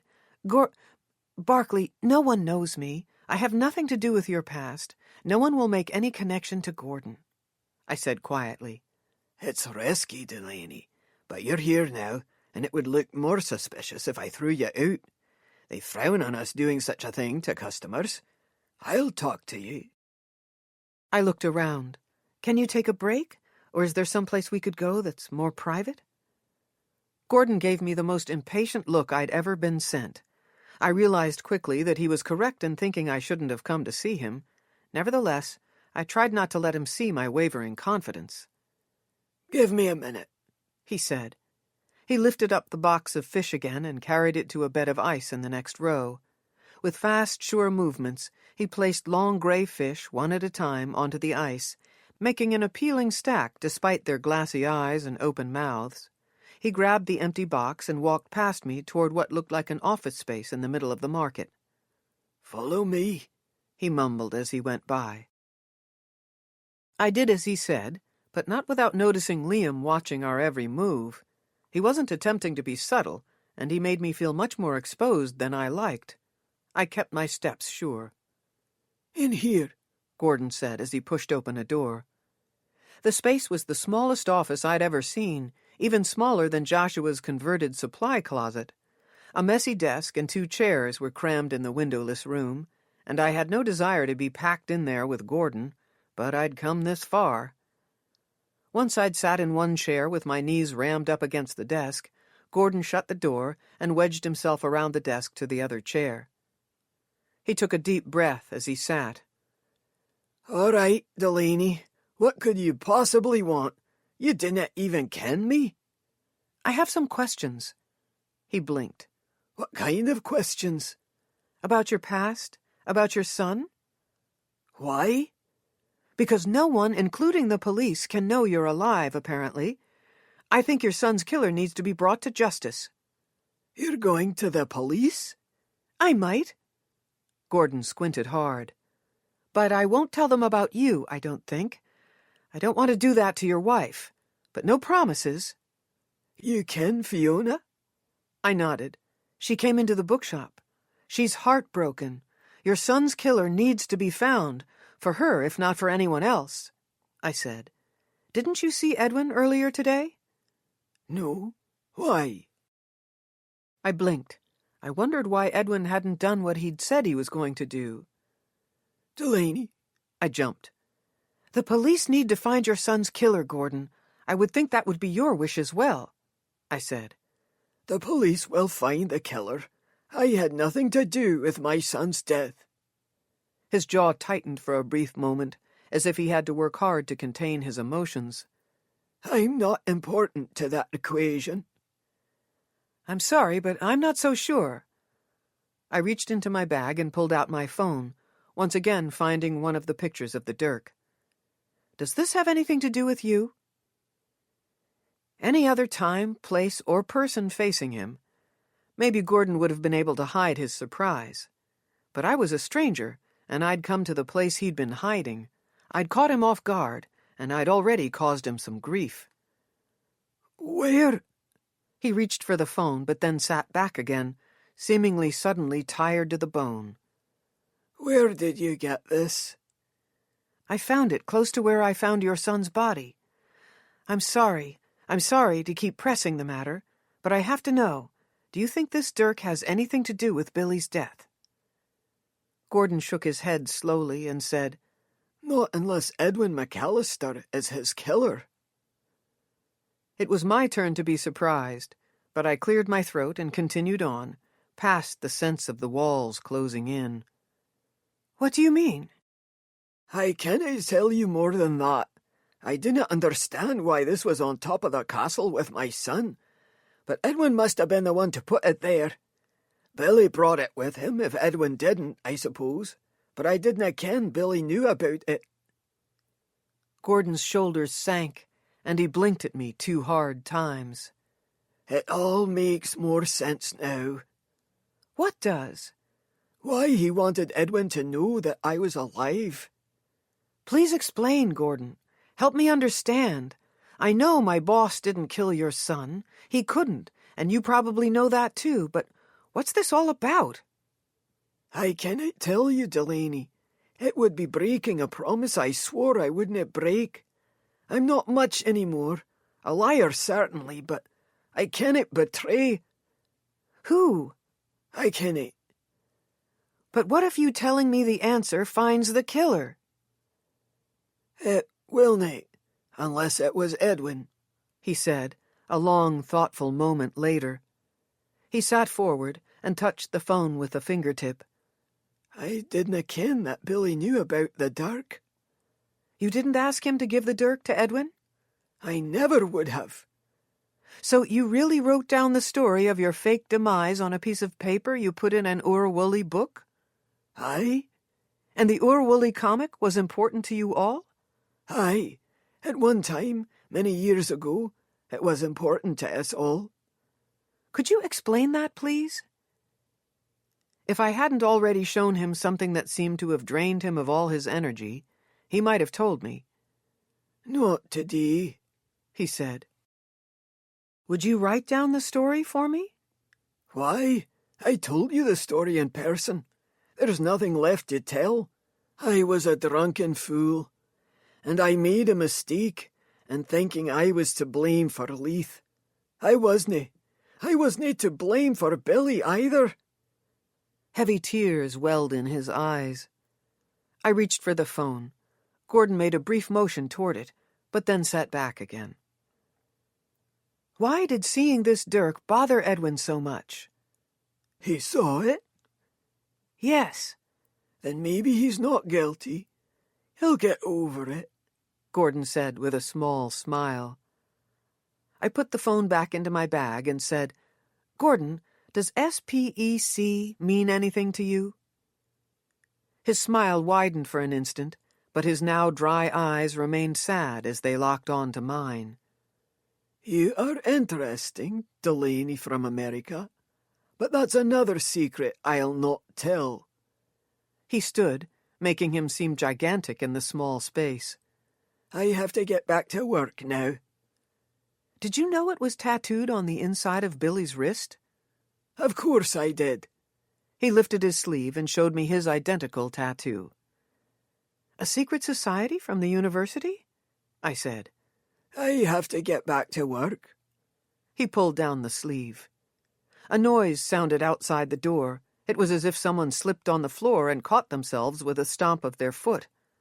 Gordon and I looked at each other before he turned the knob and pushed it open. No one was in sight. I followed him out to the market, where many more customers filled the space, along with the strong sea smells. There was no obvious eavesdropper in the area, but a tall older man next to the closest set of doors looked over at us and pulled his eyebrows together. My boss, Gordon muttered quietly. We were in his office. I'll come up with an explanation. Thank you for your time, I said, loud enough and friendly enough for the boss to hear. But Gordon lowered his voice. Dinna come back here again, Delaney. We have no business together. I wouldn't want to do anything to put Fiona in jeopardy. Please, stay away. He turned and walked past the office and through some plastic dividers that I assumed led to an even colder part of the building where the fish went before they were displayed out front. I smiled as I passed Liam. He smiled too, and then quickly turned his attention back to the mussels he was placing on ice. The nice day had disappeared by the time I stepped back outside. Light rain fell with clouds that promised heavier rain before they dissipated. From the landing, I peered toward the street in between the market and the river. I had an umbrella in my bag, but there was a bench on the landing around from the front doors that was protected by an awning. I took a seat and pulled out my phone again, finding the bus route and time app. A 15-minute wait, not bad. I tried to call Edwin and wasn't surprised that he didn't answer. Just as the 10-minute mark ticked by, Liam came out through the door, stopping short when he saw me on the bench. Hi again, he said. He'd taken off the hairnet apron and white coat, and his dimples stood out even more when you could see his short brown hair. Hello, I said. Hey, I'm sorry if I was weird in there. You really do look familiar, but that's no excuse for my stalkerish behavior. It's okay. You waiting for Barclay? No, a bus. Aye? Well, I'd offer you a ride, but after all that, I'm not sure it would sound all right. I smiled. Thank you, but I'm okay. I like the buses. Liam smiled and cocked his head as he looked at me. The moment went on a bit too long. Nice to meet you, Delaney, he said a beat later. Nice to meet you too, Liam. You ken where I work.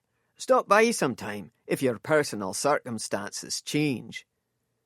I nodded.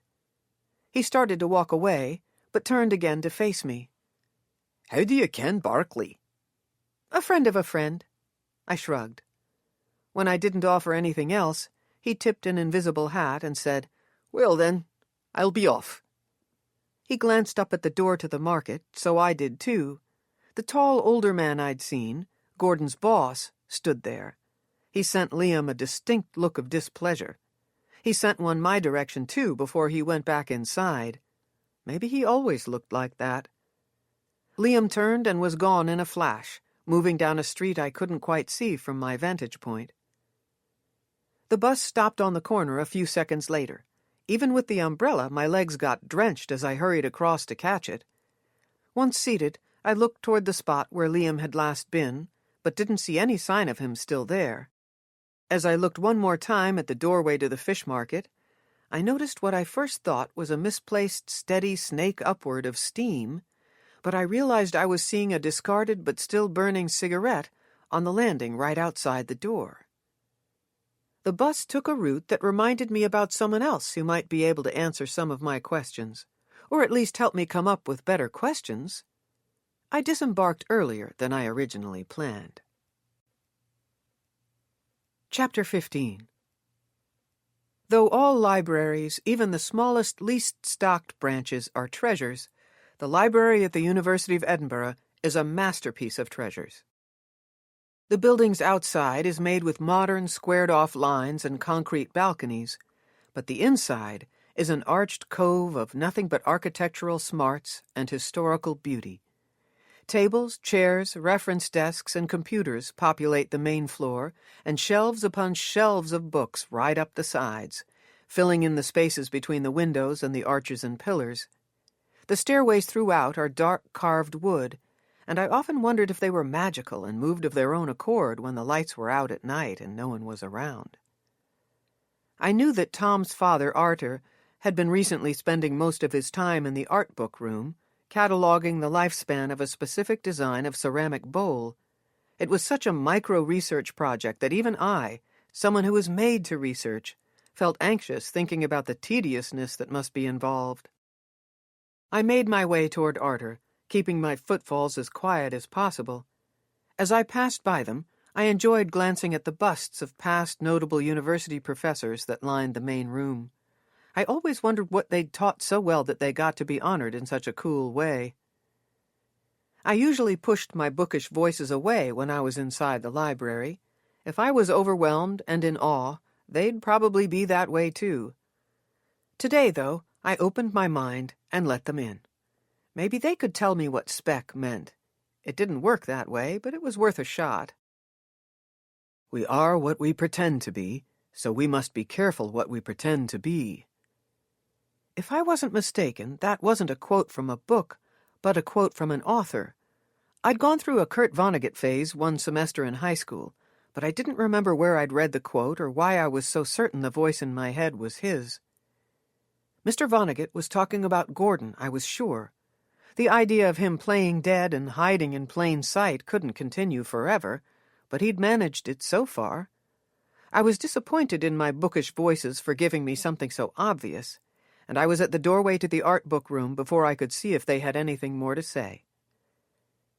The room wasn't large, and though all of the shelves on each wall were full, there was a distinct sense of organization inside it, a neatness that seemed to follow Arthur wherever he went. He sat behind a tall work table, studying something intently. I had a misshapen view of him because the large lit magnifying glass clipped onto the side of the table was elbowed at just the right angle to make him look bug-eyed. A moment later, he sensed I was at the doorway and looked up over the glass. "Delaney, lass, welcome. Come in, come in." He clicked off the light, stood, and came around the table. "How are you, lass? Any news about the murder? I wanted to call Tom, but I didna want to bother the lad when I heard about the broken pipe. A little news, I said, and when I last left Tom, I think he was getting the pipe under control. Good to hear. What can I do for you? You have a few minutes? I have some questions, but I don't want to interrupt. I need a wee break anyway. Come along, we'll have some coffee, and you can tell me the news. He led us down a hallway and slid his ID through a slot next to a security door that opened to a dark and echoey stairway. The break room beneath the depths of the magnificent library was disappointingly like almost any other break room, stark and boring, but today this one wasn't busy. I knew that Tom had told Arthur about Gordon's visit to the bookshop, his fake death, and what we knew of his history with Edwin. Only a few people traveled in and out of the break room, as I told him about Edwin's reaction to finding the dirk, but I got to the point of why I'd come to talk to him with as little preamble as possible. Do you know anything about something called SPEC? I spelled. An acronym? I think it's an acronym. SPEC, I repeated, but I'm not sure. Either way, does it ring a bell? I believe it might have something to do with the university's secret society. Arthur's eyebrows lifted. Aye? I nodded. It was a sticker on the glass part of the frame over Edwin's diploma from the University of Edinburgh. It didn't seem official, but like something that someone had stuck there later. Billy, the dead man, also had a tattoo of those letters on the inside of his wrist. Arthur had fallen into thought, his coffee cup halted halfway to his mouth. He didn't speak for a long moment. I waited silently. Delaney, he began as he put the cup back on the table. I'm listening. Come with me, he said, his jaw suddenly set firm as he hurried out of the room. Okay. I grabbed my cup and the one Arthur seemed to have forgotten and threw them away before I followed his fast steps the other direction from the stairs and down a sloping hallway. We took 3 right turns, walked down another short flight of stairs, turned left, and then entered a low-ceilinged room with shelves packed with boxes. A sub-basement? I said. One of a few, Arthur said. I need to know what year Edwin graduated from university. Do you remember what the diploma said? No, sorry, but we can figure this out. After some quick calculations and a few guesses, Arthur grabbed a cart that was against a wall and rolled it down an aisle. He pulled one of the office boxes from a shelf, dropped it with a muffled boom onto the concrete floor next to the cart, and then lifted the lid. Yearbooks? I said. Aye, and some other items of note from those years. Some of our archivists and librarians save things in different ways. It's difficult to explain, but let's look. Arthur pulled out the 2 yearbooks that were on top of folders, small trophy-like trinkets, and a couple of smaller boxes. He handed me one of the books. It didn't take me long to find a picture of my boss. He was the editor of the university's paper his senior year? I'd heard about the writing, but editor? That's a pretty big deal, I said. Aye, Arthur said as he looked at the open book I held. All right, we have dates. Let's load up some boxes and move over to the microfiche machines. He repacked the box and lifted it and then 3 others to the cart. We rolled over to the other side where a row of 3 microfiche machines were leaned up against the wall. My years of experience working in libraries had given me quite a knack with these machines. We'd found the yearbooks from the years Edwin had been at the university and then pulled out some of the smaller boxes from the bigger ones. Each small box held a roll of film that displayed the pages inside the yearbooks as well as pages from the university's newspaper. I scrolled to a newspaper article that had a black and white picture of a young Edwin as the subject of the article. He'd been a well-respected editor and had made stylistic and content changes to the paper that had been heralded as, among other things, revolutionary and progressive. Handsome, huh? I said with a smile. I enjoyed the flattering content of the article, but I couldn't help but notice the dapper style he'd had even back then. He'd reminded me of Jimmy Stewart when I'd first met him, even more so now. Aye, a good lad, too, from all indications. Here's something." Arthur held an open folder with a short stack of papers on the table in front of me. I took the folder and read the caption under the picture on the top of the stack. Edwin McAllister, Leith Stanton, Gordon Armstrong, and Clarissa Bellows worked to create their own Ur-Wooly-type comic strip. I don't understand, I said. This was in one of the boxes? Aye, I wondered if my memory was true. Until you mentioned Speck, I didn't remember these things. Even now, though, Edwin's involvement is a surprise. I didn't remember the names of those involved. What does this have to do with Speck? Arthur's eyebrows came together. I'm not certain yet. I'm still putting the pieces together in my mind, but I think it was the students involved in the book like Ur-Wooly who were part of a group called Speck. He shook his head. I need to keep looking, perhaps in a different place. I read the full article and inspected the picture.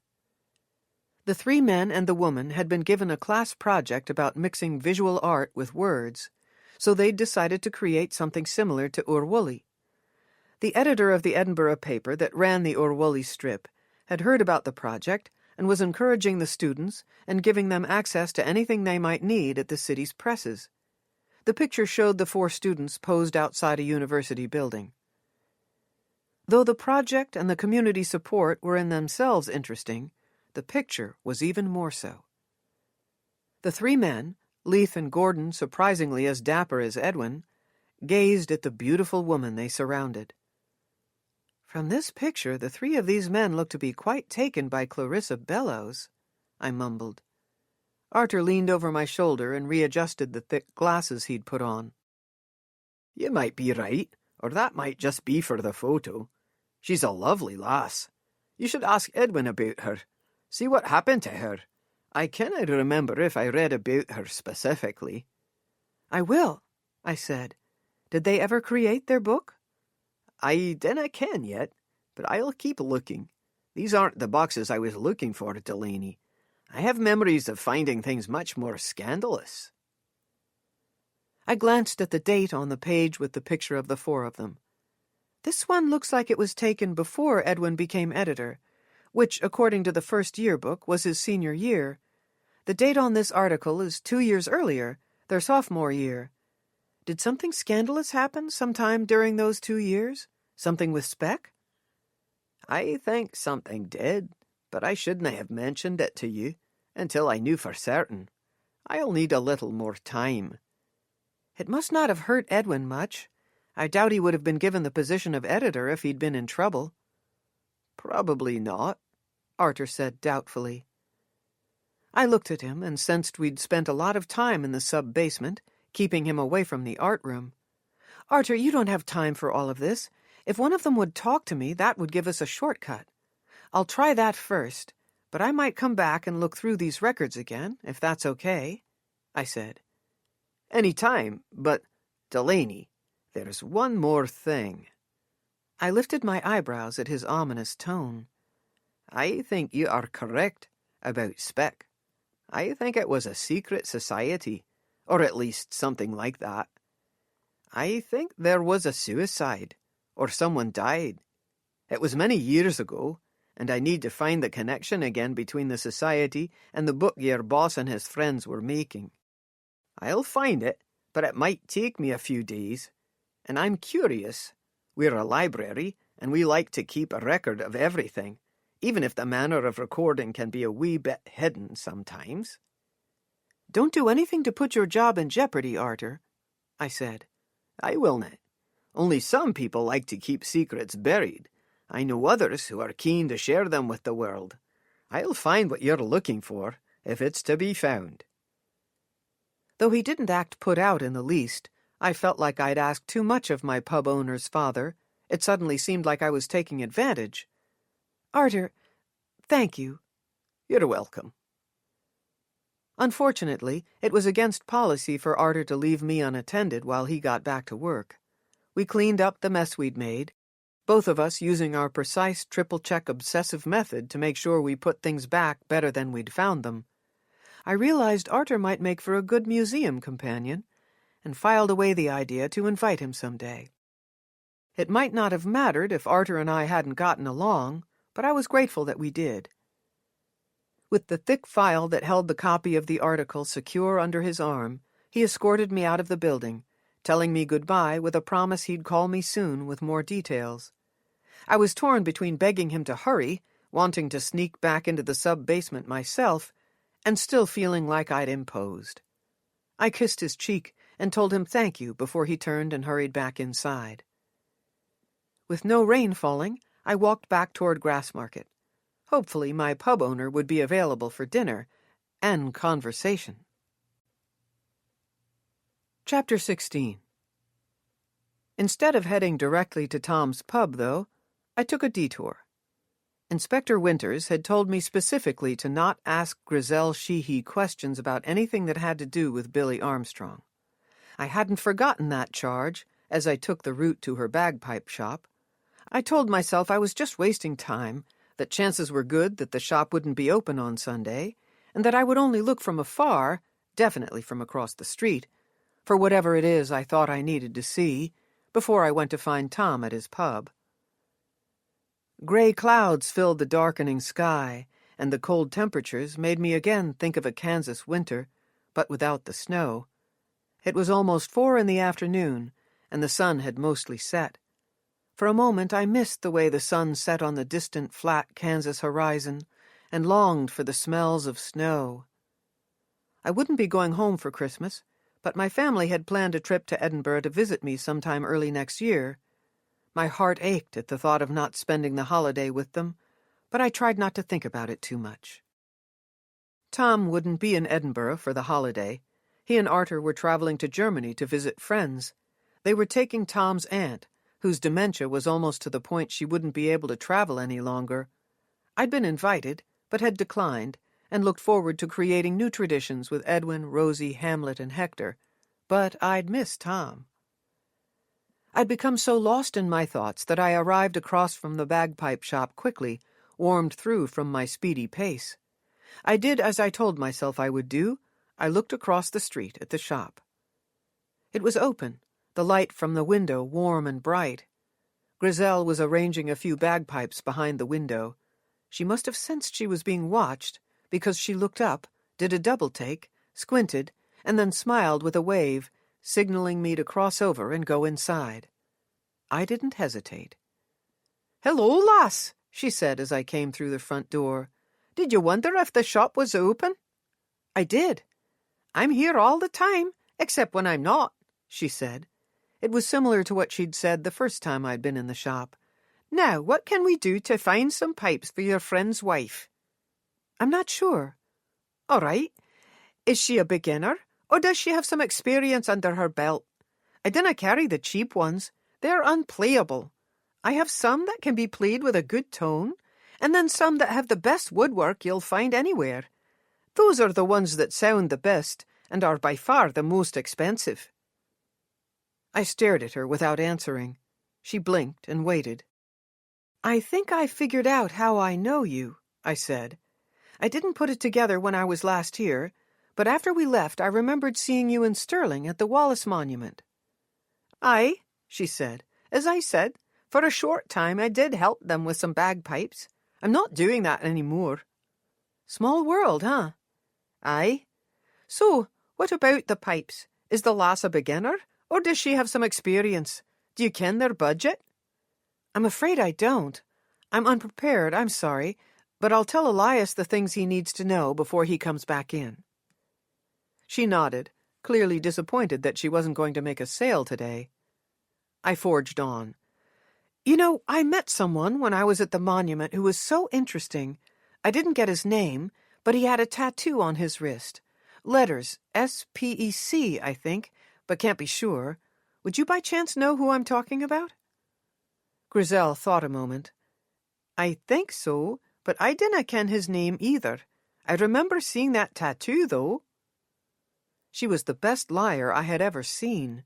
There was nothing that gave her away, not a twitch, nor any strained eye contact, no telling look up to the left. She must not have thought that Inspector Winters might have shared with me that she'd known Billy. The police usually don't share that sort of information with civilians, and she didn't know my real motive for asking her questions anyway. "Really?" I said. "Do you know any of the guys who act the William Wallace role?" "Oh, I ken a few of them," she said, "but not the one with a tattoo on his wrist. I've seen him, but I didna get his name. He wasna all that friendly," she said in a tone of warning. "Are you sure?" "Aye, lass, I'm sure. Now, I have no interest in talking about that group of people. You'll have to get your own dates. If you have any bagpipe questions, let me know." She turned and lifted a set of bagpipes from a display and then walked to the back of the store, disappearing through a dark doorway. "Okay," I said, but I doubt she heard me. She'd probably be back out in a minute, but I couldn't think of anything else to ask her. The brilliant last-minute idea I'd had, get around to asking her if she knew what spec meant, had been thwarted by her lies of denial before I could get to the real question. Even if she didn't know the words behind the letters, she certainly knew Billy Armstrong. I looked around the shop.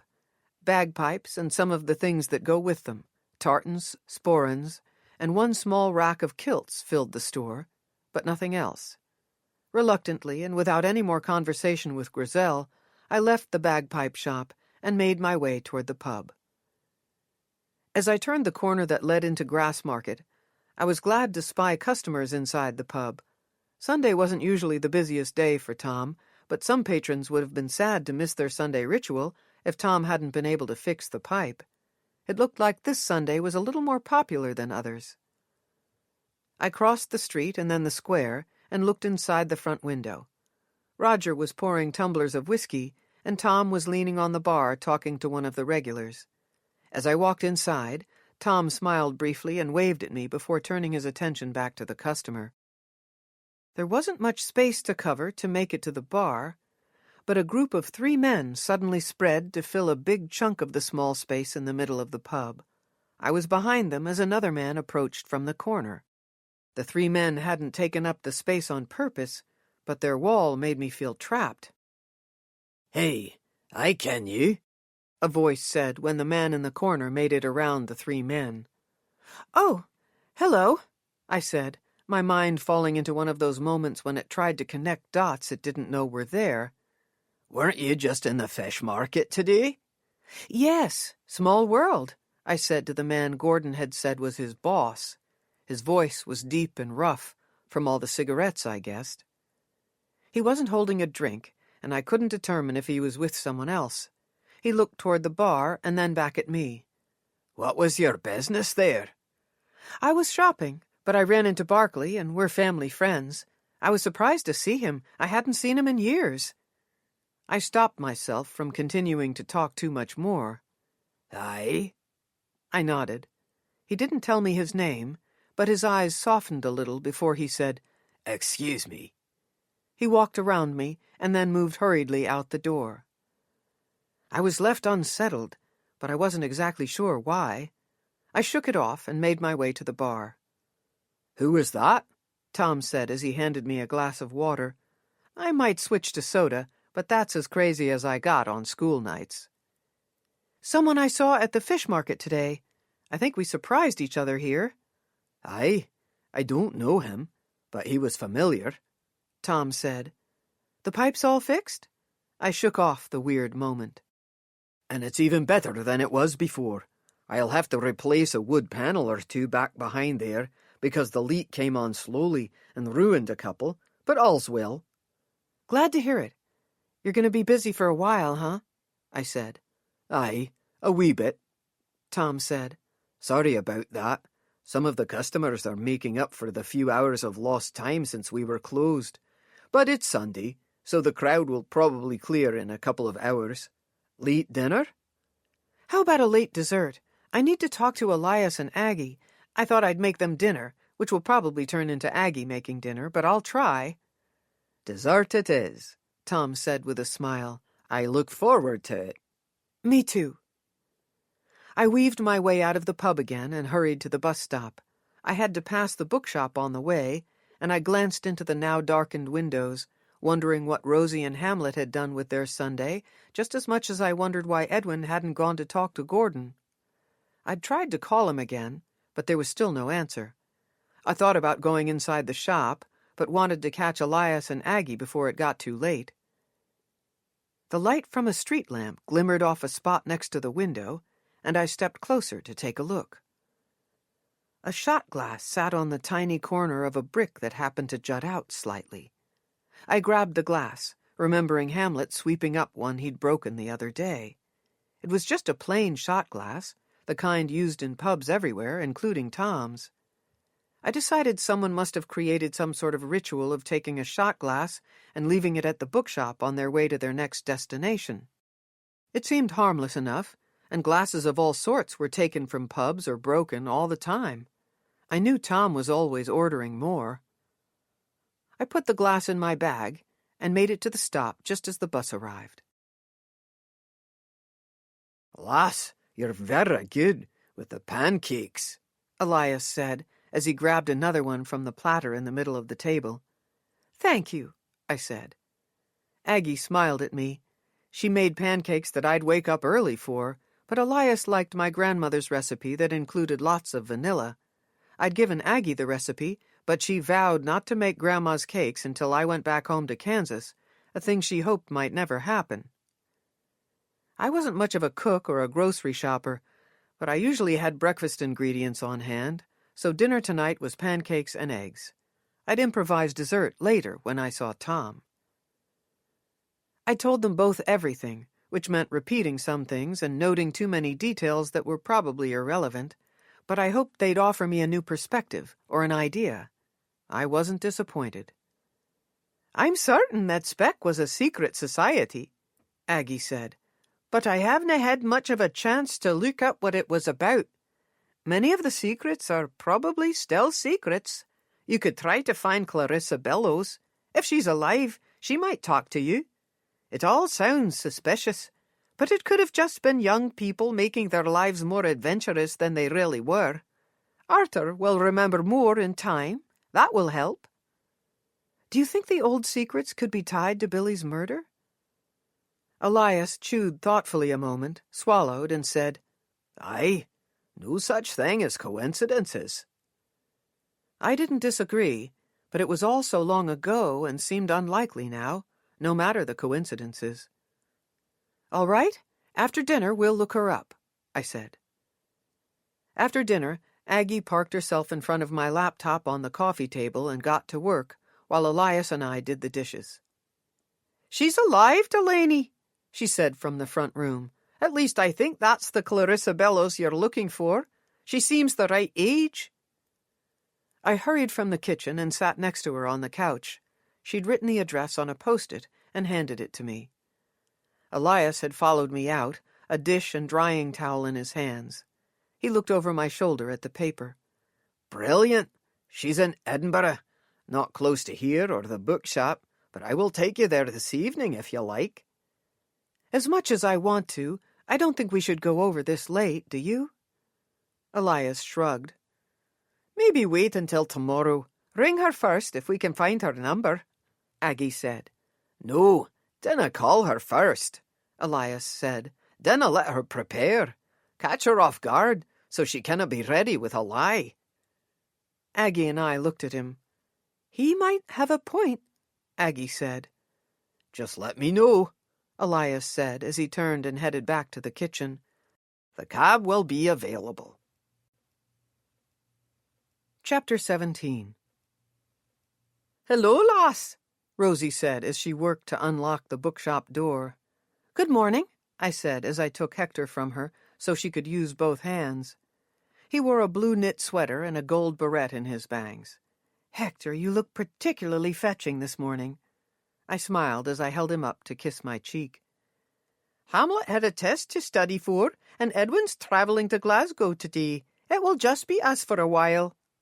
"You talked to Edwin?" I asked as I followed her inside. "When?" "No, he left a message. Must have called me in the dead of the night." "Gracious, it's a cold one today." She put her bag on the front desk and hurried to the light switch and thermostat on the wall next to the stairs. "There, we should warm up soon." "Why is he going to Glasgow?" "He did not tell me." That was the first time I'd ever heard a bitter tone in her voice when she spoke of Edwin. She'd been angry at him before, but never bitter. You mad at him? Aye, I'm wicked angry. I dinna understand his loyalty to that liar. Why hasna he gone to the police? I guarantee that man had something to do with his son's death, she said as she went back to the desk and sat. Edwin hasn't gone to the police because of Fiona, but I think he should go to the police too. It's difficult for us to understand, though. Their history together, I mean, I said, as I tucked Hector into the crook of my arm so he could warm up until the temperature in the shop rose. Rosie tented her fingers on the desk as she leaned forward. She looked up a moment later with pursed lips. I've thought about it, lass, and Fiona wouldn't be in any long-term trouble, and, well, I make it a habit not to advise Edwin on his personal finances, but he could pay back the money for her, and he wouldn't even notice it was gone. I ken, I'm terrible to even say it. Not at all, I said. Maybe that's what will happen. We'll see. But do you really think that Gordon had something to do with Billy's murder? I didn't mean that Gordon killed Billy, but something Gordon did caused his son to be murdered. There's no doubt in my mind. Like what? I dinna ken. I bit my lip and scratched behind Hector's ears. Rosie, I said a moment later, do you know anything about a secret society at the university, SPEC? I might remember something. She said it so quickly that I wondered if she'd been thinking about it specifically, maybe waiting for me to ask, or at least the right moment to slip it into the conversation. Can you tell me more about it, and if Edwin ever mentioned any trouble with it? Rosie removed the scarf from around her neck. It was red and orange, and she'd crocheted it herself. She folded it and put it on the corner of the desk. Hector squirmed, so I put him on the desk, and he trotted over to the scarf, where he curled and blinked up at me. Rosie removed her coat and let it fall over the back of the chair. She rubbed her arms, but it was already warming up. Aye? She looked at the front door. There would be no customers this early. There was trouble. It was a muckle, a lot of trouble, and Edwin, Gordon Armstrong, and Leith Stanton were at the center of it all. Okay. I was afraid to move. I didn't want to give her too much time to reconsider telling me stories she'd originally said she couldn't. She sighed deeply and said, Grab a chair, Delaney. I'll tell you. In the spirit of not breaking her stride, I hurriedly got a chair from the back corner table and brought it up to the front desk. Hector stood, considered his options, and then jumped to my lap as Rosie began. They started the society, the three of them, Edwin, Gordon, and Leith. I dinna remember what the letters stood for, but Edwin told me. Anyway, it was their idea. They were proud of themselves and their silly youthful need to be exclusive and secretive. Edwin admits now that they were stupid, or he did back when he told me about it, when he thought both Gordon and Leith were dead. Back at university, they thought they were something special. They thought they would create something that others would want to be a part of, something that would automatically make someone special. She shook her head. They were that arrogant, I said. They were, aye, but mostly young and without life experience. What happened that was so terrible? Someone got killed, Delaney. It might have been an accident, to be sure, but it was a tragedy just the same. How? A boat, a night's adventure, too much whiskey. She shook her head again. And a girl. I see. I suspected the girl was Clarissa Bellows, but I didn't ask yet. Aye, the one girl welcomed into Spec was the object of their affection. All of them, Edwin, Gordon, and Leith, loved her. There's a reason Edwin never married Delaney. Clarissa, but I can't remember her last name. She broke his heart. She broke all their hearts. Rosie looked at the door again. Still no customers. She's the one who killed the man. It was an accident, but it was her Dirk that did the deed. Dirk? Aye. Part of being a member of Spec was the carrying of dirks. They were supposed to be for show, but the blades were anything but dull. Even many of the souvenirs have real blades. How did she kill him? I swallowed. Accidentally, I mean.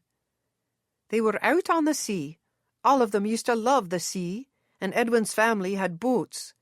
They were all sold off shortly after the accident, Edwin told me. Rosie sighed. It was a late spring night. The society members were out on the boat. 7 young men and Clarissa. Having too much fun, being too young. Edwin couldn't bear to give me the exact details. But one of the men who had just joined the society was complaining about Clarissa being the only female allowed in. His complaints turned into an argument between him and Leith. It got physical. Clarissa got scared, so she pulled her dirk out of the scabbard and told them to stop fighting. She meant it only as a threat, maybe just to get their attention. But as boats will do, this one rocked on a dark wave, and the blade went into the man's heart. That's horrible, I said, as surprised tears filled my eyes. I blinked them away. Aye, 'twas. The body went overboard. The police found it, though. Did the police think he drowned? No. Edwin and the others told the police he'd been accidentally stabbed, but they told the police that it was Leith's dirk that killed the man. They all protected Clarissa, even the men who had just joined the club.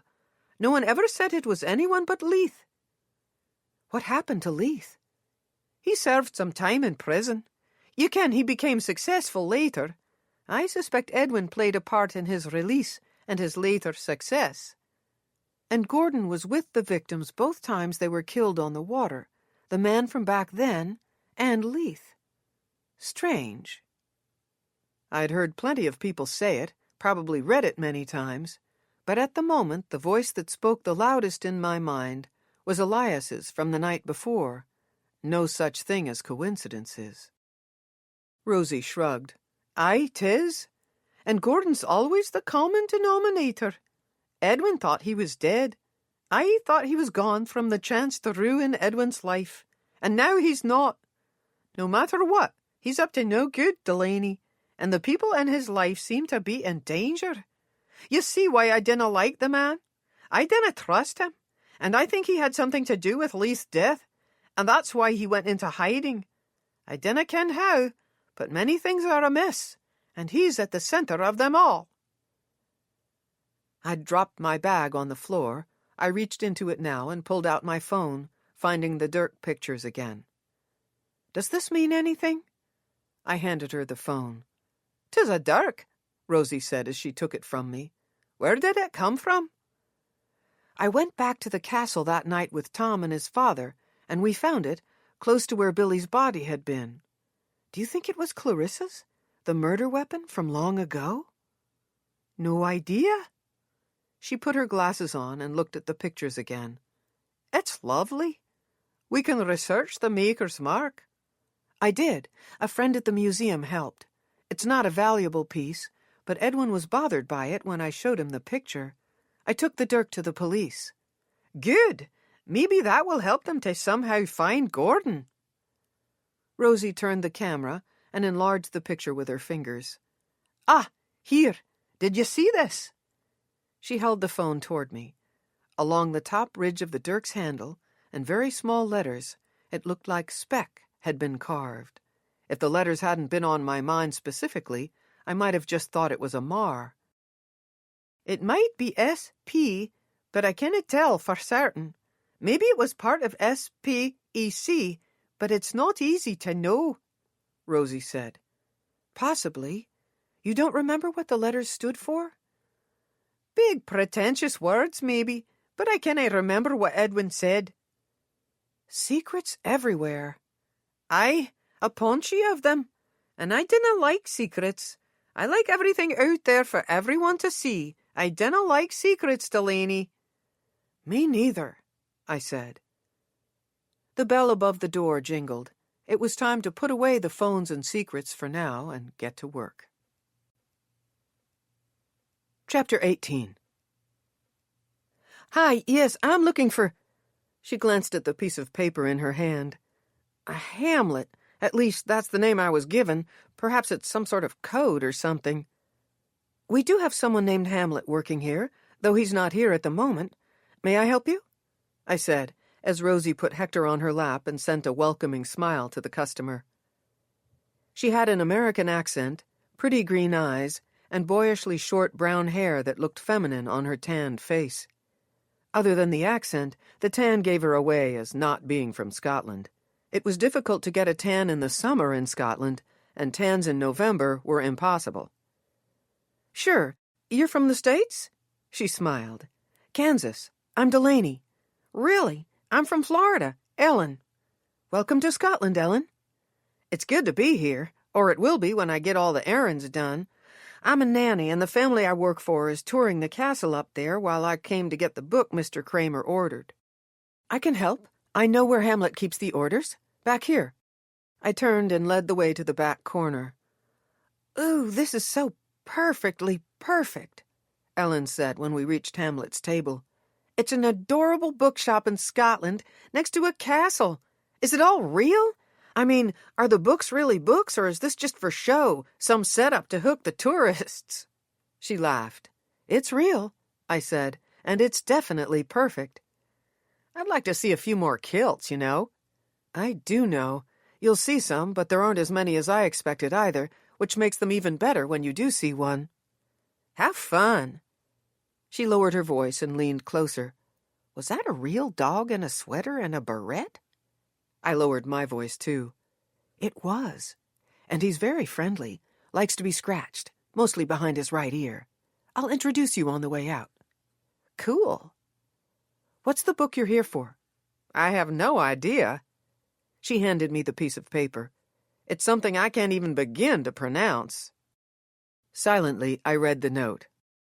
Ganus Padre Caimble, an Aisha Mus Doshiol Sheen. It's in some old language, Ellen said. Scottish Gaelic, I said. No one from the book spoke in my head. I couldn't read Gaelic, hadn't even tried to have Hamlet, who actually knew a little Gaelic, help me through a page or two, but I'd heard about the book. Not many books are published in Gaelic anymore. It's a big story about a family who lived during the 20th century. Hamlet was telling me about it just the other day, probably when Mr. Kramer placed the order. I looked at the shelf behind Hamlet's table. A pristine copy of the book sat on the top shelf, with a post-it noting the new owner's name and the fact that he'd paid in full. It wasn't an old book, having been published first in 2003, but it would have been difficult to find in the United States. The title translated is The Night Before We Sailed, I said. I've heard it's quite beautiful. It was rare when I held a book and didn't even hear a low mumble of the characters inside. The language barrier made them the quietest group of bookish voices I'd ever known. Hamlet wrapped books in brown paper and tied them with string, but I hadn't had enough practice wrapping quickly yet, so I put it in a brown paper bag and folded the top over. Gaelic?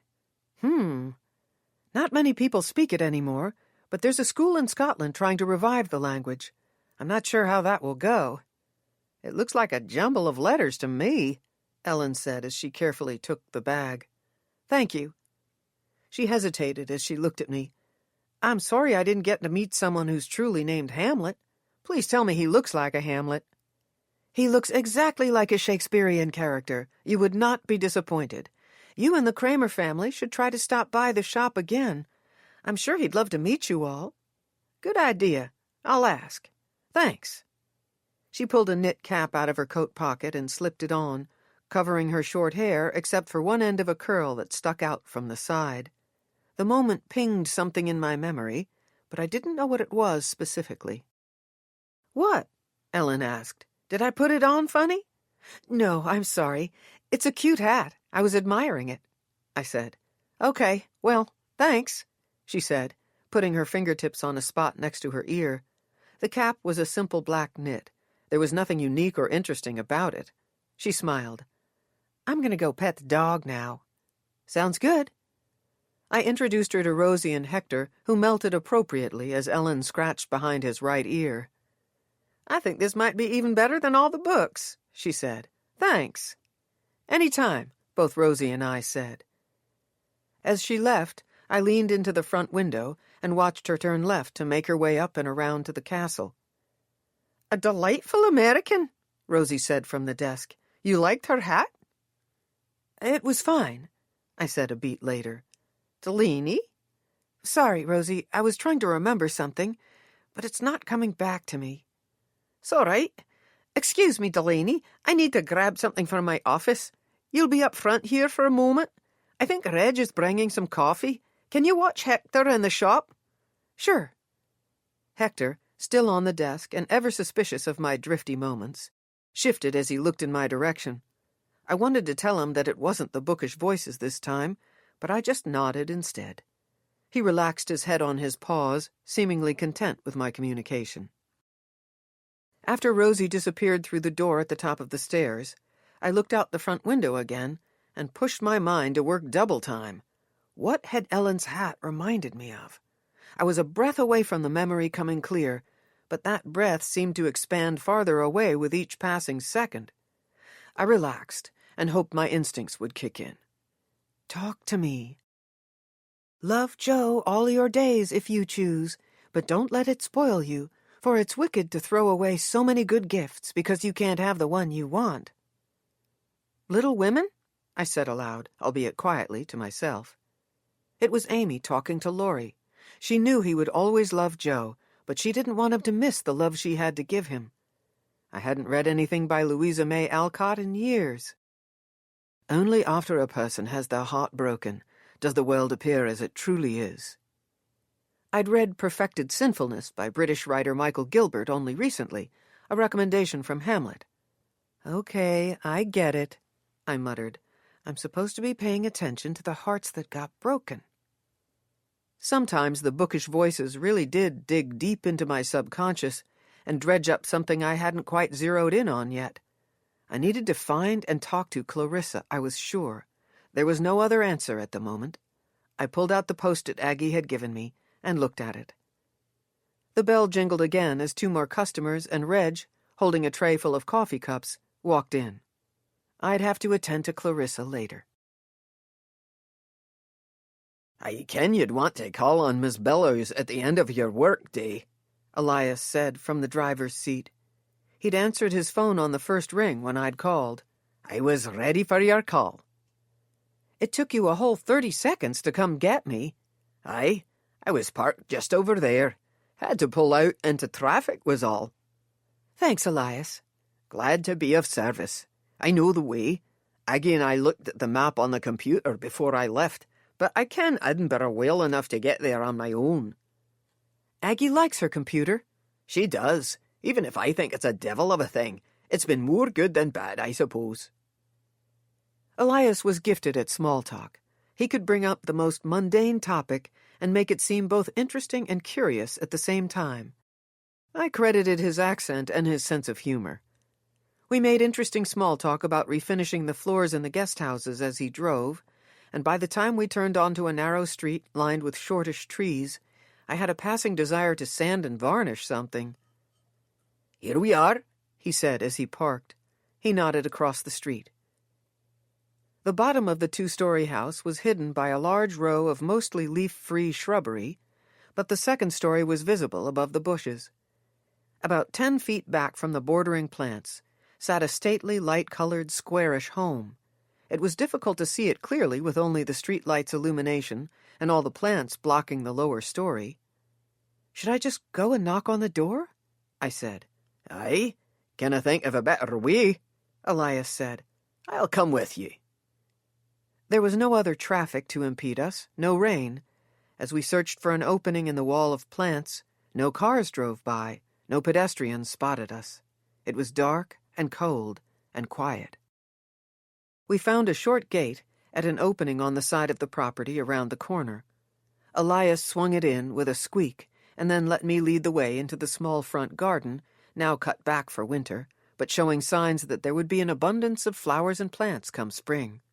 The garden spread back and around the main focal point, a tall, now empty concrete fountain and bird bath. "Charming," I said. "Aye," Elias said suspiciously. What? Not a fan of the fountains. Something dubious about people with fountains. Dubious? Suspicious. Suspicious how? Dinna ken. He shrugged. Just how they make me feel. Okay. Help you? A voice cracked from the dark corner on the other side of the fountain. Elias and I both jumped. Oh, sorry I scared you, she said as she came into view. She was older than time, maybe, bent over and shriveled. Even though the dog on the end of the leash she held was a small poodle, I thought the animal could pull her over if it tugged too hard. We should have announced ourselves better. Clarissa Bellows? I said. Heavens, no. I'm not Clarissa, she said, as she peered up from under the brim of a straw hat that seemed more appropriate to summer gardening than winter nights walking the dog. After a beat of strained silence, Elias spoke. We've stopped to pay a visit to Miss Clarissa Bellows. Does she live here? Aye, Clarissa Bellows McIntyre does reside here. Shall I gather her for you? Elias and I shared a look before I said, Can we help you inside? No, not at all, she said, as she shuffled toward the door, the dog keeping his steps slow and even with watchful sideways glances at her feet. A long few moments later, she stepped through the front doorway and turned toward us. Names? She said. We gave them to her. You're with? I work at a local bookshop. Wait here. She shut the door and disappeared. We could be here a long while, Elias said quietly as he lifted and then replaced his cap. I smiled and wrapped my arms around myself. Much to our surprise, the door swung open only a couple of seconds later. Do I know you? Please tell me you're not here to sell me something, because I would have to shoot you if that's the case. There was no mistaking that this was Clarissa Bellows, now McIntyre. The woman looked almost exactly like the version of herself I'd seen in the university newspaper picture. As my Kansas grandmother would have said, and though it was an expression that always got under my skin, it seemed wildly appropriate at the moment, this woman was well preserved. Where? I began. You dinna ken us, Elias said as he put his hands up in a surrender gesture. But we're not here to sell you anything, just here for a moment of your time. Clarissa cocked her head, squinted, seemed to like what she saw, and then smiled. All right, come in. Mind yourselves, though. I can still shoot you, if you make me mad enough. Will do, I said. I followed her inside, and Elias followed me, as I became transfixed by the wavering hem of her blue silk robe and the authoritative noise her hard-soled slippers made on the polished wood floor. She moved quickly, giving me no real time to peek into the 2 rooms we passed. She finally turned into a room on our left and reached around the wall to flip a switch. Have a seat and make it quick. I have a good book on my nightstand that's calling to me at this very moment. Okay, I said as I sat on a red and yellow floral-patterned wing-back chair. Elias sat next to me on a matching one, as Clarissa took a seat on the spotless white Victorian couch. She sat with such a flourish of her blue robe that I sensed she'd taken on the pose for a photograph at one time. The room was homey, complete with a fireplace mantel and a baby grand piano, both covered in family pictures. Considering what I knew about all the men who had been in love with her in the past, I wished for the chance to look over the pictures, or better yet meet her husband, who had won this beautiful woman's heart. Your name is Delaney. Are you from America? Clarissa asked, her tone so friendly and welcoming now that I did a double-take. I am. I'm working here, though, at a bookshop called The Cracked Spine. Clarissa's smile fell quickly, and I wished I hadn't mentioned the bookshop part so quickly. Her eyebrows came together, and I braced myself for the chance she'd shoot. I see, she said. Edwin send you here? No, not at all. I'm here on my own. Elias is a friend, I said as I nodded toward him. She didn't look at Elias. She didn't look anywhere but directly at me. What can I do for you? She asked, not meaning it. I guess I have some questions about your time in school with Edwin, Gordon Armstrong, and Leith Stanton. Why? I cleared my throat. I should have rehearsed this better, but I hadn't. I had, however, thought about my approach and decided that the honest, most direct route was truly the only way to go, but that didn't change the fact that the words didn't want to be easily or quickly spoken. "There's been a tragedy." "What happened?" "A murder." "Who?" "Gordon Armstrong's son, Billy." I'd never seen the sequence of her next actions before. Clarissa gasped, stood up, started to cry, and then fainted, all in only a few brief seconds. Fortunately, Elias was quickly up and out of his chair to catch her. "Oh no, not again!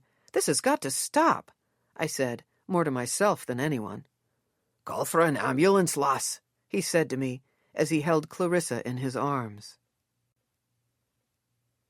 Chapter 19. The conversation with Clarissa Bellows McIntyre did not resume, but fortunately she regained consciousness. The paramedics weren't happy with her heart rhythm, so she was carted away off to the hospital, leaving Elias and me in a wake of concern and guilt. Elias and I had been trying to stay out of the way, but still answer the questions the medical professionals had. After the ambulance left and everyone was sure we hadn't purposefully done something to harm Clarissa, we set out down the hallway to leave too. We were surprised when the older woman appeared from a back room. "I'm Liza Marie," she said, "Clarissa's cousin. What did you want with her?" The hat had been removed, and she stood up much straighter than before. Her gray hair was pulled back into a tight bun, and her blue eyes were much clearer than I would have predicted.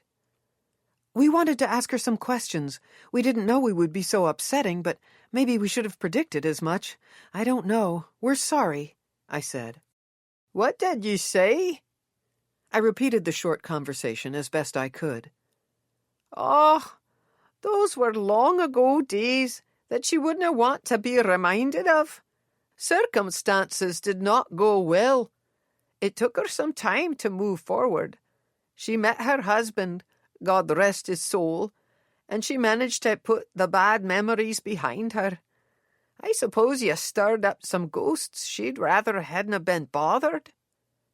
"We're very sorry," I said again, disappointment over her now-dead husband adding to the guilt I felt. If he were still here, he could comfort her at least. "She'll be fine. Tell me more about the lad Billy Armstrong. What happened to him?" "He wasn't a young man," I said. "Almost 50, I guess. All I really know is that he was murdered and they haven't found the killer." She frowned as she nodded. I bit my bottom lip, looked at Elias and then back at Liza Marie. "There was an Orwilly book and a dirk involved. Do you know anything about those, or about the secret society that Clarissa was a part of back at university?"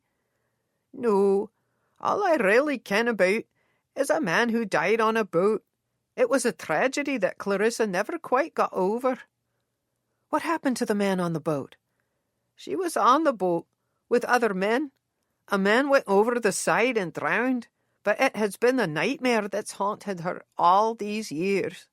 It's why she never finished school, why she left Scotland for a time. She had much healing to do." "Drowned?" I asked. "Aye." "It sounds like it was rough." "I suppose 'twould be difficult for anyone to get much past that." She smoothed her already smooth hair. "Why was it your job to tell her about the murder?" "I guess I made it my job," I said. "I care for my boss, and he's upset about Billy, too." "You said you worked at the bookshop, but who's your boss?" "Edwin McAllister." I could tell she knew that we hadn't intended to upset Clarissa, particularly to the point of being ill. She nodded thoughtfully, but not suspiciously. "I have one suggestion for you," she said. "Anything." "Tell your boss to stop by the hospital and see her tomorrow morning. She'll be there until at least the afternoon, since they'll admit her. I think it would do her some good." I looked at Liza Marie and realized she knew much more than she was sharing. It was at that moment, as I looked at her beautiful but wrinkled face, that it became distinctly clear to me how old all these secrets were. Decades, about half a century. Ancient, considering a lifespan.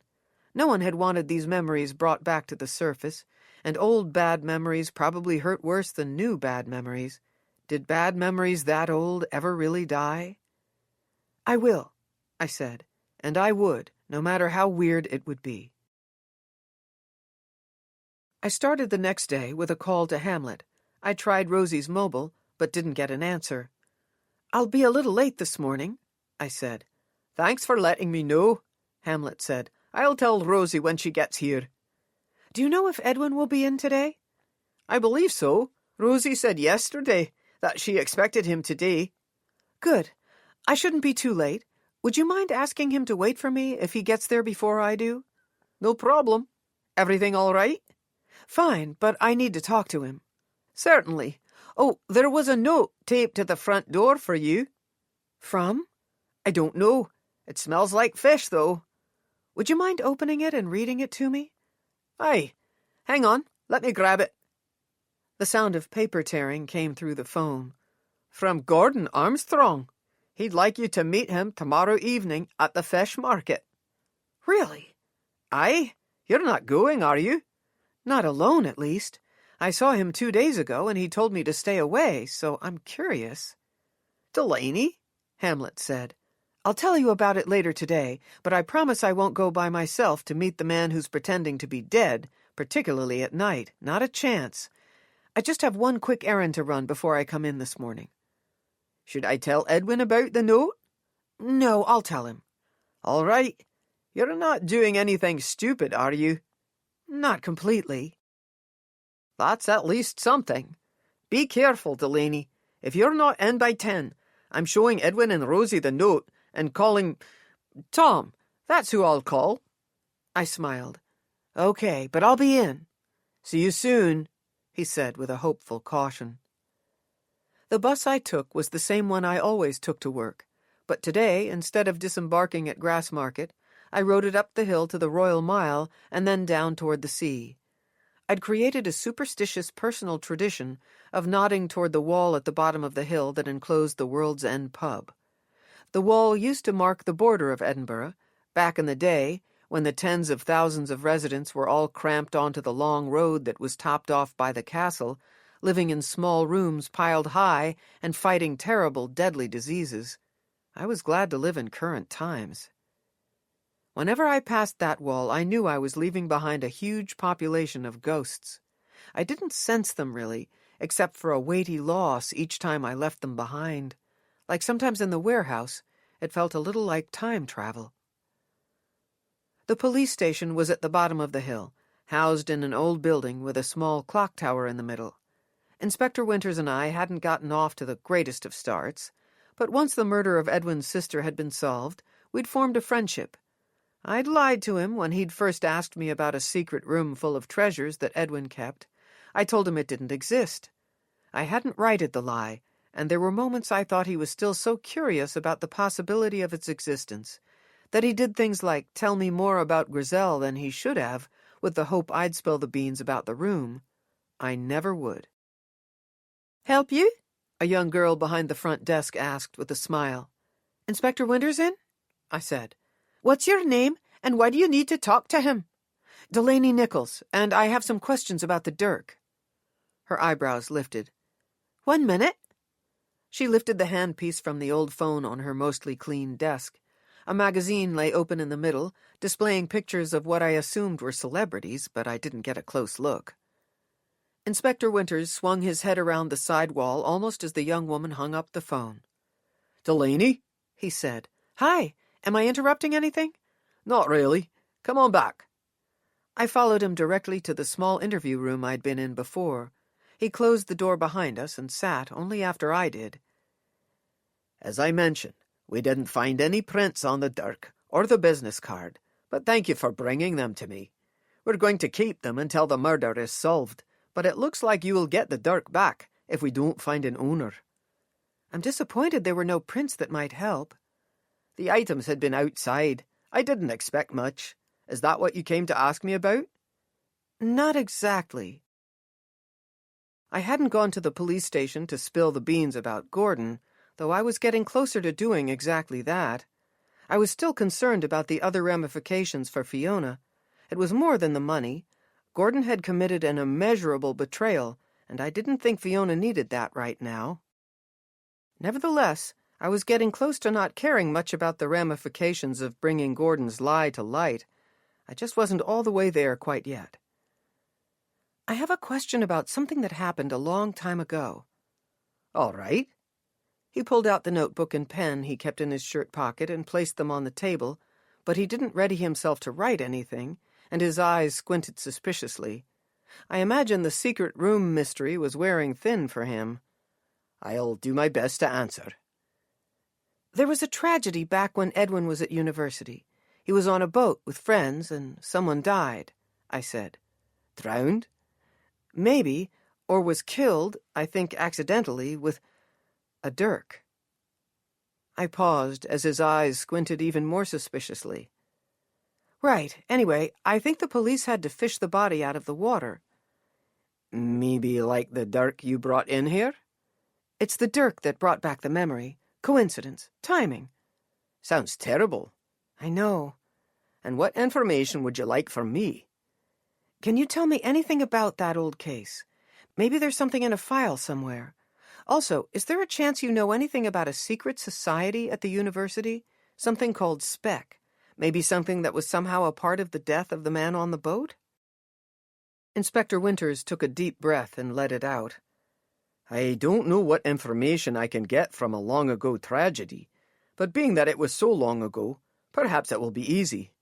Either the case is closed or cold. If it's cold, are you saying you might have some information to help solve it? No, I'm afraid not. It's just, well, Edwin is so secretive. A person from his past has come back into his life. Rosie's upset.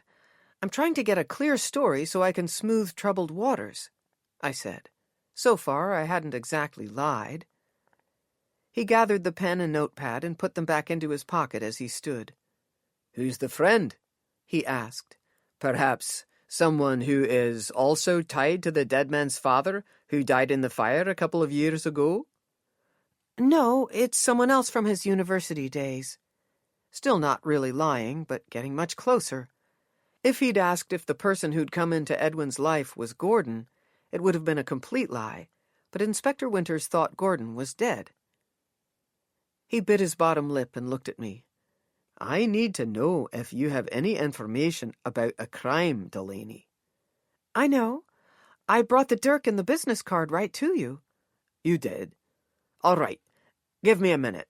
I need to ring someone. I wasn't alone for long. It seemed like only a few minutes before he came back. I'm afraid I don't have any immediate answers. I made a call, but I'll need some time, and searching for the answers won't be a big priority. We're busy with current cases. Now, if you had something that might help us solve something old, I could get information more quickly. He rubbed his chin. He was slightly overweight, giving his features a pleasant roundness. Thank you for making the call, Inspector Winters, I said. Aye, you're welcome. Thank you for bringing me the items you found at the castle. You're welcome. The air was never so thick with untold truths, on both our parts probably. I stood, and he escorted me out of the station. Thank you, I said again. Stay in touch, Delaney from Kansas in America, and be careful. I will. Though I got out of the police station without telling Inspector Winters that Gordon Armstrong was still alive, I felt so guilty about my attempt at manipulating him for answers that I wondered if he'd put the pieces together on his own. If he saw through my elusiveness, our friendship might soon come to an end. That would be disappointing. Chapter 20. Delaney, Edwin said, the disappointment thick in his voice, even with just that one word. I nodded, but I didn't apologize. There were many reasons I didn't utter the words "I'm sorry," but mostly just because I wasn't sorry that I disappointed my boss. I know, Edwin, I've dredged up a lot of things, but Clarissa's reaction when I told her about Billy was one of the worst moments of my life, worse even than what I've done to you this week. I can't believe I was responsible for putting her in the hospital. Maybe I shouldn't have gone to talk to her, but I did. You need to go see her. At least that's what her cousin said to do. Edwin nodded. I will go see Clarissa. I wish I could have been the one to tell her about Billy. It would have been better, coming from me. I should have found her immediately. What's Clarissa's tie to you all, to Billy Armstrong? I asked. We were in the warehouse. I'd double-checked the lock because I didn't want there to be any chance we would be interrupted. Nevertheless, Edwin stood up and moved to the door. He checked the deadbolt and the knob. As he sat down again, I tried not to look too quizzical, but I doubt I pulled it off. Delaney, Billy Armstrong was Clarissa's biological son, he said after he folded his hands on his lap. Oh, crap, I said. My heart sank. Briefly, I had wondered about that. I'd hoped it wasn't true, hoped that the strangely mixed friendship of the three men and Clarissa hadn't somehow led to Billy. Everything else in me sank with my heart. I'd surprised a woman with the news that her son had died, had been killed. Oh, crap. Aye. Edwin blinked at my blanching face and said, She hadn't known him, lass. She gave birth to the boy, and Gordon and Fiona raised him. From that moment, the news was terrible for her, I'm certain, but not what you might think, perhaps. Oh, no, I said. Who was Billy's biological father? Edwin sighed. We didn't know. As in, she didn't tell you? I asked. Edwin's mouth formed a straight, hard line. I'm afraid it wasn't that simple. The father could have been one of 3 different men, or at least that was what she said back then. You, Leith, and Gordon? I said. I'm ashamed to say it, but aye, we were the 3. She claimed to love all 3 of us, Delaney. Looking back, I know that she was just trying to confuse the matter. He sighed again. The story makes us all sound like terrible and careless people. We weren't. We were young, perhaps a wee bit careless, and Clarissa didn't want to keep the child. We think she wanted the father's identity to be unclear. She manipulated all of us, but we all went along with the manipulations. We never understood why she did what she did, but it was most likely because she was a frightened young woman. Back then, single women simply didn't have and raise children. I haven't seen her in almost 50 years, lass. None of us have. We broke ties after Billy was born. But how did Gordon come to raise Billy? Gordon and Fiona were already married young, before university, actually. Fiona thought Clarissa was a friend of all of ours, and she was going to give up the baby. Fiona couldn't have children, so she took Billy in, and was the best mother any child could hope for. Fiona didn't know that Gordon might be Billy's biological father? I don't think he ever told her about his infidelity. I wouldn't know for certain, though. I thought back to Billy. Had he looked like Edwin or Gordon or Leith, who I'd only seen briefly in the old newspaper picture?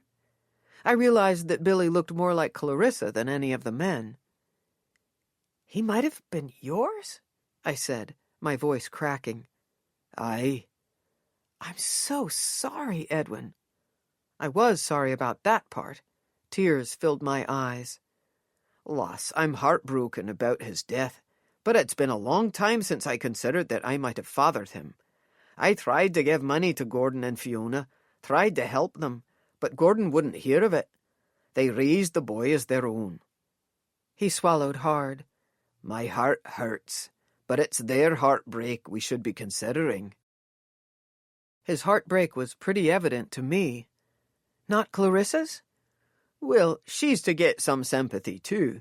She was a lovely young woman who handled a delicate situation in the wrong way.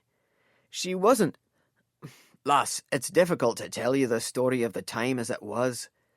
Aye, there might have been 3 potential fathers, and that sounds disgraceful on the surface, but you'll have to trust me that it wasn't disgraceful. It was just many poor decisions.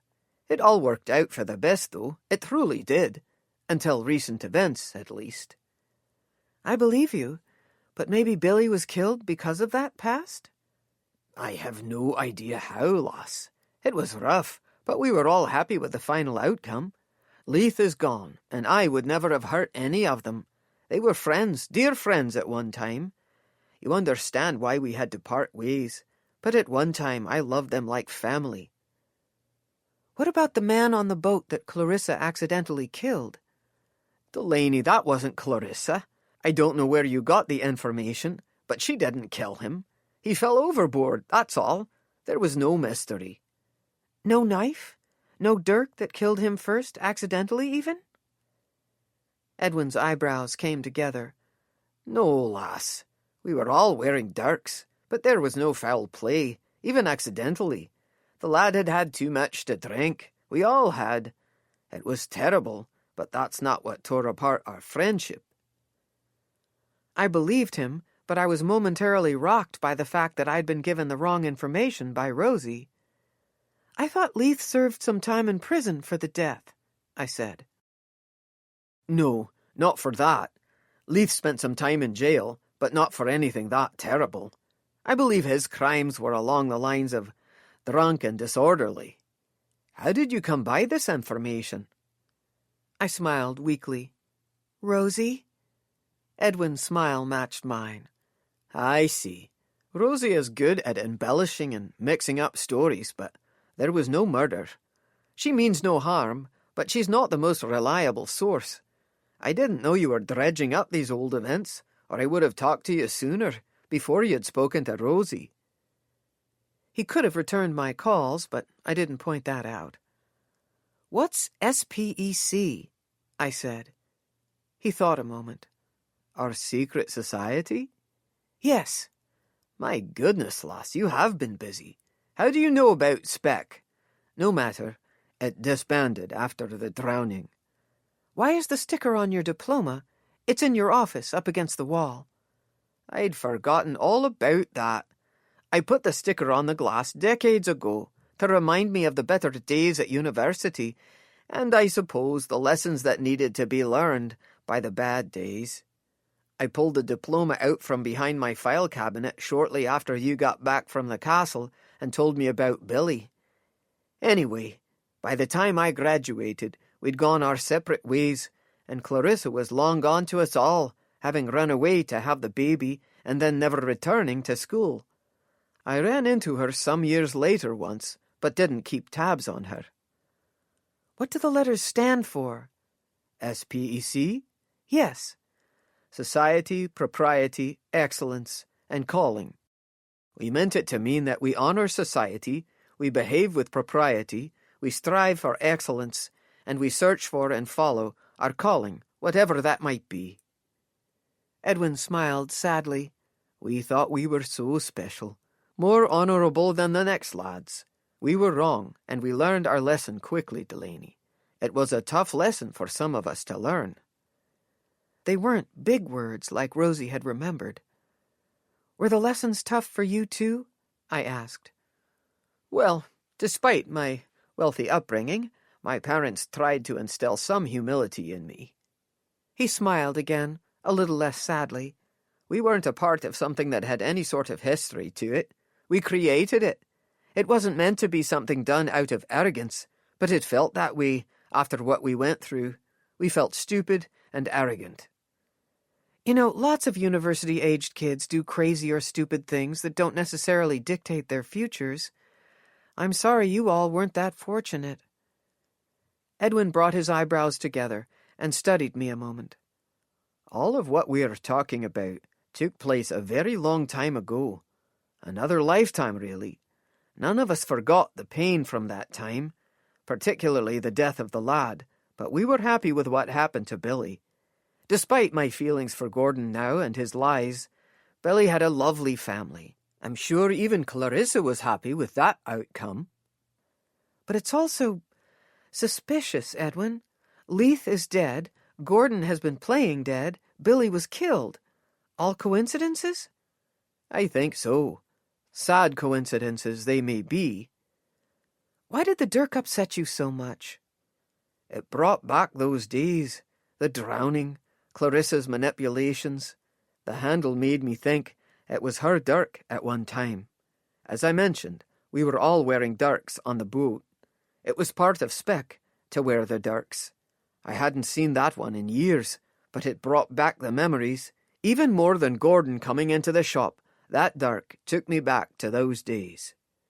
It was only because I'd sensed that he'd been mostly telling me the truth before that I knew this statement was a lie, or at least partly a lie. But I nodded. Why would Gordon have said the dirk indicated that Edwin could be Billy's killer? Then again, Gordon's life seemed to be one big lie. "Why did you go to Glasgow yesterday?" I asked. Well, that's business for another day. I looked at a portrait I'd like to buy and sell at auction. I needed the time alone, or I would have taken you. We'll talk about it another day. For now, I think I should go see Clarissa. "May I come with you?" I asked. Aye, Delaney. Come along. "I am fine. Please stop all of this," Clarissa said to the nurse, who seemed to be trying to take her blood pressure. The woman I'd caused to faint on the floor looked no worse for the wear as she sat up in the hospital bed. I was momentarily jolted by the hospital gown and its noticeable lack of high style, but her hair and makeup were in place, and she felt well enough to argue with the nurse. I took all of those behaviors as good signs. On the way up to the hospital room, Edwin prepared me for the fact that even though Clarissa's cousin might think he should visit Clarissa, Clarissa herself might not be all that happy to see him. And even if she was happy, there would be at least an undercurrent of unhappy riding with it. We had stopped by the nurse's station to ask if it would be okay to visit the patient. Edwin admitted to the fact that she might experience a raised blood pressure at seeing him. The nurse had smiled, looked around to see if anyone was listening, and then told us Clarissa's heart was fine and that she would probably be released within a few hours. Nevertheless, I worried briefly as I saw the look on Clarissa's face when she noticed Edwin. "I guess I should have predicted I might see you soon," she said as she sat up straighter in the bed. She smoothed the front of the hospital gown and pinched her earlobe as if she was checking on an earring. Her mouth fell into a straight line, and color bloomed on her cheeks. "Hello, Clarissa," Edwin said with a smile. He approached the bed and took her hand in both of his. "You are still beautiful," he said. She didn't buy into the compliment, but at least she didn't roll her eyes as she gently pulled her hand away. "Hello," she said to me. "I'm so very sorry," I said. "I didn't know." "Of course not." "But I told her the story," Edwin said. "I work for him," I said. "You mentioned that," she said. "Aye, Delaney is a good friend. She cares for all of us at the Cracked Spine, sometimes perhaps a bit too enthusiastically." He smiled at me before turning back to Clarissa. "She didn't know about the secrets from a long time ago before she came to visit you. She does now. I told her about me, Gordon, and Leith." Clarissa blinked, nodded, and then looked at me, her mouth still a straight line. I had listened hard to Edwin's tone. I didn't want to believe that he was trying to send Clarissa a signal as to the version of the story he'd told me, but that's exactly what I'd heard. I wouldn't call them on it, but continue to listen and hopefully figure out the truth at some point. "Much happened that I'm not proud of, but it was a long time ago, and we all did the best we could, even if it doesn't seem like it," she said. I shook my head. "I'm just sorry for the way I handled everything when I came to see you. I hope you're feeling better." "I'm fine. My heart's fine. Well," she put her hand over her heart as if to see if it really was fine. She removed it a second later and sat up even straighter. "My heart hurts, but not because it is sick. I'm sorry to hear about Billy Armstrong. It's sad news." "Devastating," Edwin agreed. He cleared his throat. "Did you know him well, Edwin? Billy?" Clarissa asked. "I knew him a wee bit as a boy and young man, mostly. I hadn't seen him much over the last 30 years, but through Gordon and Fiona, I knew he was fine. He was always happy, always kind." "Gordon and Leith died 2 years ago. Now, Billy, I regret... It doesn't matter. There's no need to regret anything. You did right by him. Edwin and Clarissa looked at each other a long moment. There was no indication that Edwin was going to tell her that Gordon had not died with Leith. She looked at me. If you know the story, I must sound like quite the tart to you, Delaney, Clarissa said. Not at all. Things happen. I understand that nothing is as simple as it might sound. Ever. True. Again, she and Edwin gazed at each other. They both looked like slightly older versions of the newspaper picture I'd seen, sepia tones turning to full color right in front of me. They'd aged well. I felt like I needed to give them some time alone. Clarissa hadn't been angry. I sensed that she was happy to see Edwin, and he felt the same to see her. As I was going to excuse myself, she spoke again. I have had a good life. My husband was a good man, she said. I'm sorry he's gone, Clary, Edwin said. Thank you, Edwin. Clarissa turned to me again. My husband passed last year, didn't wake up one morning. His lungs. He'd lived a good long life, but it was the cigarettes that did him in. A bad way to go. Did you two have any kids? Aye, one son. He's a lovely man. He lives in Glasgow. I'm sorry for your loss, I said. Glasgow was where Edwin had claimed to go yesterday. Was this another piece of the puzzle, or another coincidence? Excuse me, I'll wait outside for you, I said to Edwin. I turned to Clarissa. I hope you feel better, and again, I'm so very sorry. She nodded and hinted at a smile. Once in the hallway, I stepped out of the way of a hurried group of medical personnel. The nurse who'd been trying to get Clarissa's blood pressure smiled at me from behind the nurse's station. I smiled back and approached the station. She's fine, huh? I said. Oh, aye, she'll go home soon. You a family member? No, a friend of a friend. Has her son come by to visit? No, she wouldn't give us any family names. She didn't want to worry anyone. An older lady stopped by earlier this morning, but she didn't stay long. I didn't know if Scottish laws were similar to American medical privacy laws, but I couldn't imagine that Clarissa's health was any of my business or important to my growing list of questions. The passing of almost 50 years hadn't completely diffused the spark between Edwin and Clarissa. I felt it when they looked at each other. How in the world had those dynamics worked? 3 men smitten with the same woman. That had to have gotten ugly. Maybe she had loved all of them, or maybe she'd not loved any of them. I would have liked to truly travel back in time just for a moment to better understand their complicated relationships. 50 years ago, the mid-1960s. Had Scotland seen any of the hippie counterculture movement? I didn't think it had, though Hamlet had said something recently about that time period. I was curious enough to wonder. I'd have to ask someone. I just had to figure out who. Chapter 21. Turned out my problem was easily solved. Arthur knew almost everything about everything, and he was one of my dinner dates that evening. Tom had prepared dinner for the 2 of us, which turned out to be the 3 of us. He made his famous seafood pasta and invited his father to join us. Arthur had told him he had some information he wanted to pass along to me. Tom lived by the sea, in a small blue house that was from another time. It was squeaky and drafty and held one of my favorite places in the entire world, a big old chair by a front window and a fireplace from which could be seen a view of the North Sea while one lounged, under a quilt preferably, and read book after book.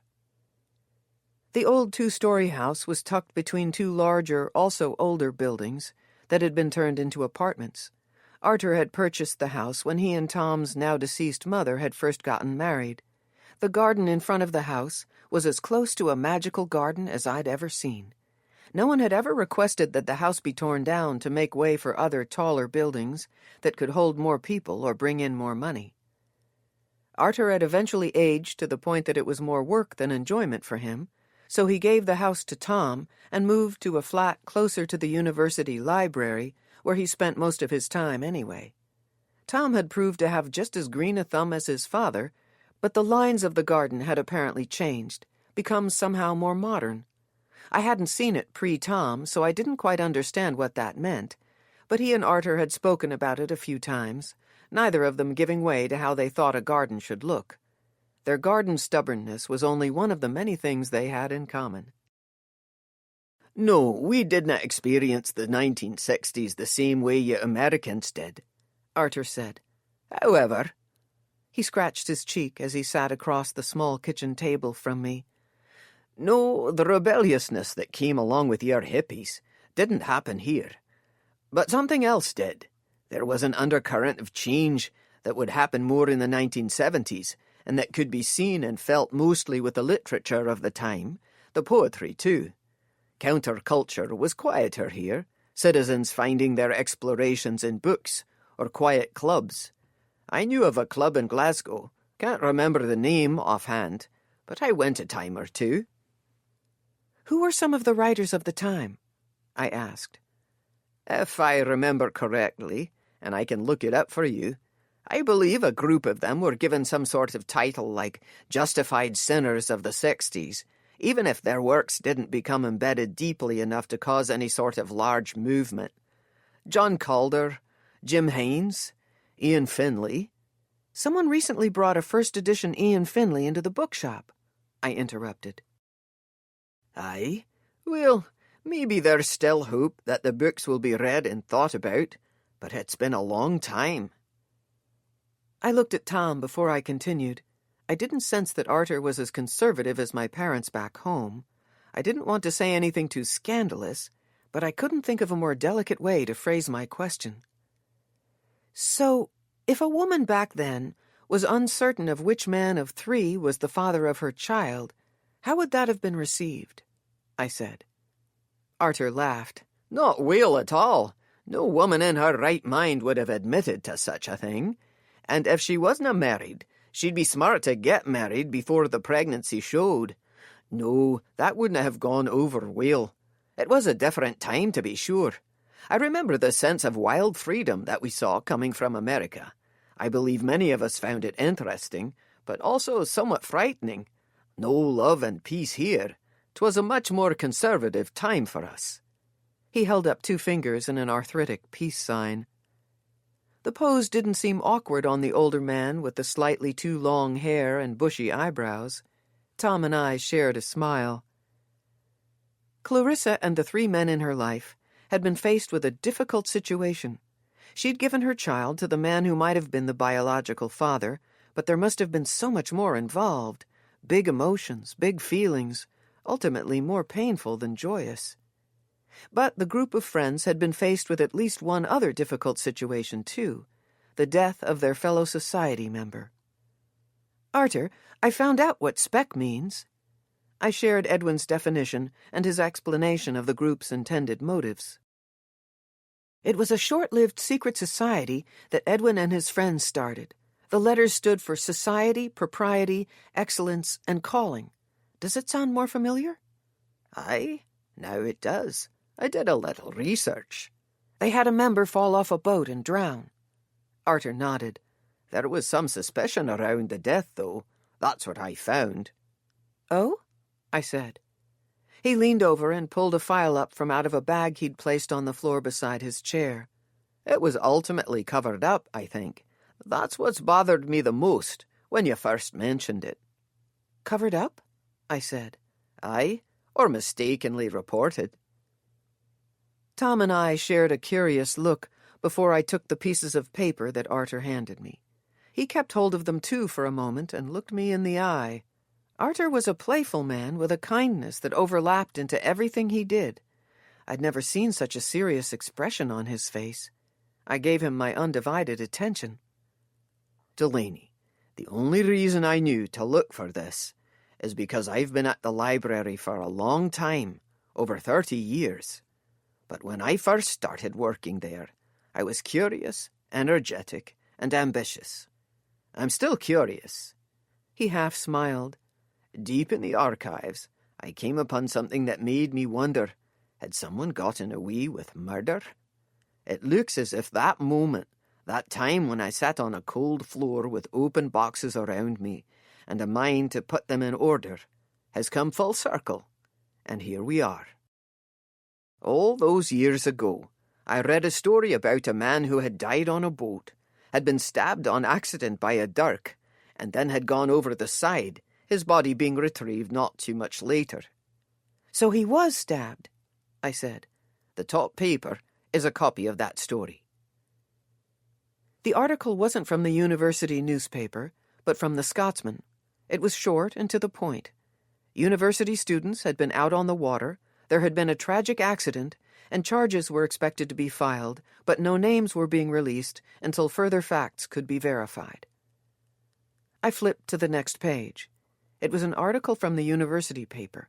It stated that there was a mistake in the Scotsman's report that a stabbing had occurred. None had occurred. The accident was a drowning, that was all. You think it got covered up from one story to the next? I said. Look at the last page, Arthur said. It was another article from the Scotsman. Again, it was short and to the point, claiming that the publisher of the paper stood by the reporter who first reported about the stabbing.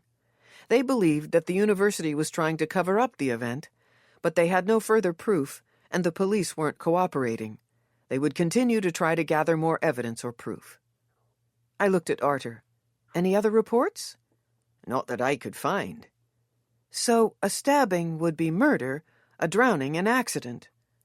Even if the stabbing had been accidental, someone might have had to pay the price for their carelessness. As it was, the story could have been that the young man fell off the boat of his own accord. Well, this is certainly suspicious, I said. The contradictions, I mean. Who'd either lied or been mistaken, Edwin or Rosie? Aye, more memories came back after I started searching. This box was hidden in the depths of the library, and when I brought it up so that I might ask questions all those decades ago, I was told to put it back where I found it. Quickly at that. Why wasn't it all just destroyed? Arthur smiled and lifted his eyebrows. Like I mentioned to you at the library, we like to keep a record of everything, us librarians, even if we're told to hide it away.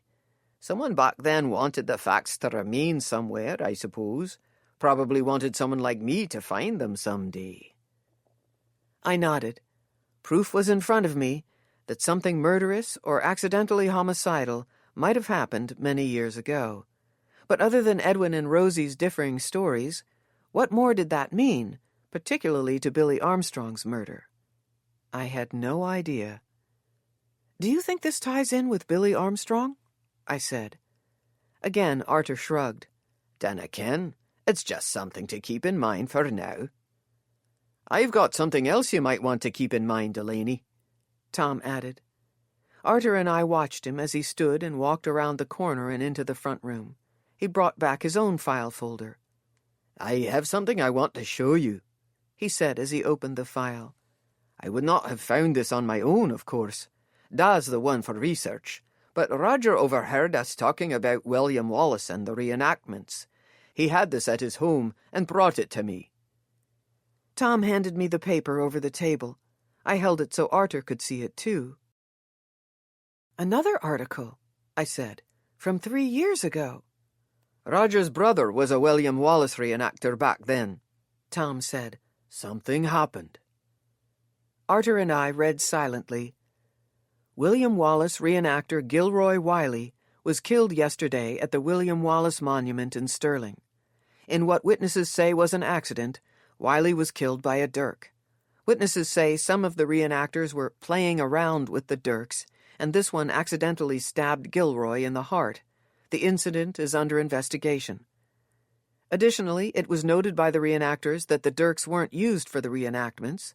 The use of dirks would have been historically inaccurate. Well, that's terrible, I said, and oddly similar to the boating story, or at least one of them. Look at the picture of the group of reenactors, Tom said. In another less tragic setting, the picture might have been comical, a group of almost identically dressed men standing together and looking equally circumspect and confused. There were no names under the picture, but I recognized Billy Armstrong.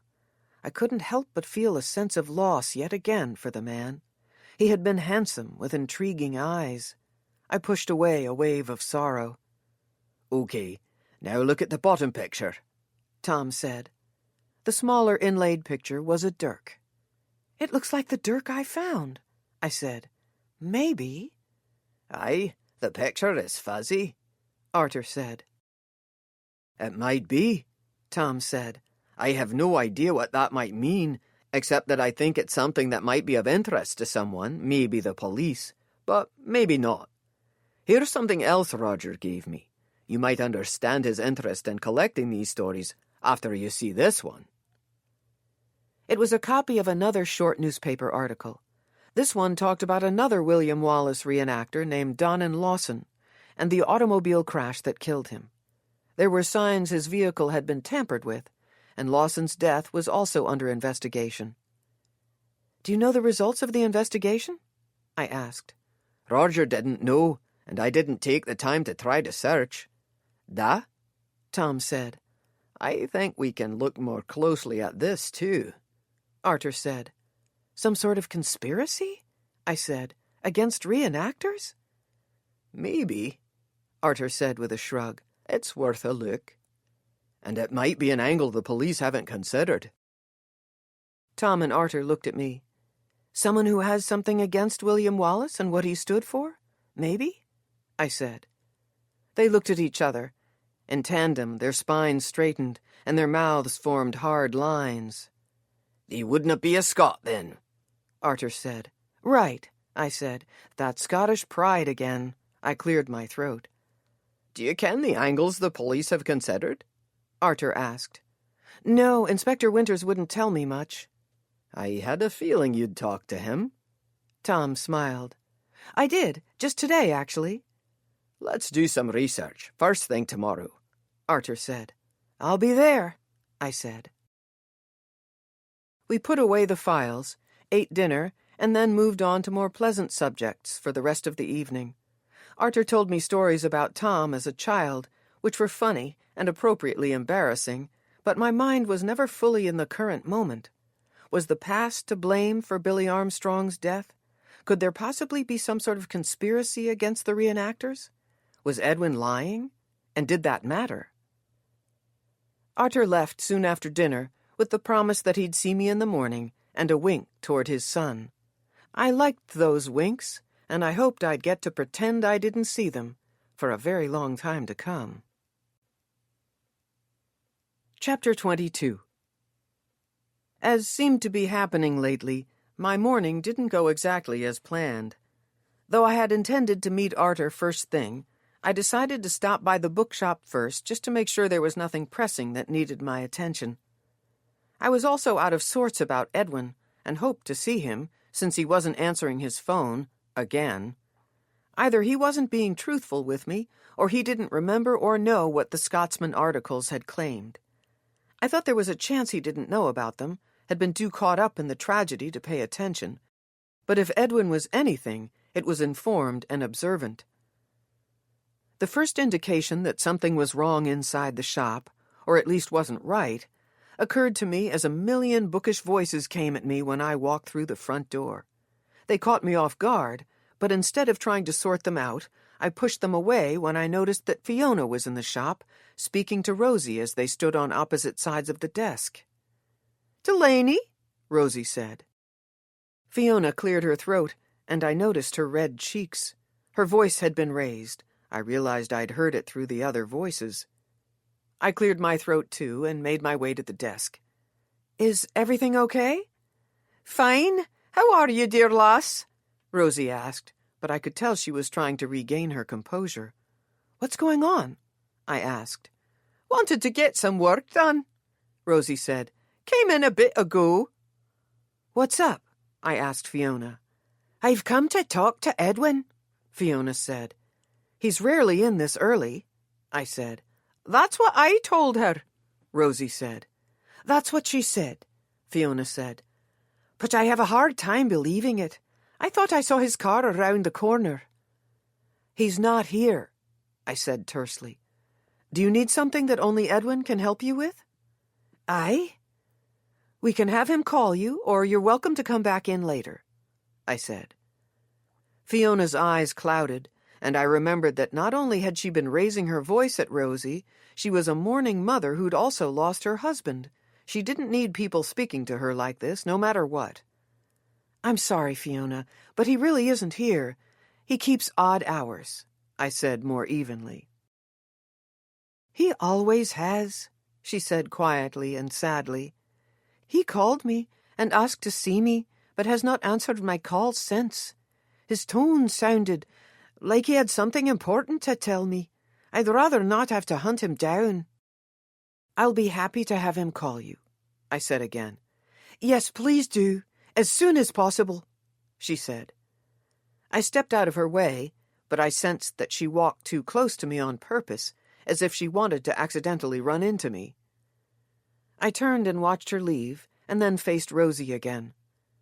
The inside of the shop was warm, comfortable, meaning that Rosie had been there a good hour, or... I looked at her as her lips pursed and her eyes avoided mine. The back table light had been switched on, and a copy of The Scotsman sat on the corner of her desk. "Oh," I said. "Edwin is here, isn't he?" "Aye, but excellent job playing along, lass," Rosie said cheerfully. Moments of contention rarely bothered her for long, particularly when she was pretending.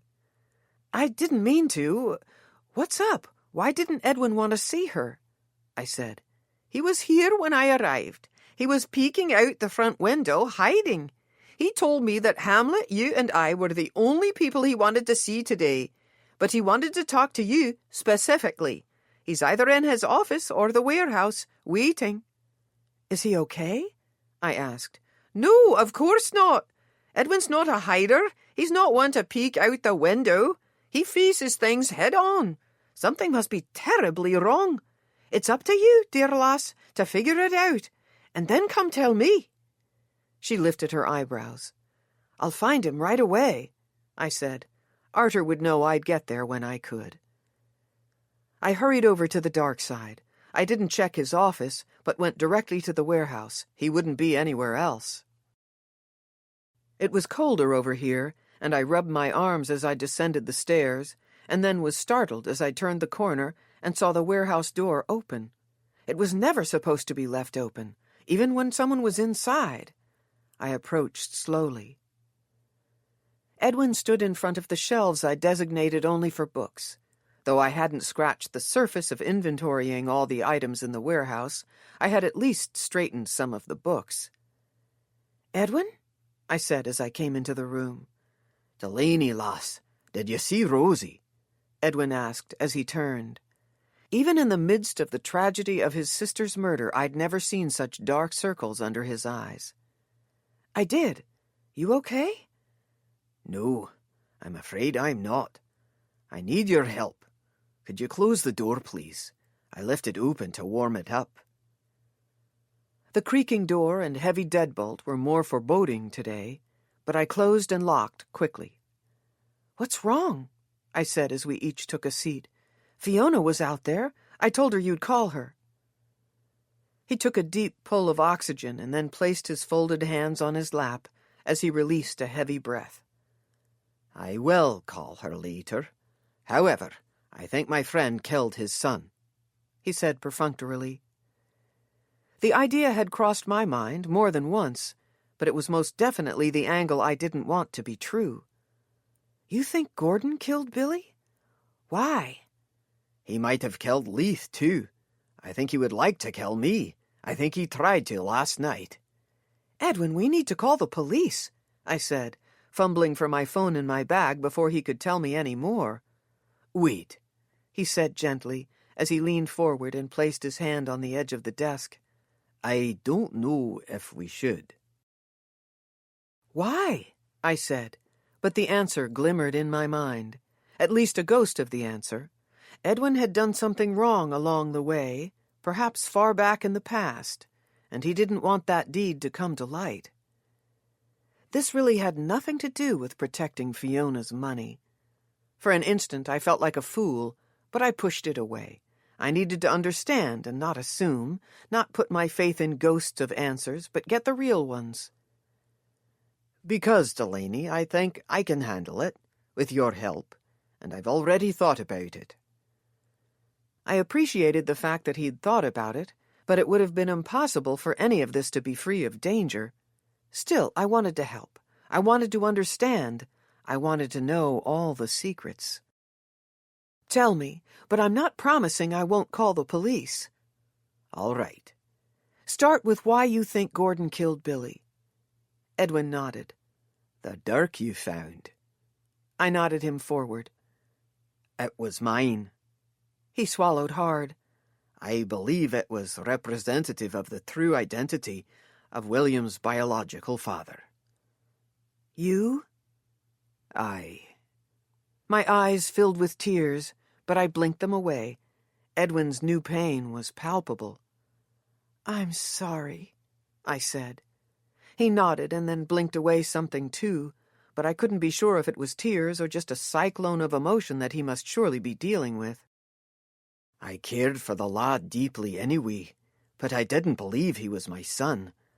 I'm not 100% sure still, but when he was a child, I knew him well. Now it's just different, I suppose. There are more regrets. I should have worked harder to stay in touch with the lad. I'm sure you tried. You said that Gordon and Fiona raised him well, that events happened as they were supposed to. Edwin, I went to talk to Gordon. I found him at the fish market 2 days ago. You left here and said you were going to go talk to him. He said you didn't. No, I realized that I didn't want Gordon to know that I knew about the dirk. Not yet, at least. When I left you, I decided that he would never have wanted me to have the dirk, that it wasn't his message. He would not have wanted me to know that Billy was my son. That was all Billy's doing, and, well, whoever told Billy the meaning behind the dirk. I nodded, sensing I might have just come upon at least a nugget of more truth. However, Gordon had at least acted surprised to see the dirk, too, and I'd told him I'd shown the pictures to Edwin. If he'd killed Billy because of the dirk, he would have known about it before. Had he simply been surprised that I knew about it? He'd also said he thought it indicated that Edwin was the killer, but maybe this was a case of two sides of the same coin, or dirk, as it was. How would Billy have gotten the dirk, then? Where has it been? There's a part missing from your idea. I know. I've been trying to put it together. I can speculate, of course, but there are just too many possibilities. I'm working on it. But, Edwin, Gordon raised Billy as his own. Surely he couldn't kill his own son, I said. I think that me knowing the truth was the most devastating thing for Gordon. I think his pride couldn't handle it. Yes, we were very good friends at one time, but Gordon's feelings for me must have soured to the point that he didn't want to share his son. If there was a story written down about Gordon still being alive, it didn't include Billy's parentage. Gordon wouldn't have included that. But somehow, Billy found the truth, and he wanted me to know. So he brought the dirk with him to the castle. I can't come to any other conclusion. I've tried. I just don't know, I said. Possible, aye? I nodded. Why were you hiding from Fiona? She said you called her, I said. I did. I was going to tell her about Gordon still being alive, but that was before last night. Now I don't want to tell her yet. It might put her in danger. Last night? I heard noises. I have a security system, but you know I never turn it on. I heard noises outside the back window of my study. When I went to investigate, I saw footprints and a pack of cigarettes, the same kind Gordon brought in with him that day. One of your groundskeepers? I said. I don't think so. The pack was dry. The only wet part was a corner. If it had been there on the ground for much more than a few minutes, it would have been soaked. Edwin, we have to call the police. Not yet, lass. Please. Why? You could pay the money back for Fiona. Of course I could. It's never been about the money. Then what is it about? It's about a girl, Delaney, and my love for her, and a tragic situation a long time ago. More than one tragedy, actually. I swallowed, even more certain now that Edwin had done something he was afraid for the police to know about. I was torn between curiosity and not wanting to know. But that couldn't have anything to do with Billy Armstrong's death. I believe you said it yourself. That was a whole other lifetime ago. Why does that need to even be part of what we tell the police? Edwin sighed. Because now I believe it has everything to do with Billy's murder. I might not have figured it out exactly, but I will. I think there is no need to hurt someone that made such a long-ago mistake, someone otherwise innocent and good. I can't tell you more than that, but I have a plan. He looked at me a long moment. I need your help, though. Can you trust me enough to do me a wee small favour? Of course. Send me the pictures of that dirk, and do not say a word more to anyone yet. A long moment later, I nodded and texted him the pictures. Chapter 23. My energy was drained after meeting with Edwin, but I still needed to see Arthur. On another day, in another setting perhaps, Edwin's furtive moves of searching out the window and then looking both ways before leaving the bookshop might have been comical. Today they just made Rosie's eyebrows come together, Hector whine, and Hamlet, who'd arrived late, ask what he'd missed since being so busy with school lately. I told both Hamlet and Rosie that I'd fill them in after my morning meeting at the university. They watched me leave with almost the same curiosity we'd all watched Edwin. Not only had the buses and I become comfortable with each other, I had also become familiar with a couple of the bus drivers. Finn had come to Edinburgh from Germany. He'd become smitten with Gretchen, a pretty Scottish lass, who'd taken a holiday trip to Berlin about 10 years ago. They'd met in front of a museum as she took pictures of the building, and his heart couldn't let her go.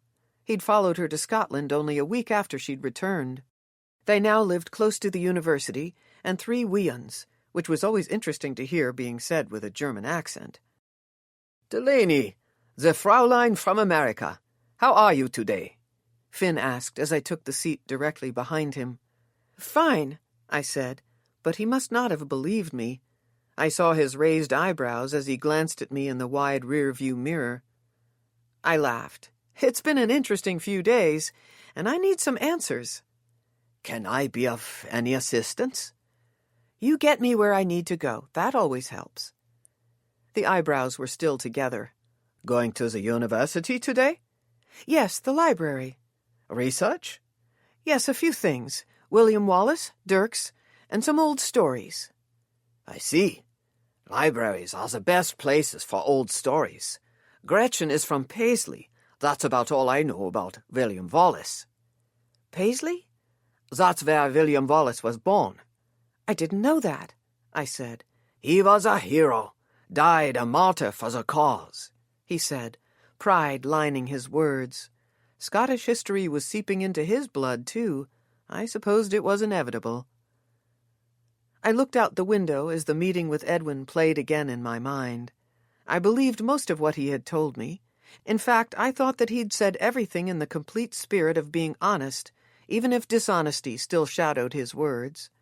But I wasn't ready to agree with him that Gordon Armstrong was a killer. Not yet. I didn't like the man and trusted him even less, but I couldn't wrap my brain around the idea that he could kill his child. I'd told Edwin about the possible conspiracy against the William Wallace reenactors, but he wasn't impressed by the idea. That might have been my fault, though. As I'd said William Wallace reenactor conspiracy out loud, I'd felt silly. There'd been no conviction to my words. I hoped Arthur had found something to give them some conviction. I would rather the killer be a conspirator than someone from the half-century-old boating tragedy that Edwin and Billy's father had somehow been involved in. William Wallace had died a martyr. Maybe so had Billy Armstrong.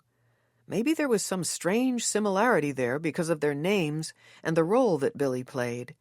On the surface, that idea seemed even sillier than a conspiracy, but it might be worth more thought. "Thanks, Finn," I said. "You might have realigned my perspective a little." The eyebrows relaxed. "Always glad to be of service." Once off the bus, I hurried through the cold and into the library, today not worrying about my noisy footfalls or looking at the honorary busts. I'd left a message on his phone, but like Edwin, Arthur wasn't all that in tune with his mobile. I found him in the art book room again, this time holding a magnifying glass over a document as the arm attached to the table was bent out of the way. "I'm sorry I'm a little later than I thought I would be," I said breathlessly. He put down the magnifier and came around the table. "I knew you'd be here when you could. Not to worry, lass. I've always got something to occupy my time. However, I'm very glad to see you. I found a few things that might be of interest. Over here," he said excitedly. It wasn't a large room, but he'd placed 2 folding chairs and a card table in a corner. "Have a seat," he said as he pulled out a chair for me. As he sat down, he smiled slyly. "I found some interesting things, lass. Here, right here. Let's start with this." He placed an open book in front of me. "What is this?" I said. "It's a copy of a comic book, though I dinna think that's what folks these days call them. It's an early version of a comic book. I dinna want you to see the cover yet. First, look inside. It's not completely professional, though the sketches are quite good, and the story is silly enough to bring a smile." There were only a few pages beyond the cover, each of them with their own 8-panel story about Millie, a character much like Wooly, full of attitude while meeting challenges of her everyday, extra-challenging life. The sketches were good, and I wondered which of the group of friends was the artist. On the last page, I saw a quickly written bellows at the bottom of the panels, answering my question. "They parodied Or Wooly?" I said. "Wasn't Or Wooly already kind of a parody?" The stories the strips told, though delightful and charming, did not give me anything I would consider a clue. "All right, now look at the cover." He closed the book. The cover was also done in pencil. The authors were listed in this order: Clarissa Bellows, Edwin McAllister, Leith Stanton, and Gordon Armstrong.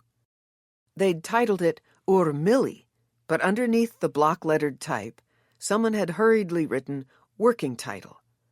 The only illustration on the cover was a young girl with freckles and 2 dark pigtails that curled perfectly.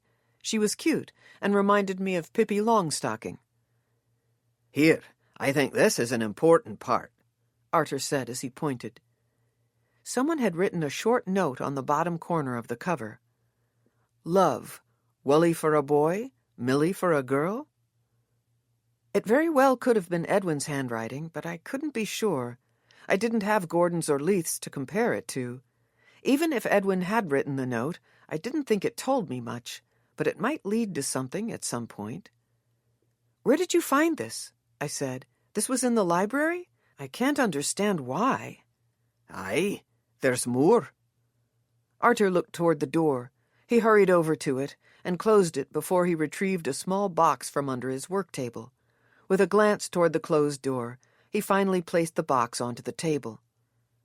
"I dinna ken why these were in the library, lass, but like I said before, someone wanted them hidden, but not destroyed. I couldn't begin to guess who. It's that box I found long ago and buried deep away, part of some stacks of boxes that have never been inventoried or catalogued. After I left Tom's, it took some time, but I finally remembered exactly where I'd seen it. I came into the library early this morning, and with the help of a security lad and his keys, I found it in the same place I'd found it all those years ago.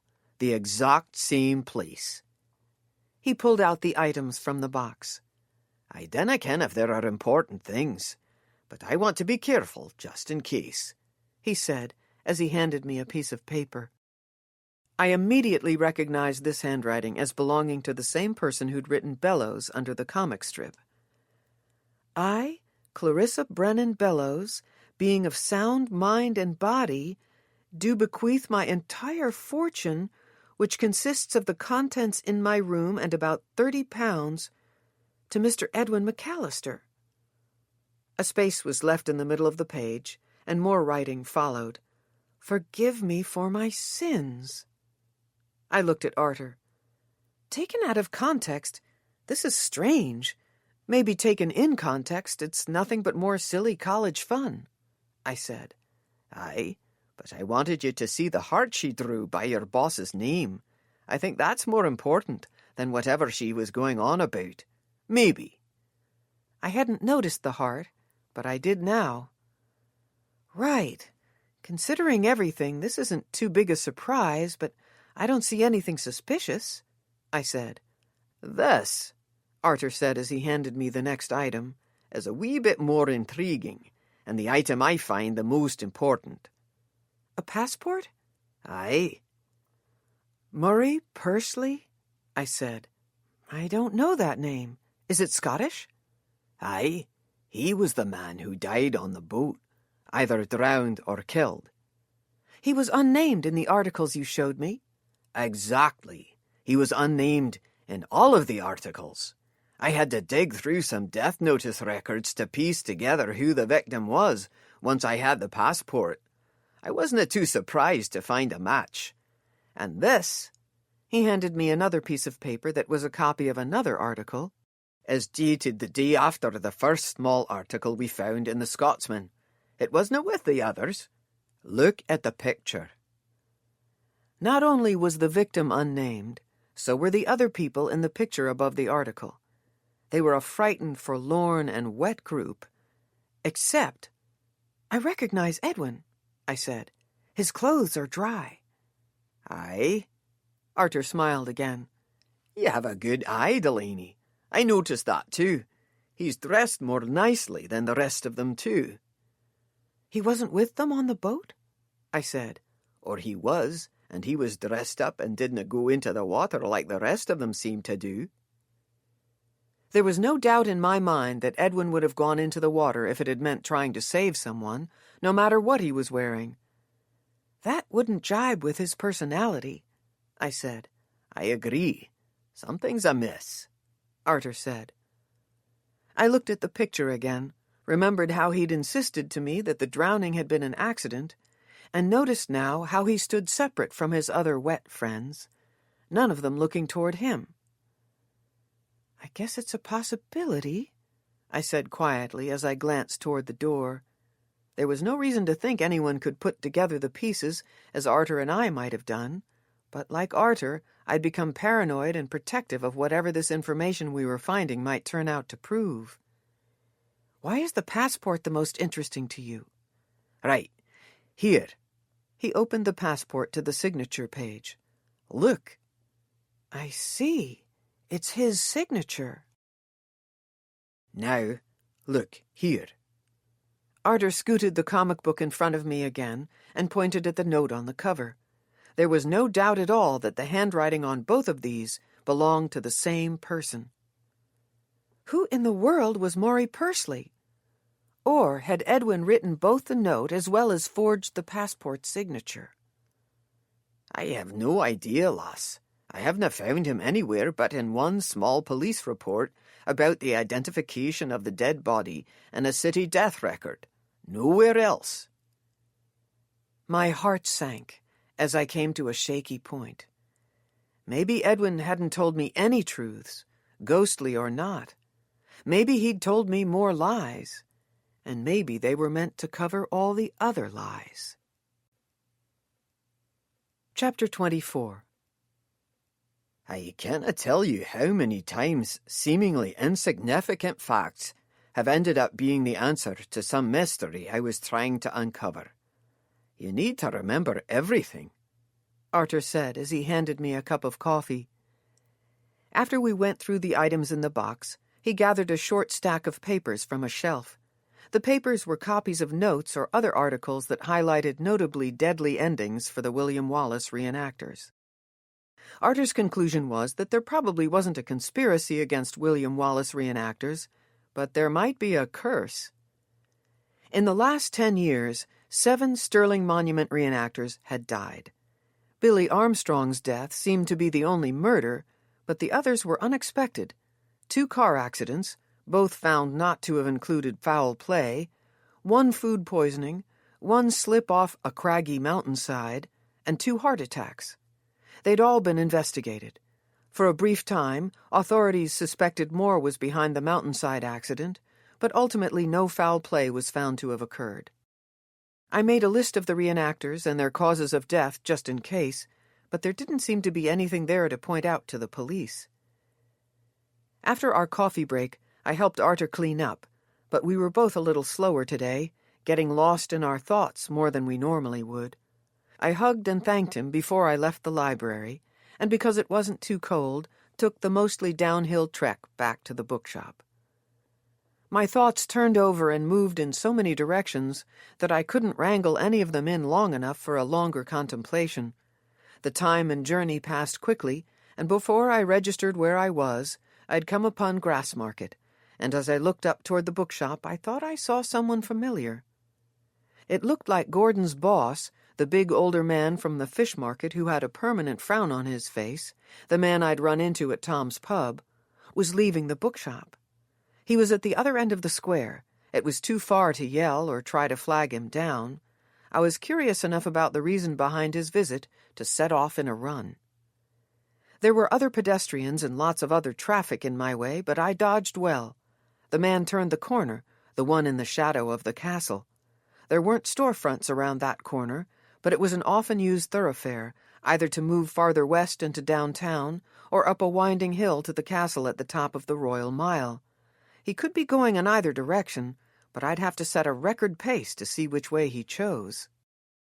By the time I made it to the corner, I was breathing heavily, and he'd disappeared from sight. I had a 50% chance of guessing the path he'd taken, which meant I had a 50% chance of being wrong. The fish market wasn't nearby, so I couldn't even make an educated guess. After a moment's contemplation with my hands plopped on my hips and my breathing returning to normal, I made my way back to the bookshop. Suddenly I remembered the note that Hamlet had told me about, the one from Gordon that had asked me to meet him at the fish market tonight. I had completely forgotten about it, forgotten to even tell anyone else about it. How had it so completely slipped my mind? The only quick conclusion that I could come to was that the request had been so ridiculous that I'd put it out of my mind. Did the man I'd seen leave the shop know about the request for a meeting? Had he come to see if I was going to show up? "Delaney, you just missed a caller," Rosie said as I went through the front door. "I think I saw him. Big guy, older. Did he give his name, leave a message?" "That's the one, but no, he didn't give his name. He said he had some information for you, but he wouldn't tell me what it was. He shopped and bought a book while he waited for you, and told me he'd find you later. He was anxious to talk to you, but not enough to leave a message. Did you recognize him?"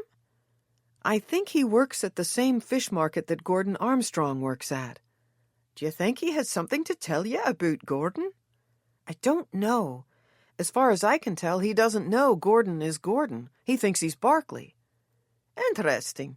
Anything you want to share with me? I'm available to listen." "I don't know anything, really. Or the more I learn, the more I think I don't know. Things keep getting worse and more confusing. I can't imagine why that man came to the bookshop or how he knew to find me here." "Well, you ken what I say?" "No." "Pulling on a string of bad news can only unravel a whole ball of it. Be careful with yourself. Tell me what you can tell me when you feel like you can. I'm here." "I'll be careful." Rosie smiled. "Good, and a wee bit of being scared will keep you safe." "Edwin's not in, is he?" "No, I'm afraid not," she said, her tone having now gone from bitter to sad and possibly hurt.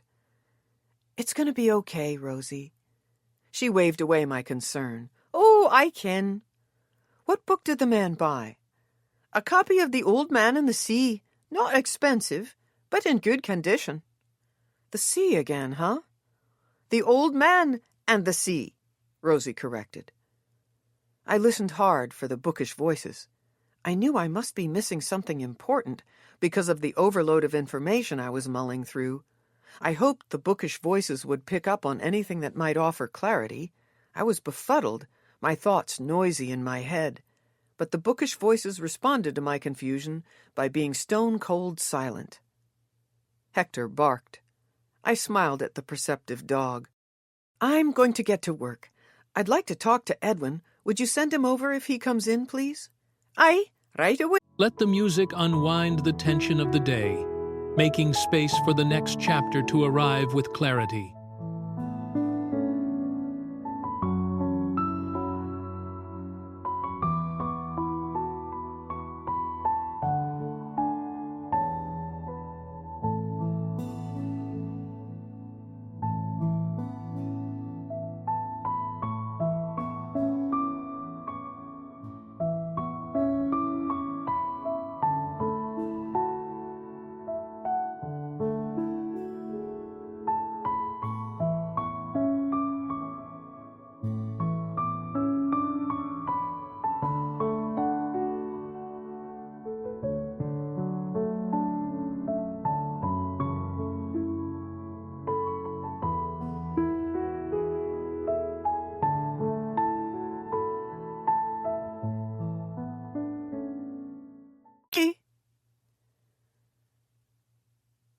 I first tried to call the fish market. Once connected, I could press numbers to hear the fresh catch of the day, get the address or directions to the fish market, but there was no option to talk to a live person. I'd have to stop by to talk to the man who'd come to see me, but I didn't want to do that, and I wasn't going to meet Gordon there, no matter the request. I was grateful that I had work to do, and even though work was usually a good distraction, something in the universe seemed bound and determined to keep me on the trail of trying to find Billy Armstrong's killer. I pulled out the letter that Edwin's friend Burke had asked me to try to authenticate as something written by the Scottish historical figure Rob Roy. Rob Roy MacGregor was a Jacobite and cattleman who had fought many battles over his lifetime, but ultimately died in his bed at the old age of 63 of natural causes. Burke didn't want to sell the letter at auction. He wanted to donate it to either a library or some other historical collection, but only if it was a real letter from the real Rob Roy MacGregor. I hadn't done one thing toward its authentication, but I was ready to give it some attention, if only to distract me from everything else. I began with the Internet. I looked up some facts and their historical timing to see if the letter that Roy had allegedly written regarding a question about his cows would jibe with the happenings of the time. The timing seemed feasible. I looked for Rob Roy's signature and found a match, though a quick search and find on the Internet wasn't nearly enough to be completely certain, or uncertain for that matter. More research needed to be done, though I got as far as not ruling out the letter's authenticity, which was a good step in the right direction. Lots of written documents out in the world were forgeries, and lots could be so determined with a quick Internet search. But some couldn't. It took a good eye, the ability to dig deep, and then the access to equipment that could tell the age of paper and ink. I still had a couple more steps to go before I'd need to use equipment. Burke's letter was sealed in something similar to laminated plastic, but the material was made specifically for document preservation. There were no harmful chemicals touching the almost 300-year-old parchment, if that's what it turned out to be. After checking the signature, I quickly came upon a number of mentions about the Stirling Council's archives and website that each month highlighted a document they deemed their document of the month. One of the other bits of information I came across on their site also discussed Rob Roy's cattle, the cattle that were spoken about in my letter and that ultimately led to his downfall. Sometime after the Jacobite uprising, Rob Roy became a cattleman. At the time, cattle rustling and selling protection against theft were commonplace. He borrowed money to expand his herd, but when his chief herder, who had been entrusted with the money, disappeared, Rob Roy defaulted on his loan and became an outlaw. His house was burned down, and though he evaded capture for a long time, he did spend some time in prison. The information I found was from an original certificate of ownership stating that Rob Roy's, as it was spelled on the certificate, cattle belonged to John Og Campbell, and Rob Roy's creditors had no claim to the livestock. It was dated April 5th, 1716. The Stirling Council had a number of offices in Stirling, probably each one manned with someone who would be able to help me with the next step of validation. Coincidentally, Stirling was right there next to the William Wallace Monument, where the reenactors hung out. It wouldn't hurt to get their take on the conspiracy or curse angle, and ask them more about Armstrong. It all seemed like a valid excuse and a gigantic nudge from the universe that I should go back to Stirling.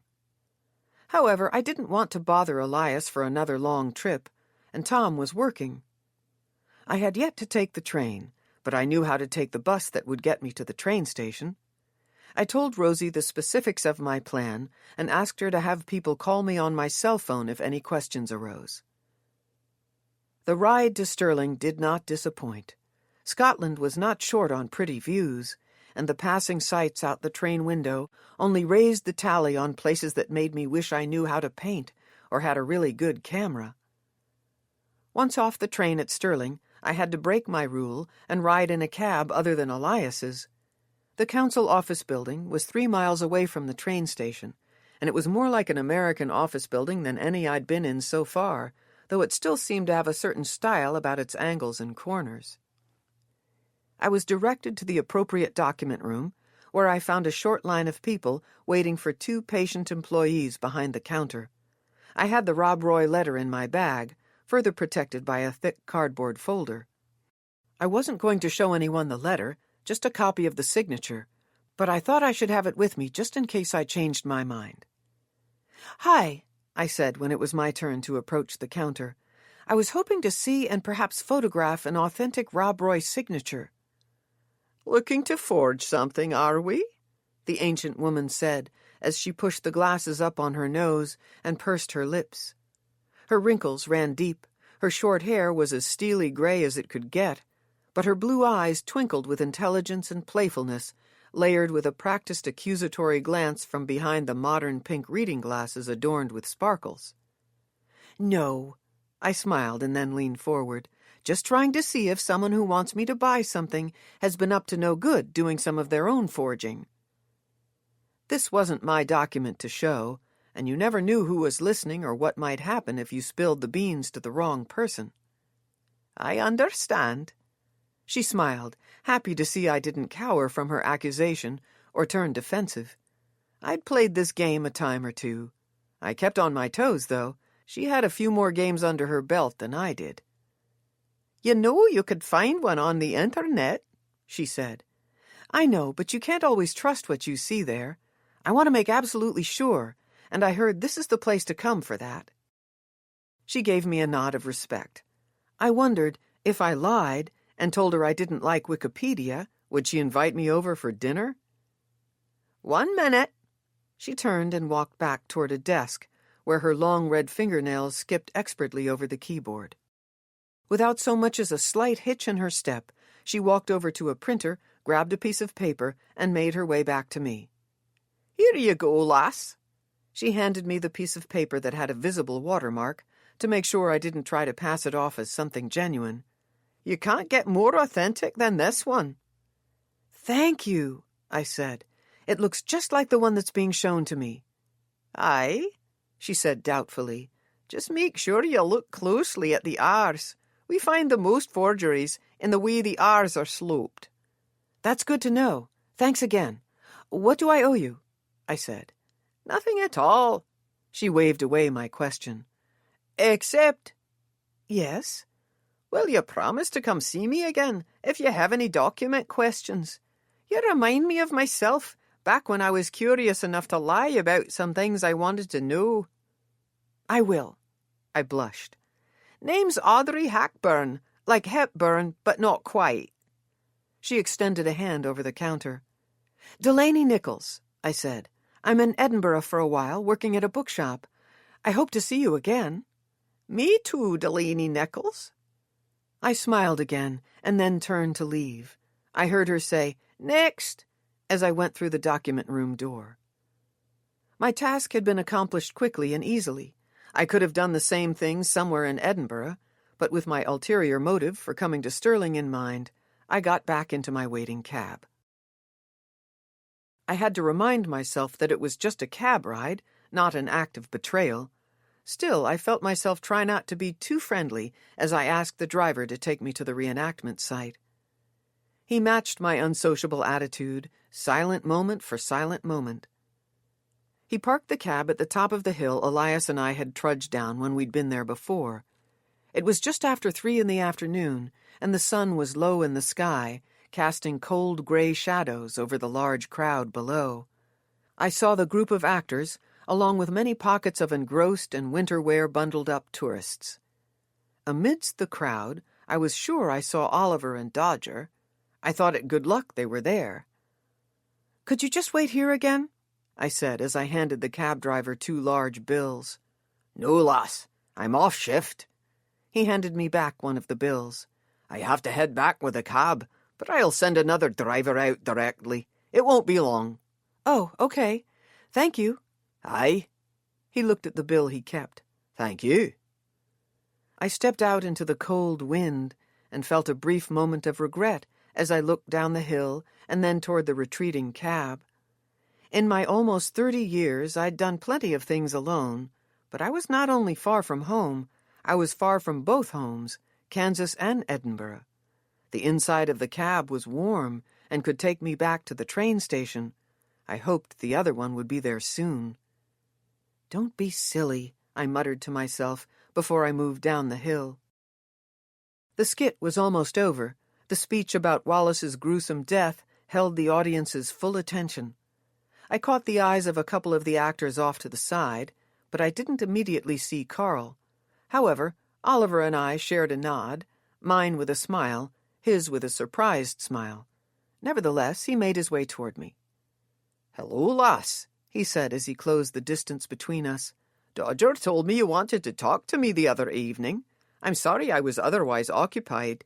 He said you were a delightful lass who seemed to care about Billy. I'd be happy to talk to you." "Thank you. I have even more questions now, though." Oliver looked back toward his group. Most of the men weren't looking at us, but a few were. "I have a few minutes," he said. "Can I buy you a coffee or something?" "I don't have quite that much time. The skit is almost over, and then we're having a brief gathering in the car park. Are you cold?" "A little, but I'll be okay." I was more than a little cold. "What questions do you have?" I nodded as a gust of wind blew my hair back. "Did you and Billy Armstrong have any issues, other than the obvious one of him slapping the woman from the bagpipe shop?" "You do get to the point." I lied. In fact, I'm very cold. Oliver's eyebrows came together. He glanced up the hill toward the coffee shop and then back at me. "I suppose I did have issues with him," he said. "I told the police. But, about a week before he was killed, things got worse. I always thought Billy was a good man, but he took his role so seriously. I had to tell him many times that we weren't hired to walk around the grounds and talk to the tourists in costume, that we didn't have to stay in character after the skits and up by the monument. None of those were angry conversations, though, just frustrated on my part, a wee bit stubborn on his part. Until the week before he was killed. I talked to him again, but that time he didn't take it well. He was having a rough week, I thought. But then when he slapped Grizel, I could have put up with telling him not to take his role so seriously forever, but I couldn't tolerate violent behavior." "Oliver, forgive me for sounding uncharitable, but was there something wrong with him?" "I don't know about his mental health in general, but he had obsessive tendencies. Here, when he was in costume, I wouldn't know how he was outside of here. He rarely attended the meetings and the pub social events, and when he did, he was quiet, kept to himself. I'd heard he didn't have another job, but I never asked him." "He and Grizel dated, right?" "Aye, I believe so. I don't think it was a good idea. I think he was so used to being alone that someone else in his life was too much to handle. It was when I learned about the two of them that he started to change, brood more maybe, until it got worse." Oliver looked up toward the coffee shop again. She just came back today. I saw her a wee bit ago. She's agreed to bring back the bagpipes. They're a nice addition to the skits." "She's here?" I said as I looked up the hill, too. "She was. She might have left by now." "Did Billy carry a dirk with him?" "Oh, not that I ever saw. We use longswords here, but they're dulled props." I nodded. "Did you know about the speck tattoo on Billy's wrist?" "No. What's that?" "It's not important." "I've seen tattoos on the lads, but I don't pay much attention to them." "Who were you talking to at the King's Wark? The reenactor who wore a red sweater?" Oliver rubbed his chin and looked over toward the group of reenactors. "I have no idea, lass. I talked to many individually, I think." "He showed you something on a piece of paper, and you looked upset?" "The complaint?" "I don't know." "One of the lads showed me a letter. A tourist complained about the lack of kilts on the men here. I didn't mean to look upset. It's a common complaint. Perhaps you mistook my impatience for being angry. It's a tiresome complaint to deal with." "It's possible. You know, your group has seen quite a few tragedies in the last 10 years. Car accidents, cliff falls. Do you think there might be something up with that and Billy Armstrong's death?" Oliver looked at me a long moment, confusion in his eyes. "A conspiracy or something?" "Yes." "No." He hesitated. "No, I don't think so. I never thought about it that way. Any tragedy is terrible, of course, but I don't know that our group has seen more than our fair share. I need to think about that." "What do you think happened to Billy?" As I asked the question, I thought I noticed Carl in the group behind Oliver. I hoped to talk to him, too, but when I looked again, I didn't see him. "I have no idea, but he was an odd one, lass. Here, at least. Maybe his oddness spread to another part of his life. I'm sorry for him. I'm sorry for his loved ones." "Me too." The skit had ended, and the shadows had deepened, the sun setting very quickly now, and the air cooling even more. The tourists began their quick exit, and the group of actors seemed to move in tandem toward the parking lot. Oliver looked over toward them, then back at me. "Anything else?" I shook my head. "Could I call you if I have any other questions?" "Certainly." Oliver gave me his phone number, and then turned to follow the actor's path, leaving me a distracted and grumbled farewell. As he moved out of sight, I realized that everyone else had, too. The small valley had cleared quickly. It was far too cold for anyone to have any extra questions. I looked up the hill and saw a few people here and there, now mostly in silhouette, but no cab, and no one looking my direction. I saw the silhouette of a woman carrying a set of bagpipes. I was sure it was Griselle, and she was by herself, trudging up the hill. The wind picked up and was loud in my ears as I moved to try to catch up with her. The next seconds would forever stretch into something bizarre and slow speed, but I would always think I got the sequence of events correct. Someone ran toward Griselle, someone big and moving as if he meant to tackle her. I halted, studying what I thought I was seeing in the shadowed darkness. She held the bagpipes so they blocked her from seeing the force coming toward her, and she seemed totally unaware of any threat. "Griselle!" I yelled, but I could tell my voice got carried the other direction by the wind. It wasn't easy to see the specifics, but I thought the man tackled her and then straddled her a second later, his fist lifted in the air. My feet flew up the hill, and I closed the distance between us quickly. "Griselle!" I yelled again, as I propelled myself at the dark, violent figure. I couldn't see his face, but even in the midst of the horror, I could tell I surprised him by the way his head snapped my direction and his fist moved in front of himself to block my tackle. I put my head down and rammed into him.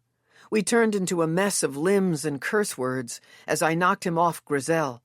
He pushed me off him, and I landed on my back next to Griselle, air whomping out of my lungs. "Mind your own business," a deep male voice said. I couldn't see his face, just his outline as he scrambled to stand. He turned and ran up the hill.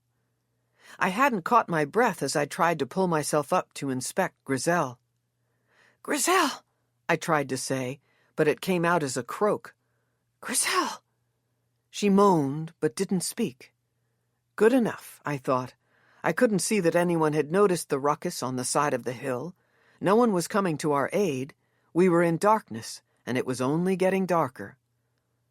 I pulled out my phone and somehow managed to call for help. Chapter 25. Ms. Nichols, wake up. Tom? No, it's Dr. Preston. You fell asleep. Wake up. I'd forgotten I was in a hospital. I opened my eyes wide and shot out of the chair. I'd fallen asleep with my head against a wall in the waiting room. "Is she okay?" I asked with a sleep-graveled voice. She's fine. A concussion, but not a bad one. You probably saved her life. A short man with Einstein hair and friendly eyes, Dr. Preston had a calm demeanor that must have served his physician role well. I'm glad she's okay." We're going to keep her overnight, but she'll be released early tomorrow morning. "May I talk to her?" I said. Yes. She just finished with the police and asked about you. She'd like to talk to you too, but I wanted to make sure you also talked to the police before they left. "I already did. I'm sorry I fell asleep out here." I'd told the police only about the attack, sticking to a minimum of details, and like the police at the castle, they assumed I was simply visiting the monument as a tourist. I wasn't trying to protect Edwin or anyone. Fatigue can be a normal reaction to all the stress. You show no sign of serious injury, but you'll be sore tomorrow. You need to get home and get more rest, but it's okay to take a few minutes with Ms. Sheehy. She's in room 201. "Thank you," I said, as Dr. Preston smiled and then made his way down the hallway. I grabbed my bag and flung it over my shoulder. I'd already confirmed that the Rob Roy letter was still safe inside it. Not that the letter was nearly as important as Griselle's or my well-being, but I was glad I hadn't lost it in the scuffle. The wait for help hadn't been long, and the ambulance ride had been speedy. I'd been fine once my breathing returned to normal, but Griselle said her shoulder hurt. I'd made her stay still as I covered her in my coat, but we were found and helped off the side of the hill quickly enough that I didn't have a chance to get much colder. The paramedics had been careful with Griselle, but I was able to walk on my own. They insisted I come with them to the hospital, mostly, I thought, because they knew I didn't have another ride. I rode in the back of the ambulance and sat next to one of the paramedics, who assured me that Griselle wasn't badly injured. Once I'd been examined again at the hospital, I sat in the waiting room with the hope that I could make sure Griselle really was okay before I went home. I didn't even remember being tired enough to fall asleep. I knocked on the door of room 201. "Come in," Griselle said. The window curtains were open wide to the inky darkness outside. This side of the hospital must have faced the countryside, since there were only a few lights dotting the view. "Lass, thank you for saving my life. But who in the name of the Almighty above are you, and why were you there?" Griselle said as I came into the room. Her cheek was more swollen and bruised than it had been earlier, and I held back a gasp. Her arm was in a sling, but I didn't see a cast or any other injuries. I closed the door behind me. "Well, I'm not exactly who I pretended to be," I said. "No kidding? Tell me what's going on." I told her. I started with finding Billy Armstrong's body on the roof of the castle, and then her business card in the dirk. Told her he was the son of a friend of my boss's, wondered if a mystery from long ago had been the reason Billy had been killed. I didn't tell her Gordon was still alive. I gave her a big picture of the story, not a version with lots of details, but enough. "You and your friend pretended to want some bagpipes? Why didn't you just ask me about Billy?" she said. "I'd delivered the dirk and your card to the police the night before. Remember the police officer who had just talked to you as we were coming in?" "Aye." "He told me to mind my own business, and it truly was none of my business anyway." She smiled and then cringed at the pain in her cheek. "Aye, none of your business, to be sure. Nevertheless, There's not much to tell. Billy and I dated briefly, very briefly, lass. Only 2 dates. He was a strange lad, but I tend to like strange. Anyway, I told him I didn't think it was going to work. He got angry and slapped me. I got angry at the whole lot of them and took my bagpipes and went home.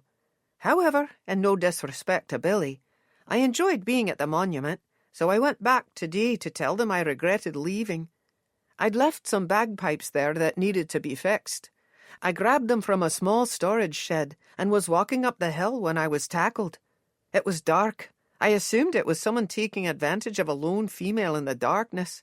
Thank goodness you were there to save me. I cleared my throat. Why did you lie about the speck tattoo on Billy's wrist? I didn't lie. I never saw that tattoo on Billy's wrist. It was only 2 dates, and he wore sleeves, I suppose. I just didn't see it, if there was one there. But you said you saw it on someone. Aye, I did. In fact, today I asked about it. Your question had me wondering. When I was talking to the lads, I asked who had the tattoo. None of them remembered.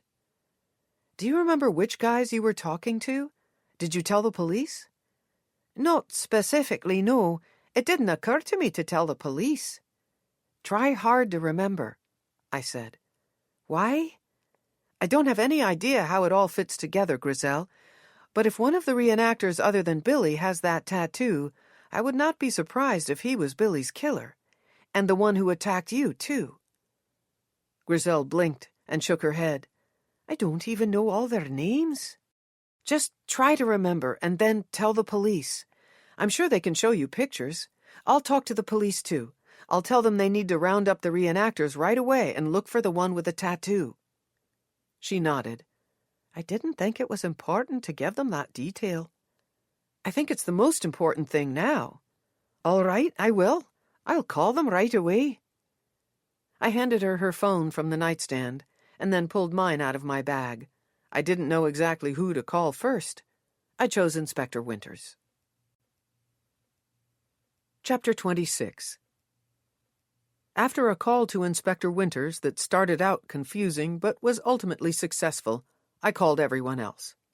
The only one I woke up was Rosie, but she was just as willing as the others were to meet me for a middle-of-the-night meeting at the bookshop. Inspector Winters would confer with other officers, and they would round up the reenactors to check wrists for tattoos. We sat around the back corner table as I told Rosie, a sleepy Hector on her lap, Tom, Elias, Aggie, Hamlet, and Edwin, who'd answered the late-night call I'd made probably because late-night calls can't be ignored as easily as daytime calls, about what had happened in Sterling, and then I rehashed everything else. It was a bigger-than-normal crowd for the small bookshop, but the members listened with rapt attention. As I spoke, I couldn't help but notice Elias as he crossed his arms in front of himself and anger took over his features. I knew I should have asked him for a ride. I sent him an apologetic smile, and Aggie patted his shoulder. He sighed and shook his head before he uncrossed his arms and blinked away some of the anger. Tom was the only one not sitting down.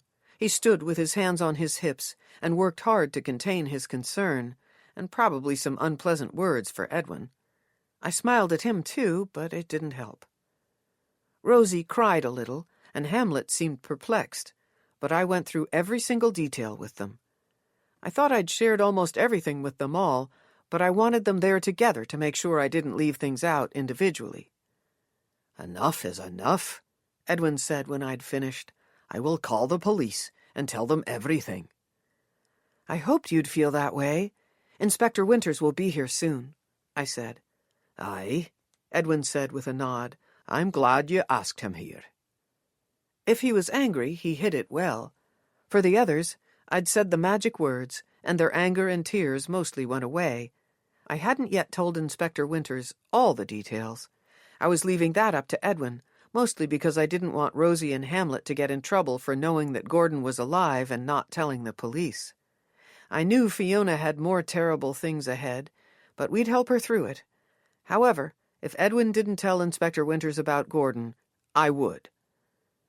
I will tell him everything, Rosie, Edwin said. Everything. "Aye," she said with a sniff. 10 minutes later, Inspector Winters joined us. He wore jeans and a dress shirt and a demeanor of grave seriousness.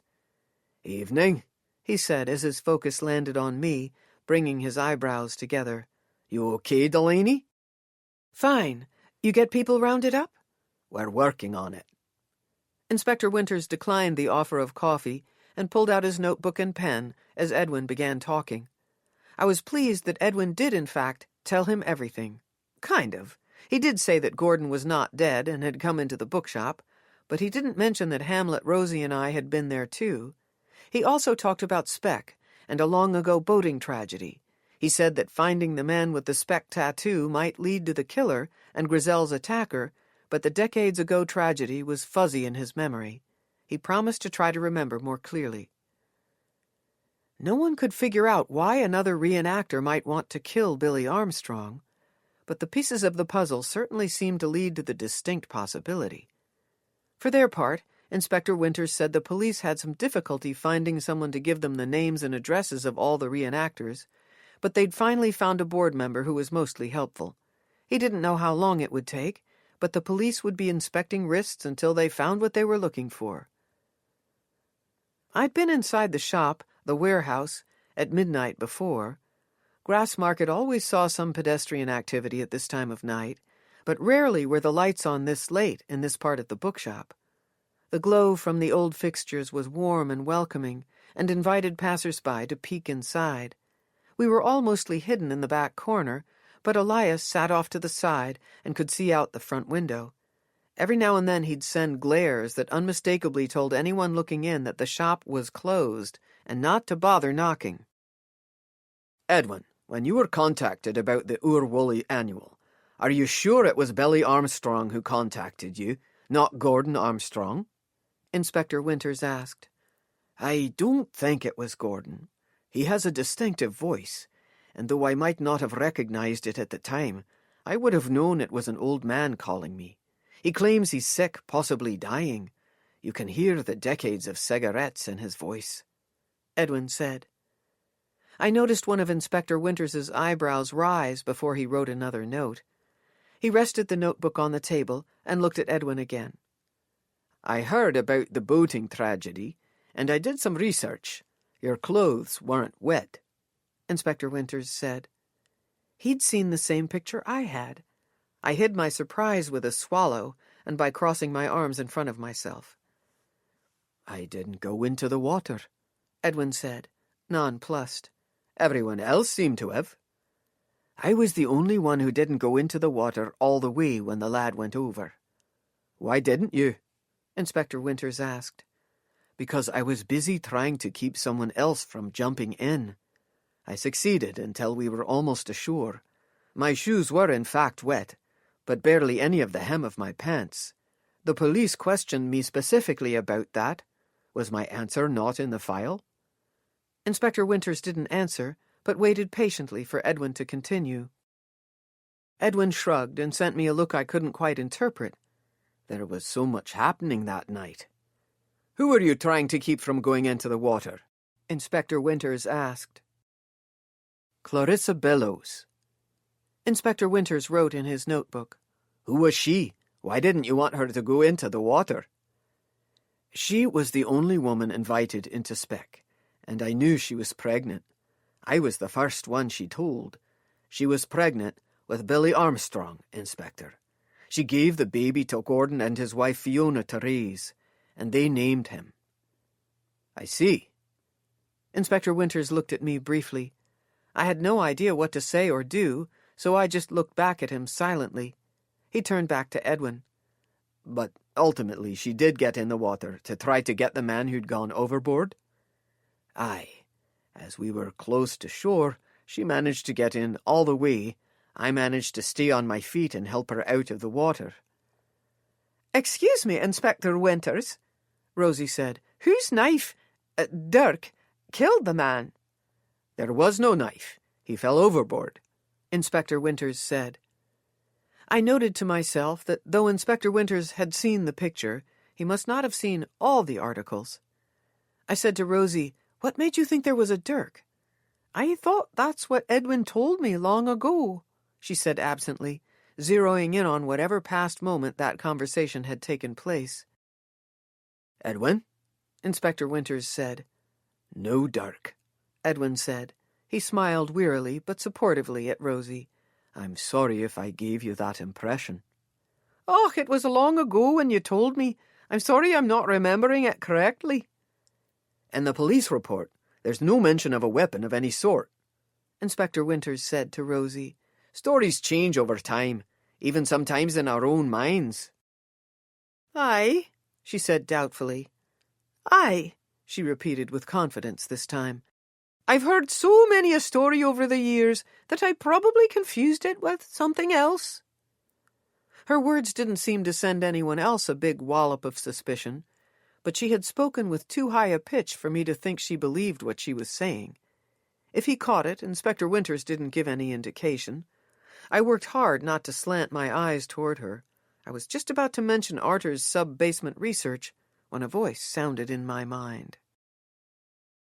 Then you shouldn't talk.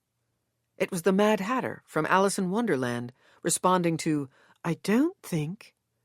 I had no idea why my intuition suddenly and adamantly told me to keep quiet, but I listened to it. The next step for the police is to find someone with a spec tattoo and to track down Gordon Armstrong. Do you have any idea where he lives? Inspector Winters said. A room near the fish market, Edwin said. But I don't know exactly. I was at the market today, but no one would tell me where he lives. My questions might have put him in a bad position, and the manager might not be pleasant to him the next time he sees him.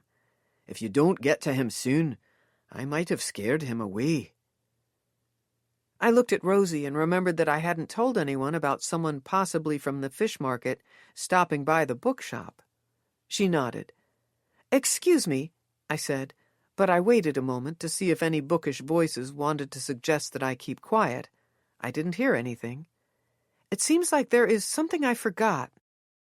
Tom had been silent, but took a supportive step closer to me as Rosie and I told everyone about the customer who'd purchased The Old Man in the Sea, as well as the meeting I'd missed that evening. Hamlet had put the note into the drawer in the back table. He gathered it and gave it to Inspector Winters, who held it so I could read it too. I guess it's not clear that it's from Gordon, Hamlet said. I'm sorry, but I just assumed. The note might have been signed with a quickly scrawled G, but it was difficult to know. Inspector Winters asked Edwin if he would recognize Gordon's handwriting. He said that after all these years he wouldn't.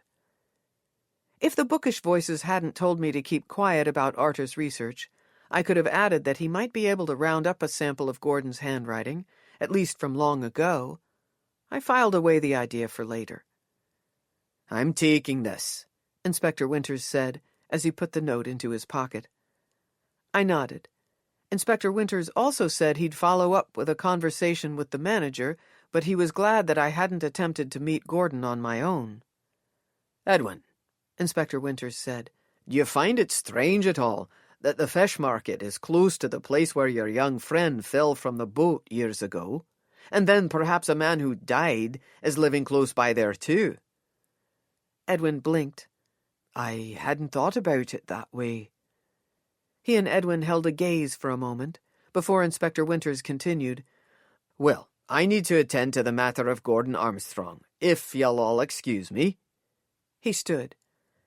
Edwin's not in trouble for keeping the secret about Gordon being alive? Rosie asked. I wouldn't say that, but he's come clean now. That's a good start. I'm sure we'll talk again, though. His voice was stern, but he reached over and scratched Hector's ears as he spoke. I didn't think he realized how likable and unstern that made him. Tom and I shared a small, knowing, and slightly relieved smile. I'll walk you to the door, Tom said to Inspector Winters. The door wasn't far away, but as they stepped away from the rest of us, it seemed they'd gone miles away. I'm sorry, I said to Edwin. For what? So many things, I said. Ah, lass, maybe I'm too tired, but I'm not angry at you in the least. He shook his head and then continued, In fact, you might be the most level-headed one among us. I'm glad to have you here, and I'm the one who is sorry. I thought I could take care of things without more pain to Fiona, or anyone else for that matter. I should have known better. I'm glad to be here. Now, you should be resting. Take the day off. Tom, Edwin said as Tom rejoined us, take her home, feed her soup, and make sure she rests. Absolutely.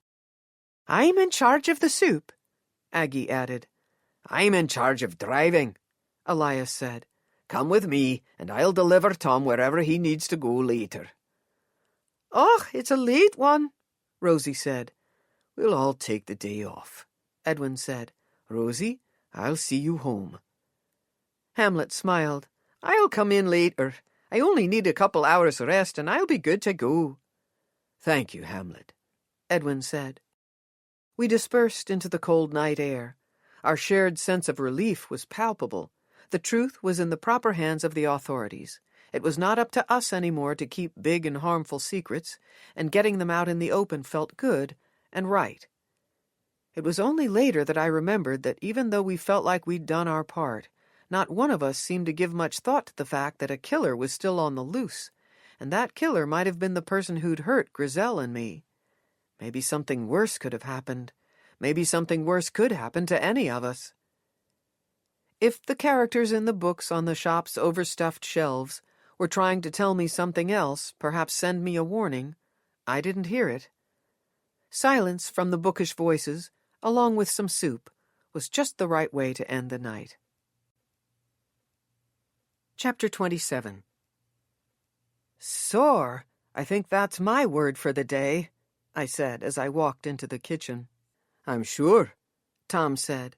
He poured me a cup of coffee and joined me at the table. There is breakfast food to feed an army keeping warm in the cooker and cold in the fridge, depending. Aggie? And Elias, Tom said with a smile over the rim of his mug. He's vacillating between being angry at you and wanting to dote over you. I cringed. I didn't even think I was being stupid. You weren't. Something happened. It wasn't good, but it could have been a lot worse. You're all right. Yeah. I sipped a big gulp of guilt along with the coffee. I wouldn't say Tom was angry with me, but he was upset. He was trying to hide it, but I could hear it in his voice. I put my hand over his as he held his own mug. Sorry. He twined his fingers with mine and smiled again. You have a shiner, he said a beat later. I know. It didn't appear until this morning. I don't remember getting hit there, but everything was such a flurry. It's not terrible. What's black and white and red? I pointed to my eye, my unharmed cheek, and then my messy bed hair.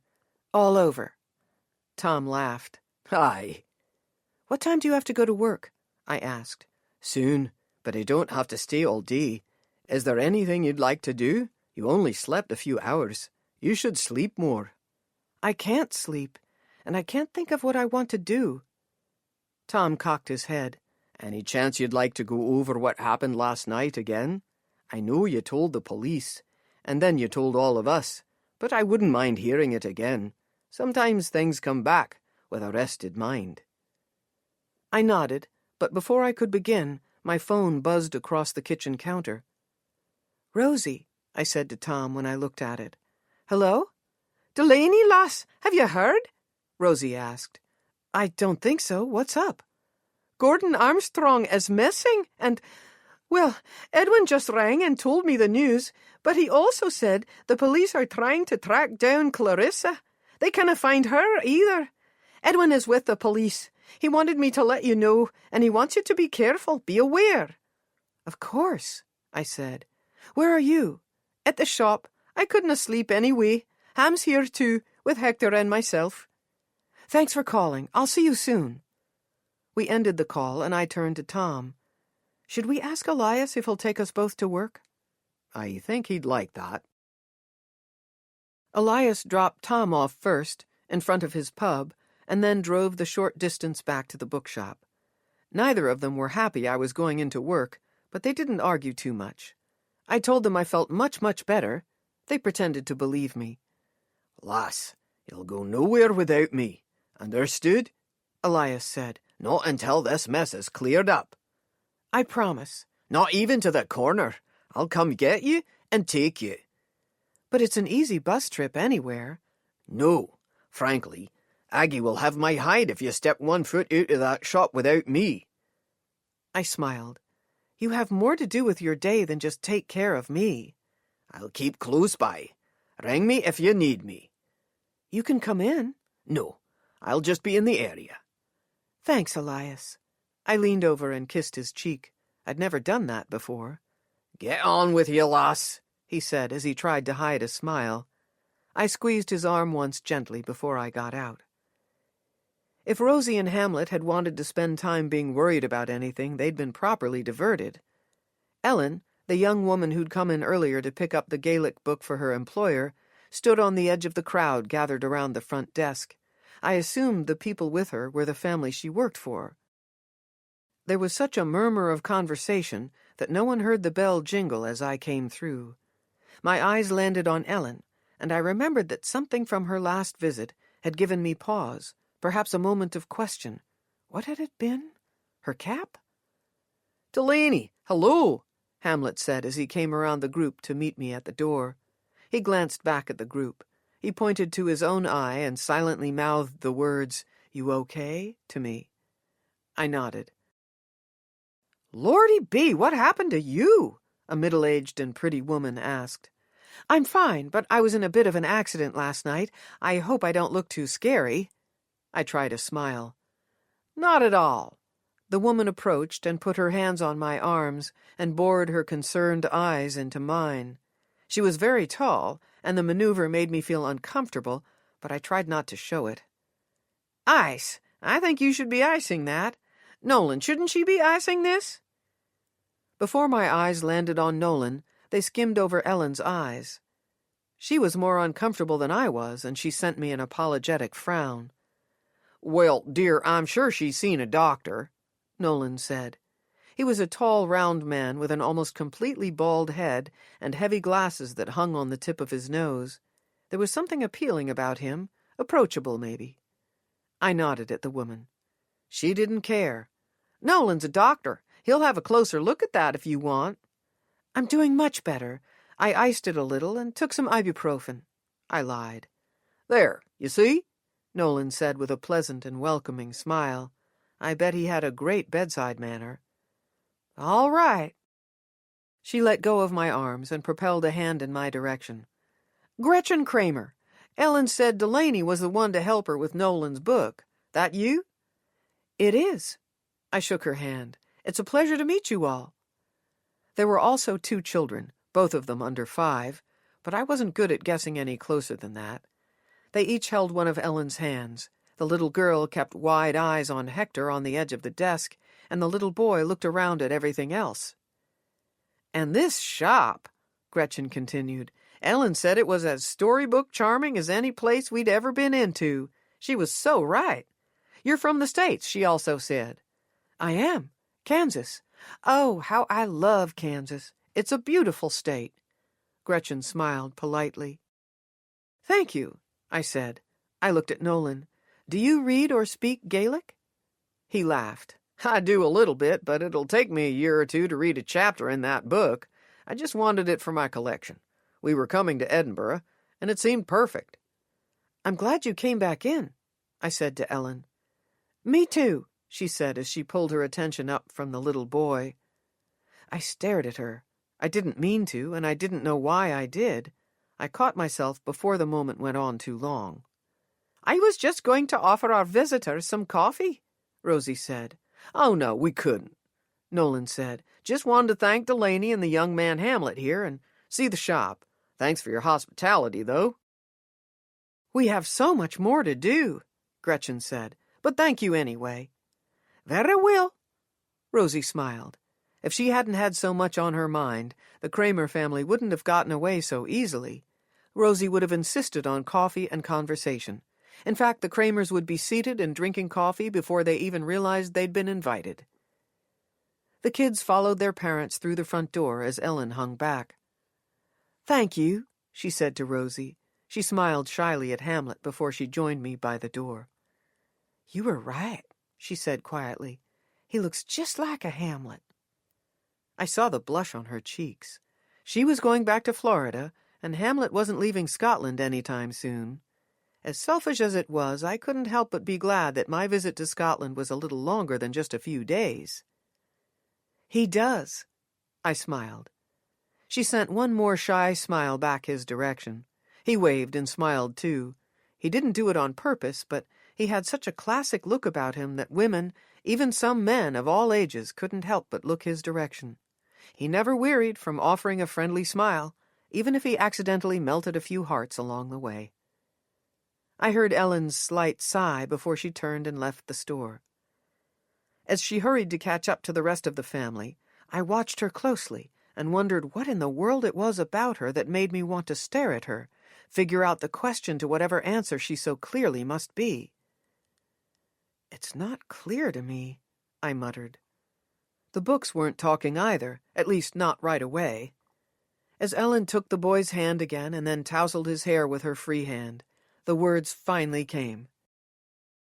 "Yes, to pay a fine for a periwig, and recover the lost hair of another man." It was Dromio of Syracuse from Shakespeare's Comedy of Errors. He was speaking with another character about how some men can't avoid becoming bald. The characters conclude that some men have more hair than intelligence. I had no idea what Dromio was trying to tell me, unless to notice that Mr. Kramer was bald, and that didn't make any sense. Had it just been all the recent Hamlet-Shakespeare talk that had prompted him to speak, not my subconscious working to find the answer? Delaney, Hamlet, the one I worked with, had stepped up next to me. "You okay?" I blinked. "Yes, actually, I'm great. I feel much better, and I'm ready to get to work or help Edwin. What does he need?" The four of us conferred. Hector took his role seriously and offered comfort to each of us, somehow sensing when one of us experienced an upward tick of anxiety. He moved from lap to lap and calmed us as best he could, as Rosie told us that Edwin had been awakened at about 3 o'clock and taken into the station. She said that he hadn't been arrested, but the police didn't seem to want to give him an option as to whether or not to go with them. He had been asked to stay there. "They found the room where Gordon Armstrong was staying, but it's been cleared out. No sign of the man at all. Then, because your police friend is so good at his job, maybe, they went to check on some other folks mentioned.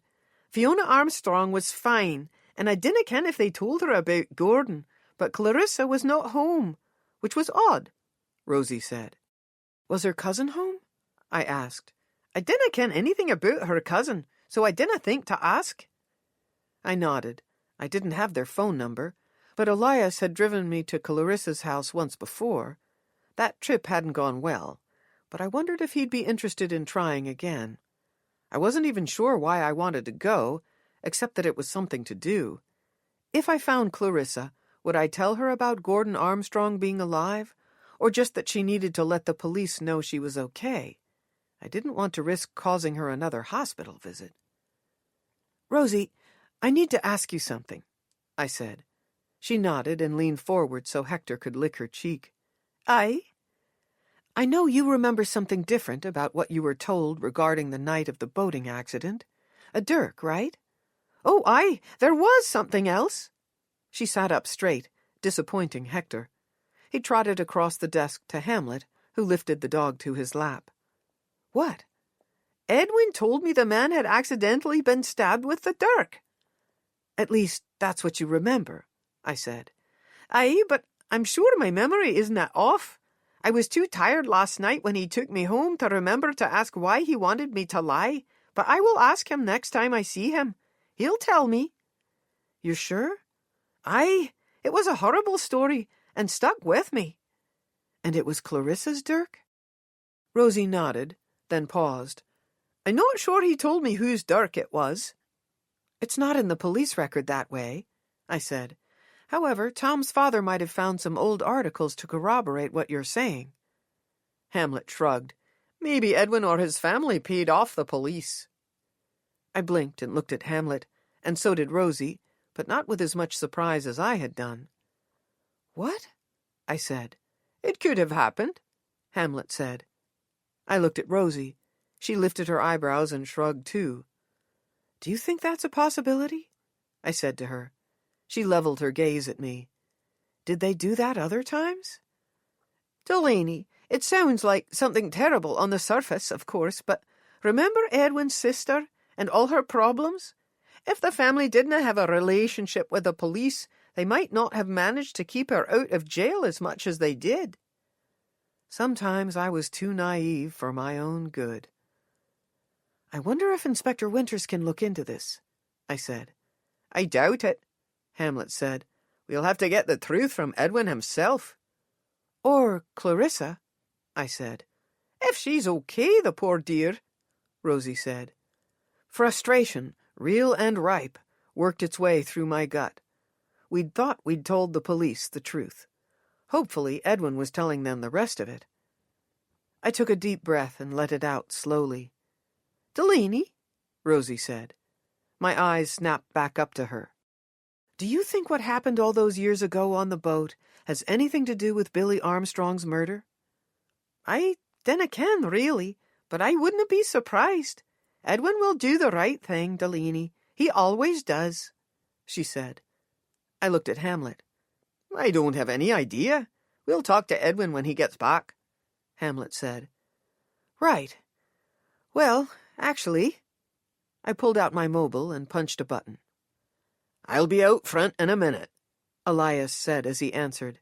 Thanks. I disconnected the call. You two okay here without me? I said. Absolutely, Hamlet said. But if you stay right by Elias's side, lass, then I'm okay with it. Dinna even think about letting him out of your sight. I won't, I promise, I said as I stood. From Hamlet's lap, Hector barked. He was a dog of few words, so it was always surprising to hear his ferocity. I crouched and scratched his ears. I promise, I said. He panted agreeably. Elias was true to his word and was outside by the time I was there. Where are we going, lass? The university library, please. All right. Tell me about Edwin on the way, he said as he pulled out into traffic. Chapter 28.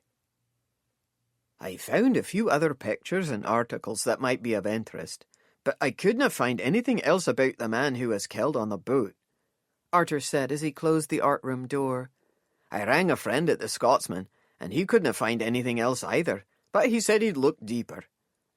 Nothing more that mentions a stabbing, accident or not? I said. Nothing. Not that stabbing, at least. I did find another article about the accidental stabbing of the William Wallace reenactor, Arthur said as he made his way toward the card table. I'd all but forgotten about the conspiracy angle. I switched my mind's gears as Elias and I followed Arthur and watched as he sorted through stacks that weren't there the last time I was. Do you really think the truth about what happened back then has something to do with Billy Armstrong's murder? Arthur asked. Honestly, I have no idea, I said. Here it is, Arthur said, as he handed me a copy of an article with a picture. William Wallace reenactor accidentally killed by a dirk. The article outlined the circumstances behind the accidental dirk stabbing of Gilroy Wiley. I skimmed the tragic story and then zeroed in on the picture. Billy Armstrong was there, but Carl wasn't. Carl had said he hadn't been a part of the group for more than a year or so, and Gilroy's death took place 3 years ago. All of the reenactors were bigger men, at least they weren't small, but the part of them that gave me pause all of a sudden was their hair. Do lots of men around here have naturally long hair? I said as I looked up at Arthur and Elias. They both looked perplexed at my question.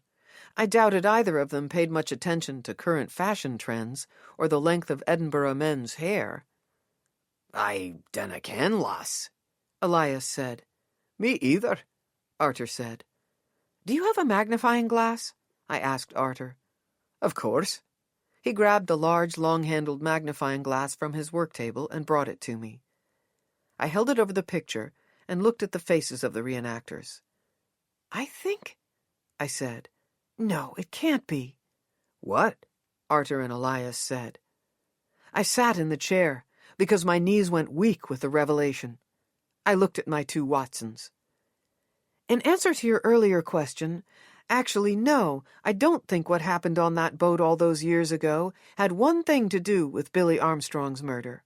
I also don't think Gordon killed his son, or anyone for that matter.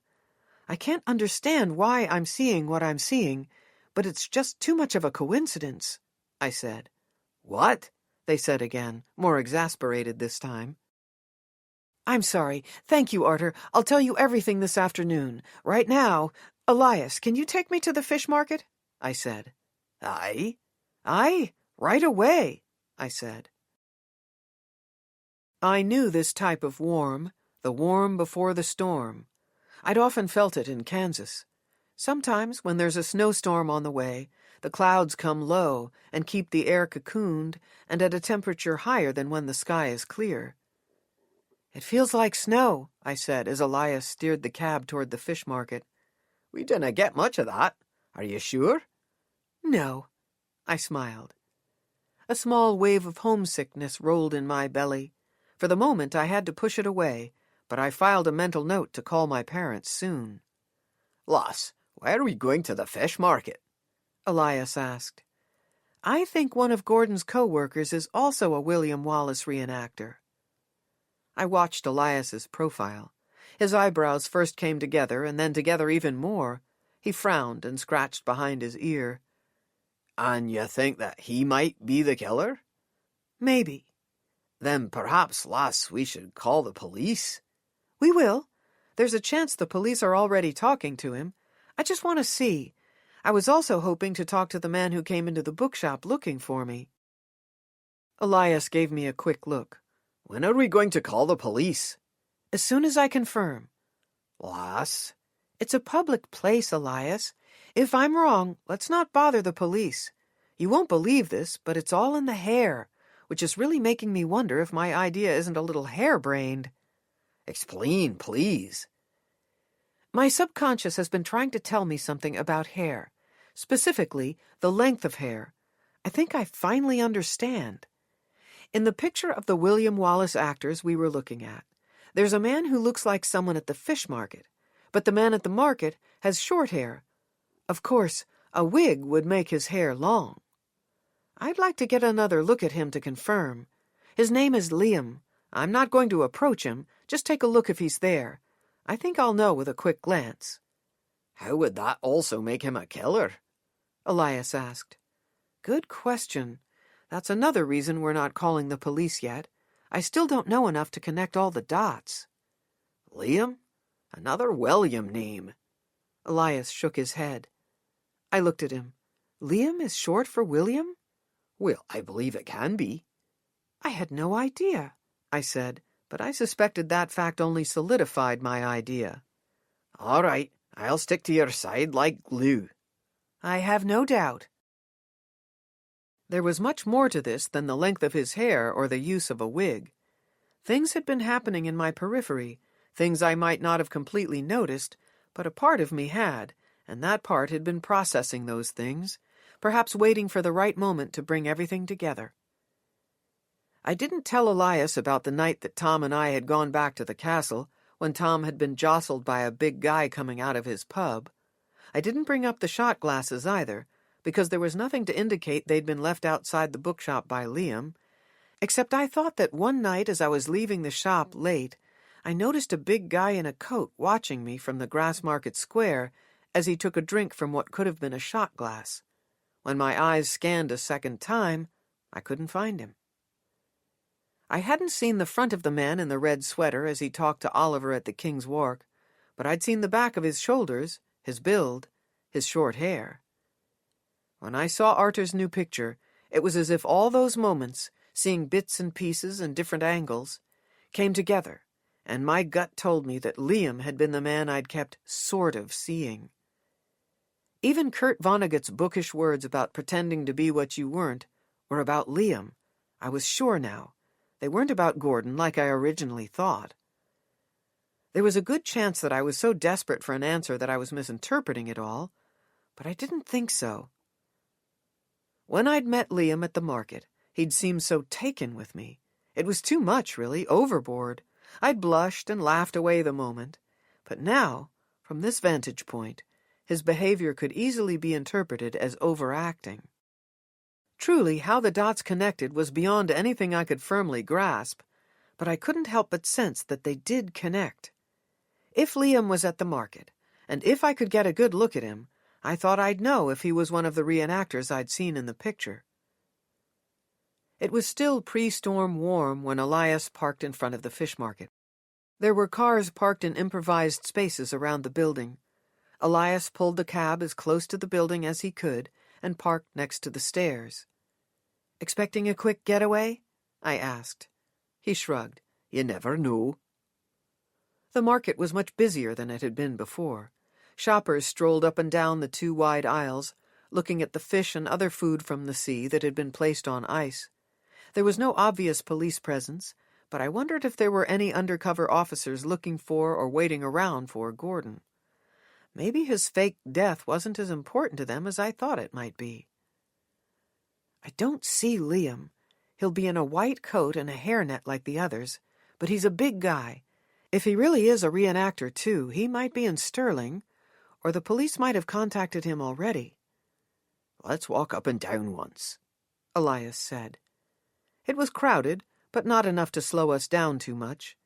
I still didn't spot Liam among the many guys in white coats and hairnets. I stopped at the back and peeked around toward the office I'd been in with Gordon, but the door was closed, and no one was in sight. For a brief instant I thought about going into the office, but it seemed far too off-limits. "Let's ask someone when Liam works next," I finally said. "All right, I'll do the asking," Elias said. As we approached a young man who was finishing up with a customer, the man I thought had come into the shop looking for me and had purchased Old Man and the Sea walked through the front door. He stood inside with his hands on his hips and frowned as he surveyed the market. It took him only an instant to spot me. He held up a hand asking me to wait and then took fast steps in our direction. "Someone's coming over to talk to us," I said as I grabbed Elias's sleeve. Elias positioned himself in front of me, but I tried to angle myself so we didn't seem overly threatening. "Name's Delaney, right?" the man said as he eyed Elias and then looked at me. The smell of cigarette smoke wafted so heavily around him that there was no question as to what he'd been doing. "Aye, what can we do for you?" Elias said. "Did you get my note?" "I didn't know it was from you." "Aye, I didn't think you'd know who I was, so I didn't sign it. I thought maybe you'd think it was your friend, and you'd actually come meet him." "No," I looked at Elias. "I gave you the wrong impression. Barkley isn't my friend." "Well, knowing that would have saved us all a bundle of trouble. That's good to hear, lass. I'm Oscar. I run this place," he said with a rough cigarette voice that reminded me of Gordon's. "Oscar, you came into the shop and bought a book too, right?" "Aye, The Old Man and the Sea." I nodded. "I would have called you back, but you didn't leave a name or a number, and the fish market phone is just a message tree." Oscar frowned at Elias and then turned to me again. "I didn't even think about that. I'm sorry." "What did you want to talk about?" I asked. "That Barkley fellow. I wanted to tell you to steer clear of him. I was also concerned about the other lad, Liam. Your life is none of my business, lass, but if you were my daughter, I wouldn't want you around either of those two, and I got a feeling maybe you were friends or becoming friends or something." "Why should I stay away from them?" "Barkley's been odd since he started working here, secretive, and there's something about Liam. I've seen anger, and that night I ran into you at the pub. I had been following him. I just had a feeling that he was up to no good. He left the pub just before you got there. After I saw you and then I left the pub, I tried to find him. I thought I saw him down by that bookshop, but then I lost him," Oscar said. "I just sensed he was following you. It didn't feel right." "I see. Did Barkley tell you that I worked at the bookshop?" "Aye, when he was trying to explain why he needed a private meeting with you. He mumbled on about a book he was buying, and I asked him where you worked. When I followed Liam and figured he was following you, I tried to get in touch with you. I should have just called, I suppose. You said that Barkley is odd. Is that why you want me to stay away from him? Oscar shrugged. Those two are always talking. I have a bad feeling about them both, and the police left me a message about both of them too. The police want me to call them. Stay away from those men, lass. They're no good. I will. Thank you, but do you think they're friends? Oscar breathed once in and out of his nose. No, not friends. Just always talking. Elias and I looked at each other. Do you know what Barkley and Liam were always talking about? I asked. No, I don't, but it seems as though you were suspicious enough. Maybe I didn't need to track you down. I'm glad to hear it.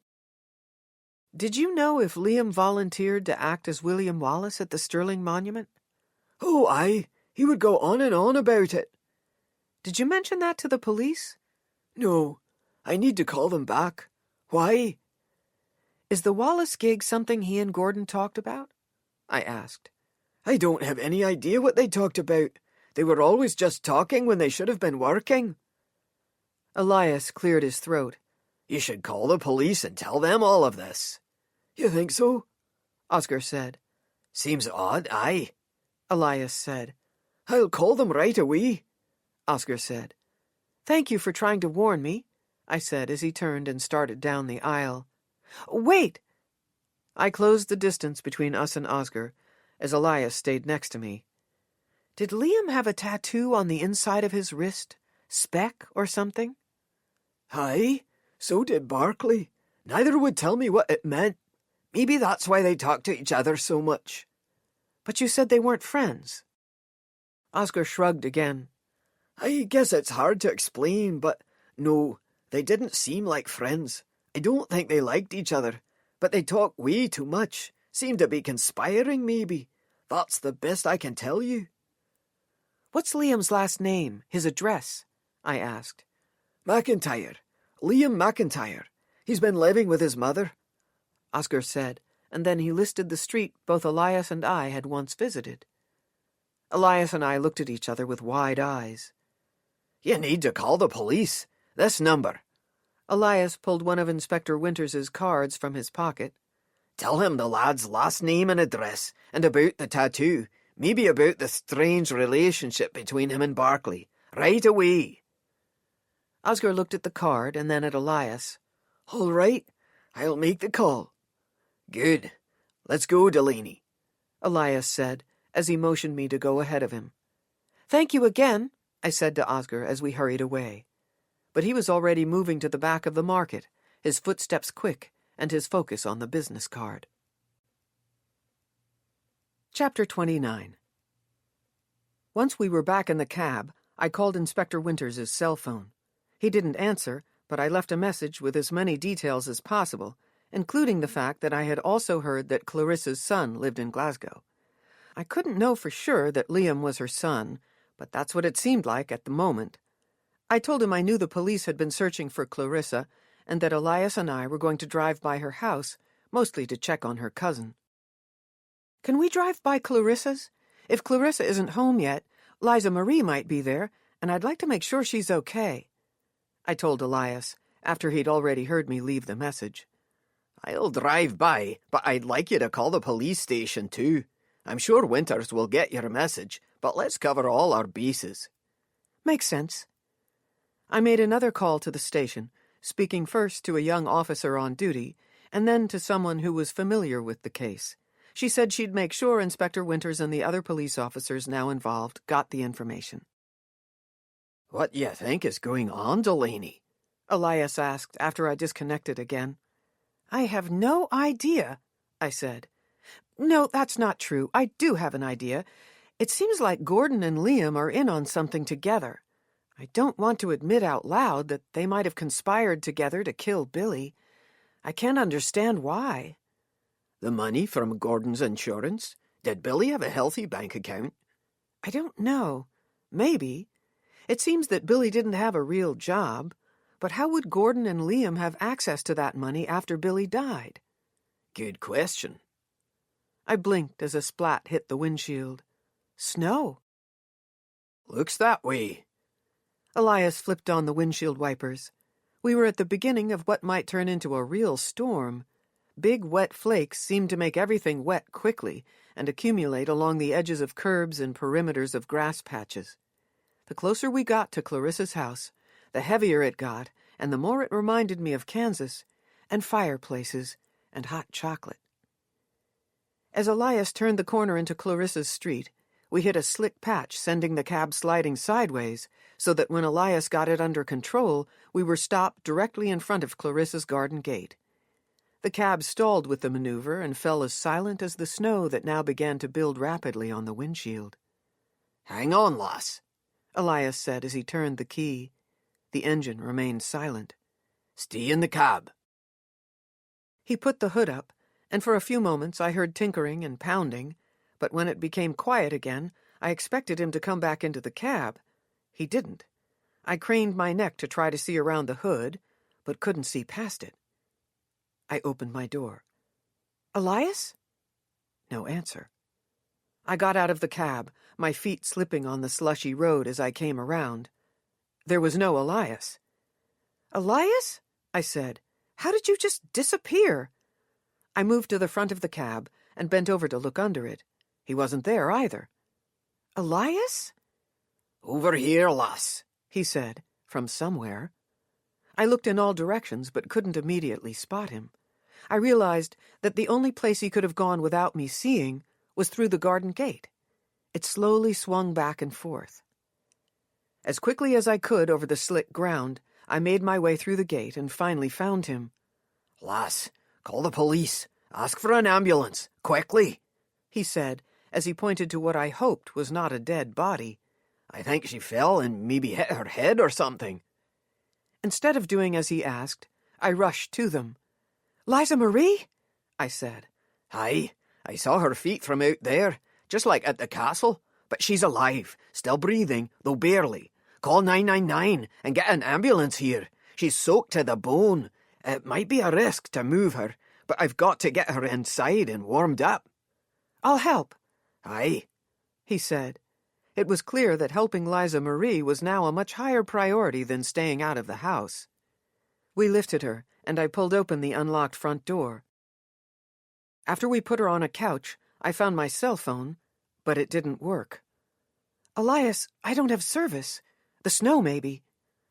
All at the same time, he pulled his phone from his pocket, handed it to me, and grabbed a quilt from the back of a chair. Your phone isn't working either, I said. Look for a house phone, he said. Got it, I said. The house seemed empty. Only one lamp was on in the living room. I hurried around and flipped switches, looking in the places you would think you could find a phone, but didn't see any. I made my way to the back of the house, panic building inside me. As I flipped on the light switch in the vast kitchen, I almost cried from relief when I finally spotted a phone, modern but still plugged into the wall. I heard a dial tone immediately when I picked up the handset.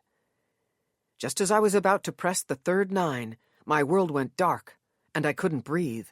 Someone's hand was over my face, covering my mouth, nose, and eyes. I tried to scream, but the noise I made was too muffled for Elias to have heard it from the faraway front room. I flailed my arms and legs, but they only moved through the air, until they didn't. I sensed I'd been transported through a doorway, the door then being closed behind me. Hush, a man's voice said in my ear. Hush, and I won't hurt you or your friend. My heart beat like thunder in my head, and I made loud slurp noises as I tried to find a way to pull in some breaths. Hush now, he said. Things I couldn't control were controlling me. The panic, the inability to breathe. I tried to calm down, but I couldn't. We're going down some stairs now. If you don't calm down, we'll both fall and break our necks. We don't want that, do we? His neck breaking wouldn't be so bad. I shook my head. He kept his hand over my mouth, but freed my eyes. He was to my back, and he wouldn't let me turn my neck enough to see him, but I could see the stairs leading down and smell the musty basement odors. Good. Let's go. I've locked the door behind us. Your friend won't hear us. But Elias would figure out what was going on, I was sure. He'd check the basement. Inspector Winters would check the basement. I just hoped at least one of them would do it in time. We moved down the stairs. He lifted and carried me more than I walked. He was obviously a big man, and his voice was familiar. Liam, I was pretty sure. Once down the stairs, he moved quickly down a narrow hallway space, and then stopped in front of a door, or I thought it was a door. It was around a corner, and blended in enough with the old plaster and lath that it could be overlooked, missed by searching cab drivers and police inspectors. I tried to squirm out of his grip and scream behind his hand, but both the sound and I went nowhere. He opened the door and shoved me through, sending me to my knees in the small and crowded space. He shut the door behind him and turned a lock that secured a long bolt. "Now no one will hear you," Liam said. "Don't be stupid. They'll find us. They'll search everywhere," I said, as tears of panic and fear started to roll down my cheeks, and my whole body began to shake uncontrollably. Liam laughed. "They didn't find us when they searched before, did they, Mom?" The room had 2 other occupants, Clarissa and Gordon. They were in terrible shape, but at least Clarissa was conscious. She sat upright in a chair with her arms tied behind her back and her ankles tied to the legs of the chair. Her face was dirty and her hair disheveled, but she didn't look on the verge of passing out or dying. She looked up at Liam and glared. "Not happy, Mother? Well, I'm used to that," Liam said. I scooted over to Gordon, who was on the floor on his back. I put my finger to his neck and felt a light pulse. "You haven't killed anyone yet," I said, though by now I was pretty sure he'd killed Billy Armstrong. "Let us out of here. Let's get some help for Gordon." "Sure, let's do that," he said with a bored blink. "Not going to happen. These 2 aren't going to survive. Your boss is next. I haven't decided what I'm going to do with you, though. If you're nice to me, I might let you live." My stomach curdled. For a moment I had no words. "Why Edwin?" I finally said. "They all have to go. Those men, such horrible men." Liam took 2 fast and deep breaths, but he didn't calm. "I'd have gotten away with it all too, if you hadn't said something to that idiot with the bagpipes about the tattoos. Her asking if I was the one with a tattoo on my wrist, acting like she knew something." He slammed his hand into the wall and looked at Clarissa. "It wasn't enough for you that I tried to honor you by marking myself. What was I thinking?" "I don't understand, Liam. Why?" I said, glad he was yelling so someone in the house above might hear. But I also wanted to divert what I thought was an oncoming violent move toward his mother. "Ha! Look around, Miss Kansas. I bet you can figure it out." His accent wasn't nearly as strong as it had been before. That fact hadn't soaked in until I started to look around what I realized was an old bedroom. It reminded me of any high schooler's room, messy with an unmade bed, a few books and games, and an old video game console. He was far from high school age, though. But the big difference between his room and that of high schoolers I'd grown up with was that instead of band or car posters, the walls were plastered with Woolly comic strips and annual book covers. "I still don't understand," I said. "Why I would have so many Woolly things in my room?" I shrugged. "Because you like the comic?" "Or someone else does." I looked at Clarissa. "Okay, so your mother likes the comic strip. Why is that such a bad thing?" Liam looked at me as if he couldn't believe I didn't understand. "She tricked me. Don't you see?" I blinked at him, but didn't want to admit that I couldn't understand how comic book covers tricked him or how they could possibly lead to what he'd done. "This stupid character, these comic strips, of all things, reminded her of her past.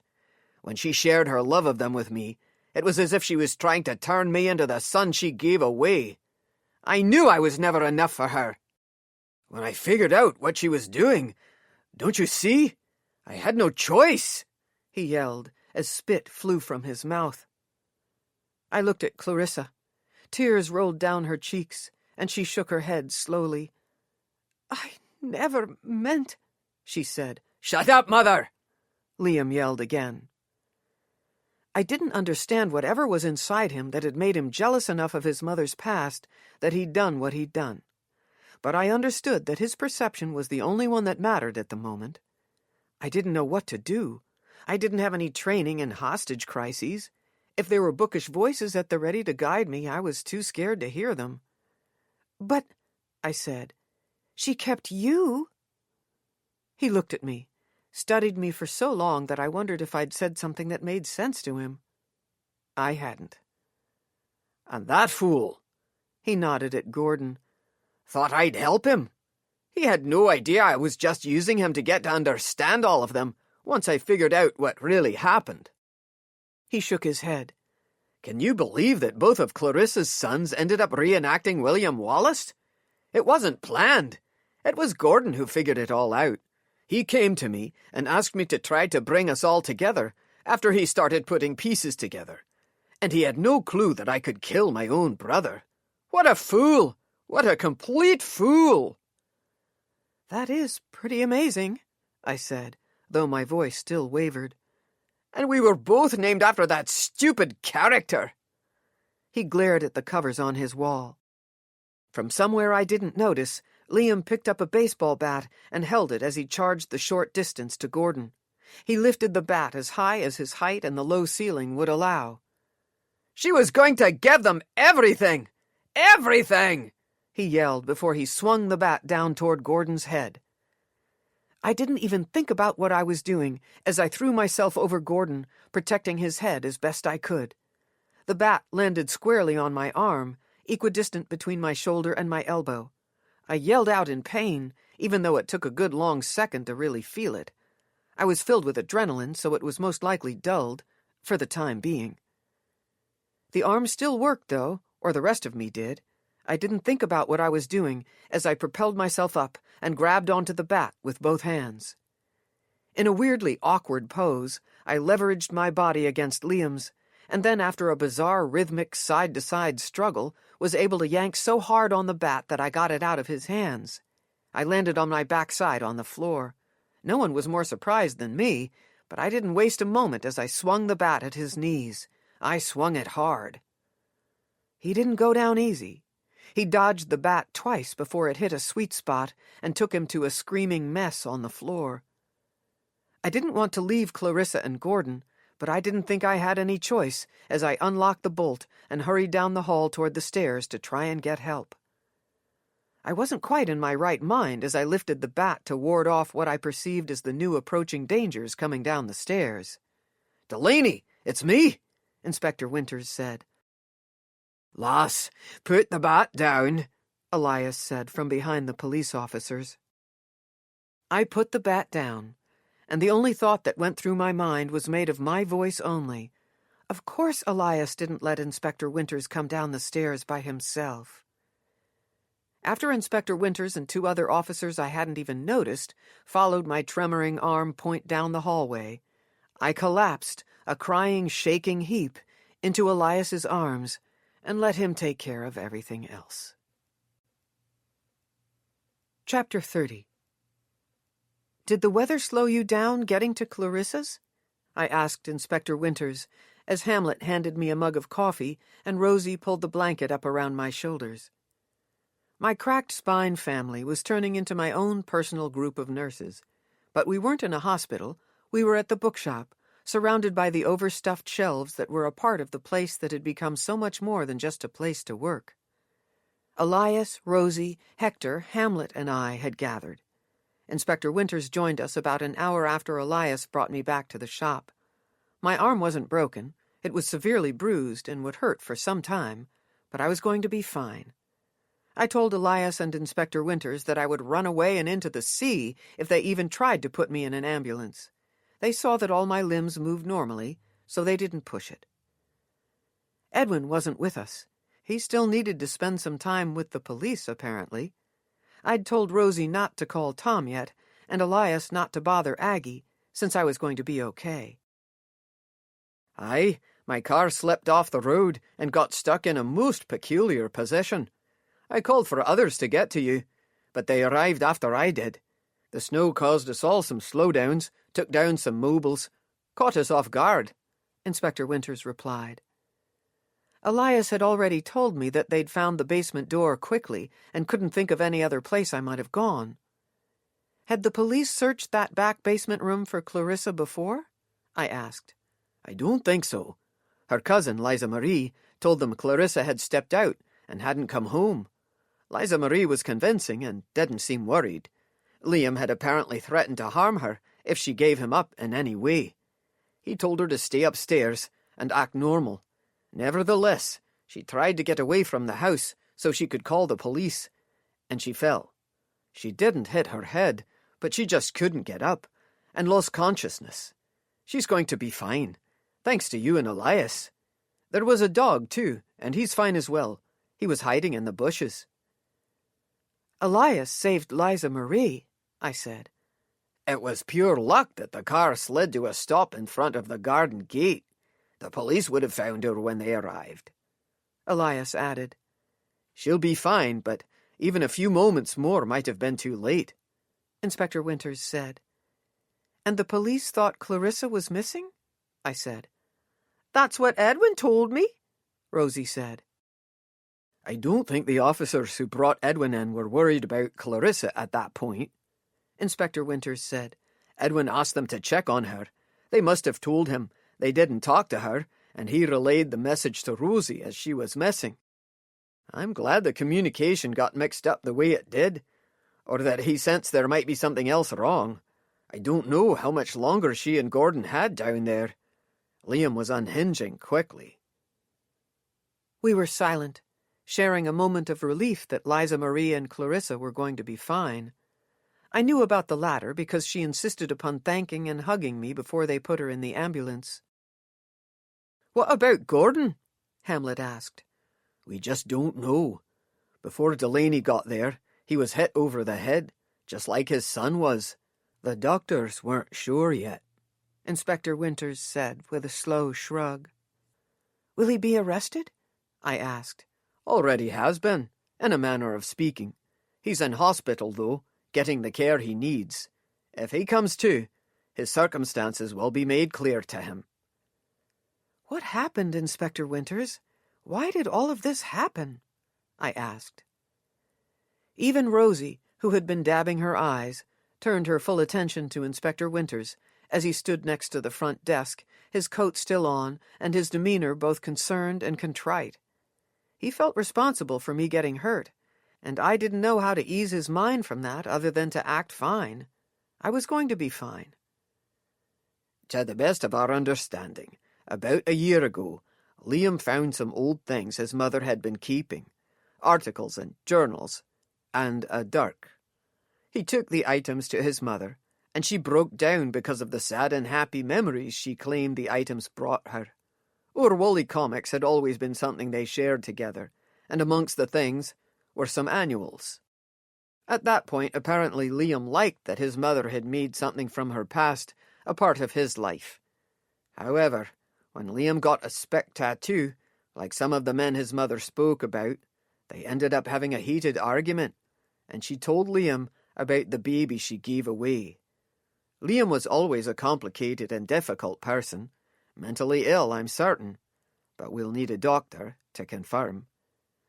It was during this heated argument that Clarissa not only told him about the baby, but said cruel things to Liam, and told him that if he continued to behave so daft and mad, her words, she claimed, she would not leave him any of her money. She would make sure to give everything to her other child. "Not a good mother at all," Rosie said.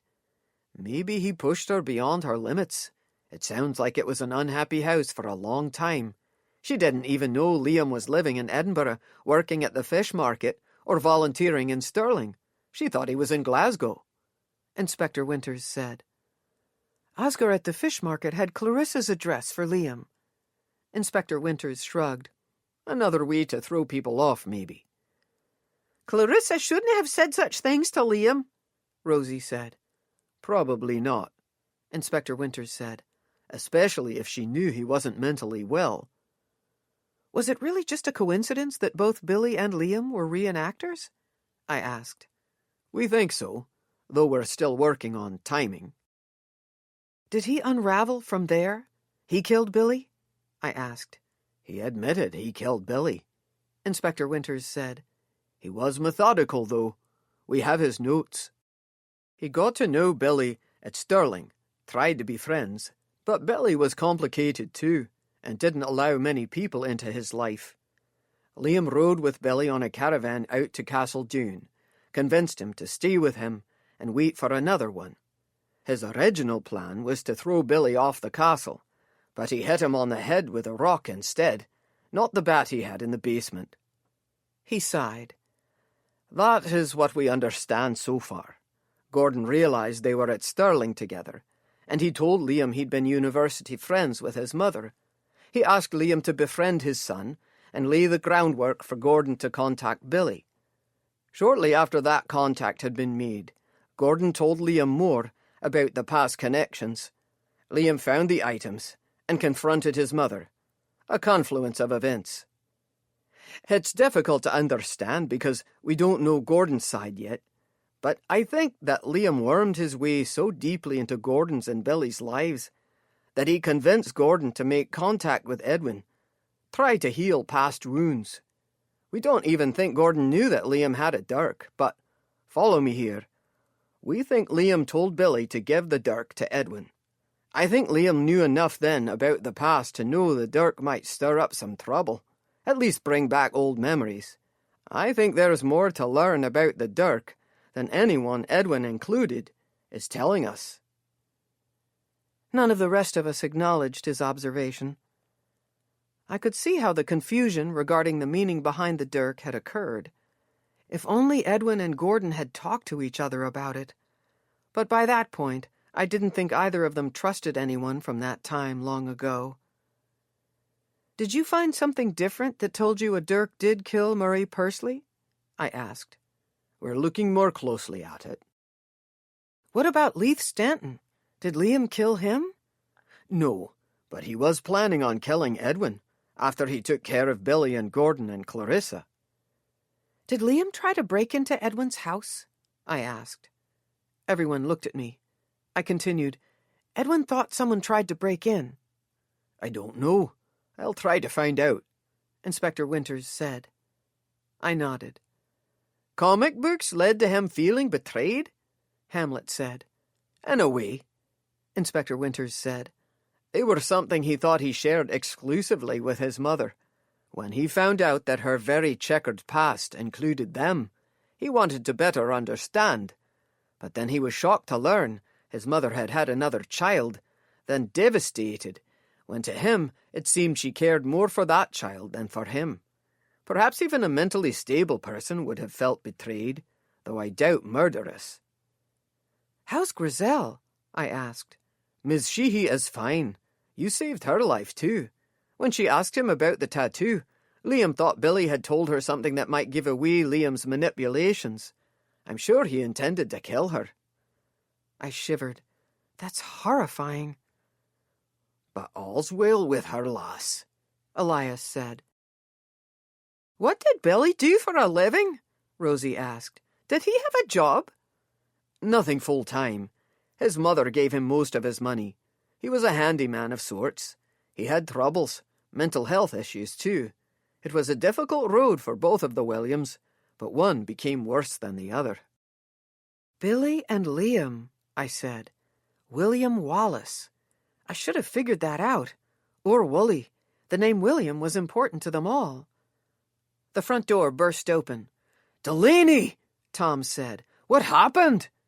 I might have called him, Rosie said. I'm glad you did, I said, as I looked at his concerned cobalt eyes, and Hector barked a greeting in his direction. I was very glad Rosie had called him. Chapter 31. Surprise! We all exclaimed as they came through the door. Oh! Aggie's eyes opened wide, and her hand went up to her mouth. Oh, my! Aye, Elias said. "Happy birthday, Mogra." I didn't need Hamlet to translate that one. I'd heard Elias say it many times by now. My love. "Oh, Elias!" She searched the crowd. "Delaney, were you in on this too?" Elias planned it all. The rest of us just showed up, I said. "This is unbelievable." "Come in and let us sing to you.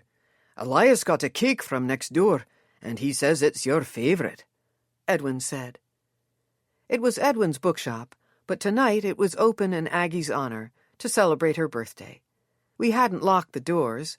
Customers were welcome inside, and to have a piece of the other cake, the enormous one that Edwin had ordered just in case we didn't have enough of the first one. He had called Elias that morning and said he hoped to host the party that had almost been forgotten. It had come together nicely, and Aggie was totally surprised. Reg poured and distributed cups of punch as we sang. Rosie and Hector sat next to Hamlet, who had been the one to see to the details like plates, forks, and napkins. Aggie blew out candles, and Edwin, seemingly happier than I'd seen him in a long time, distributed pieces of cake all around. We were still missing pieces to the mystery, but only Edwin and Gordon could supply the answers to most of them. I wasn't sure if Edwin would ever tell the whole truth about what happened many years ago, and we still didn't know if Gordon would wake up. None of us knew how much Billy had truly known about his parentage.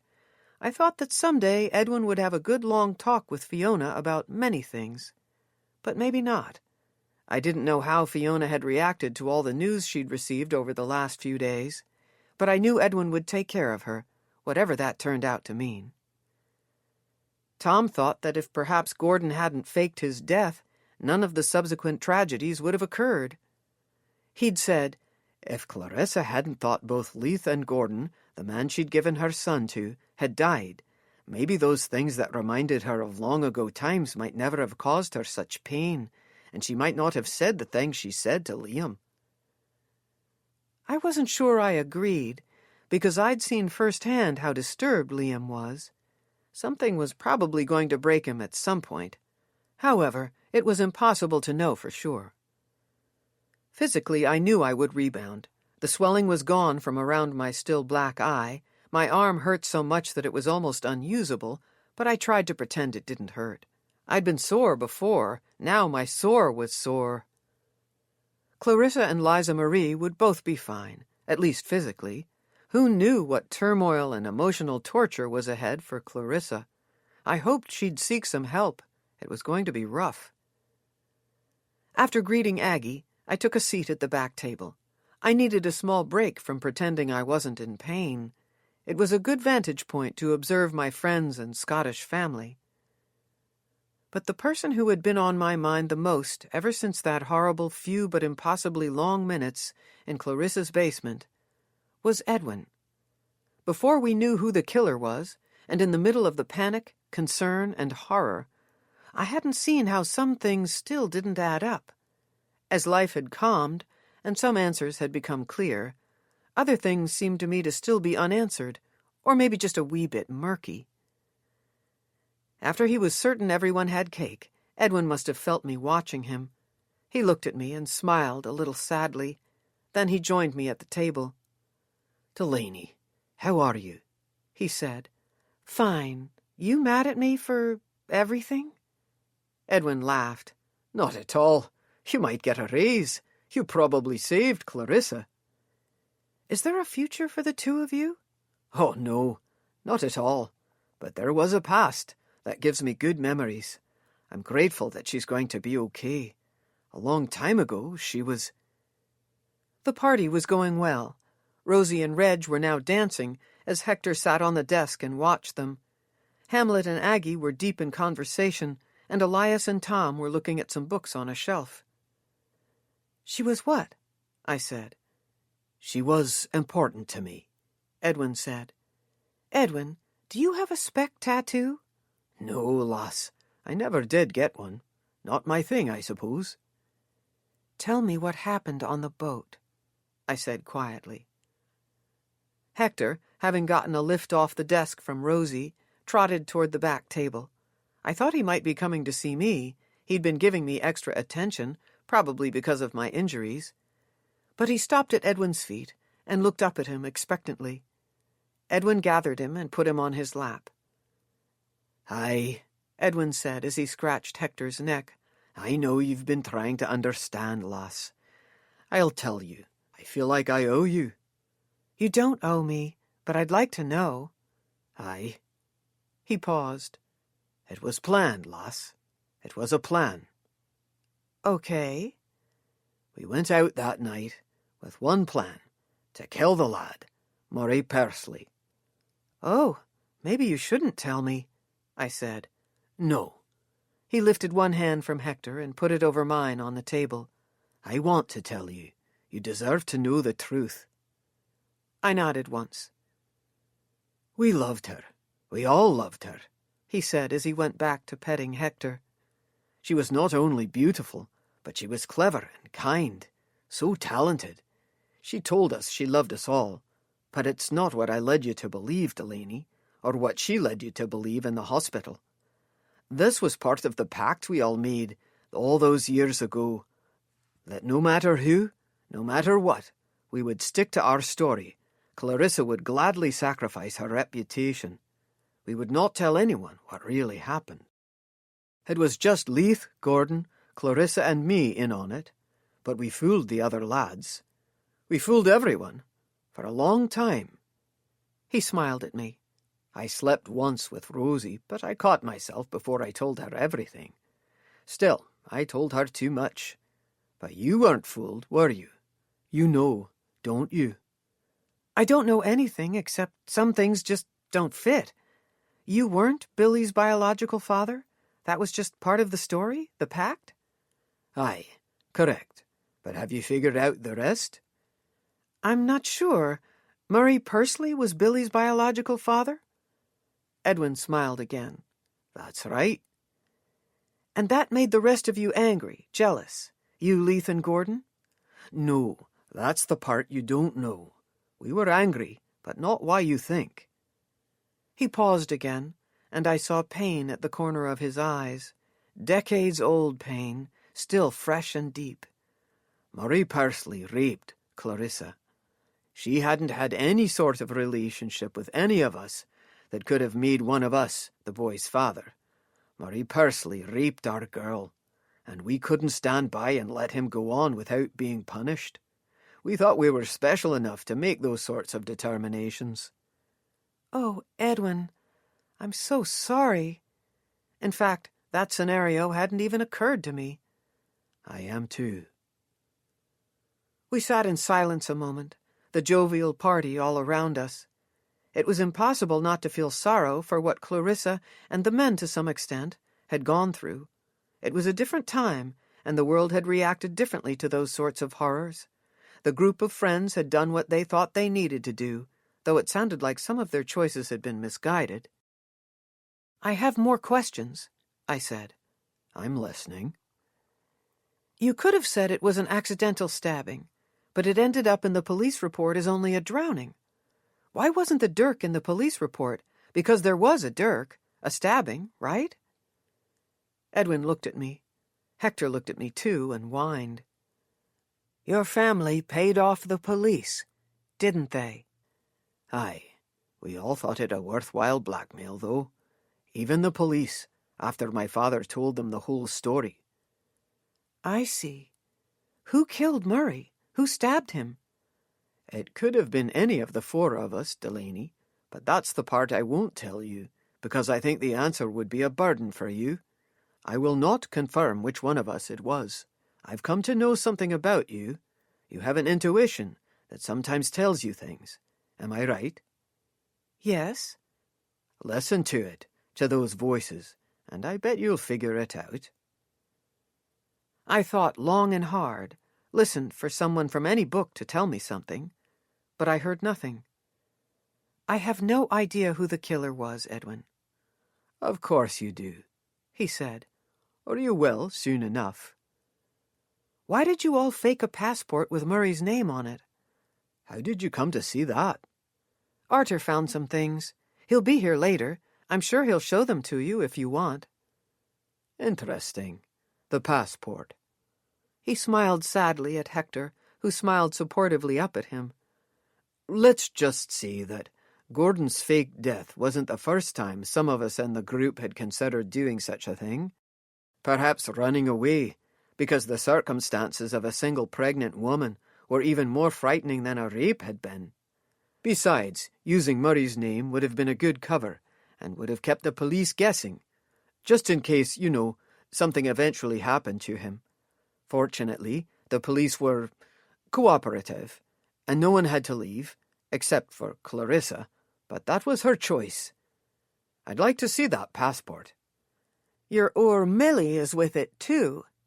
I think Clarissa would like to see that. Well, maybe not, but we'll ask her. There's a handwritten note on the cover of the book. It's about naming the baby. Aye? I truly have no memory of that, Delaney. I'd like to look at it. You don't know who wrote the note? The signature on the passport and the note seem to be the same handwriting. Interesting. Maybe that should tell us something. I'm not sure. Did you go to Glasgow to look for Liam? I asked when he didn't say more. No, lass. I didn't think of Clarissa's other son that day. I went for work, something to do to keep my mind off of what was happening. It really was for work. I took a deep breath and let it out slowly. Your clothes, they were dry after the incident on the boat. Aye. That means that either you weren't there for whatever happened on the boat, or you didn't try to save the man who went over the side. I paused again.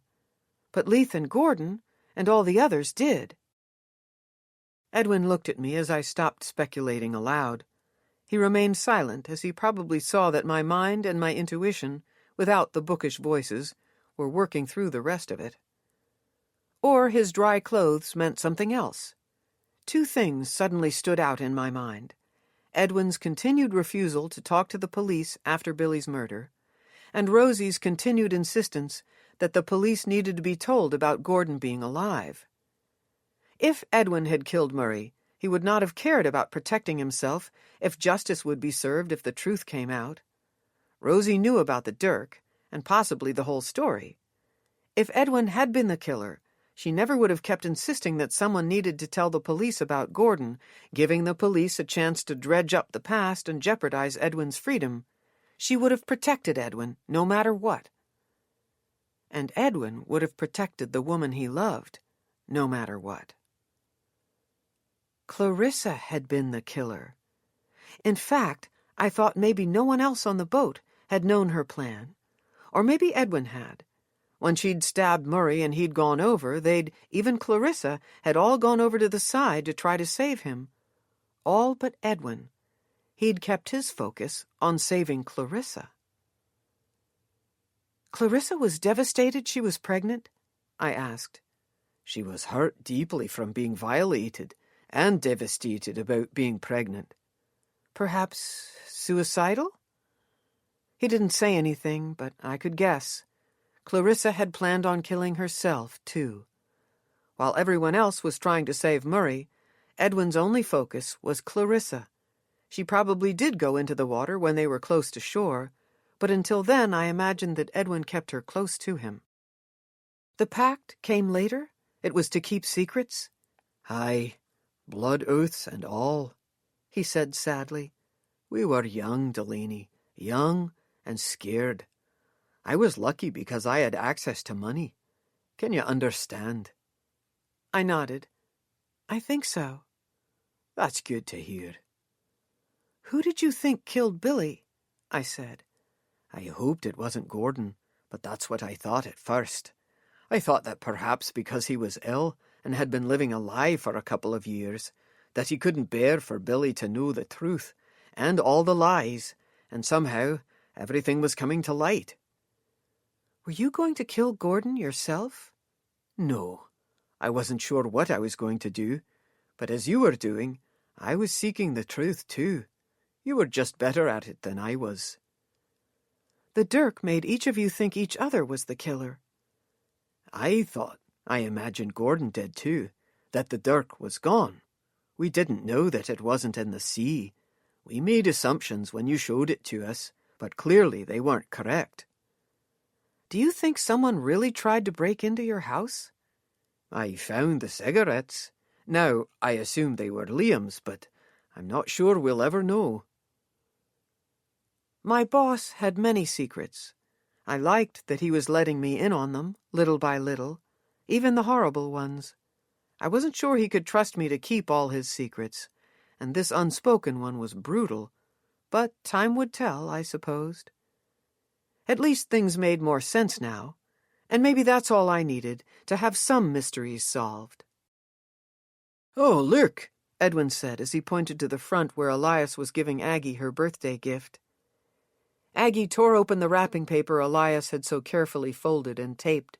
She cradled the unwrapped book over one arm and then traced an outline around the edge of it with her finger.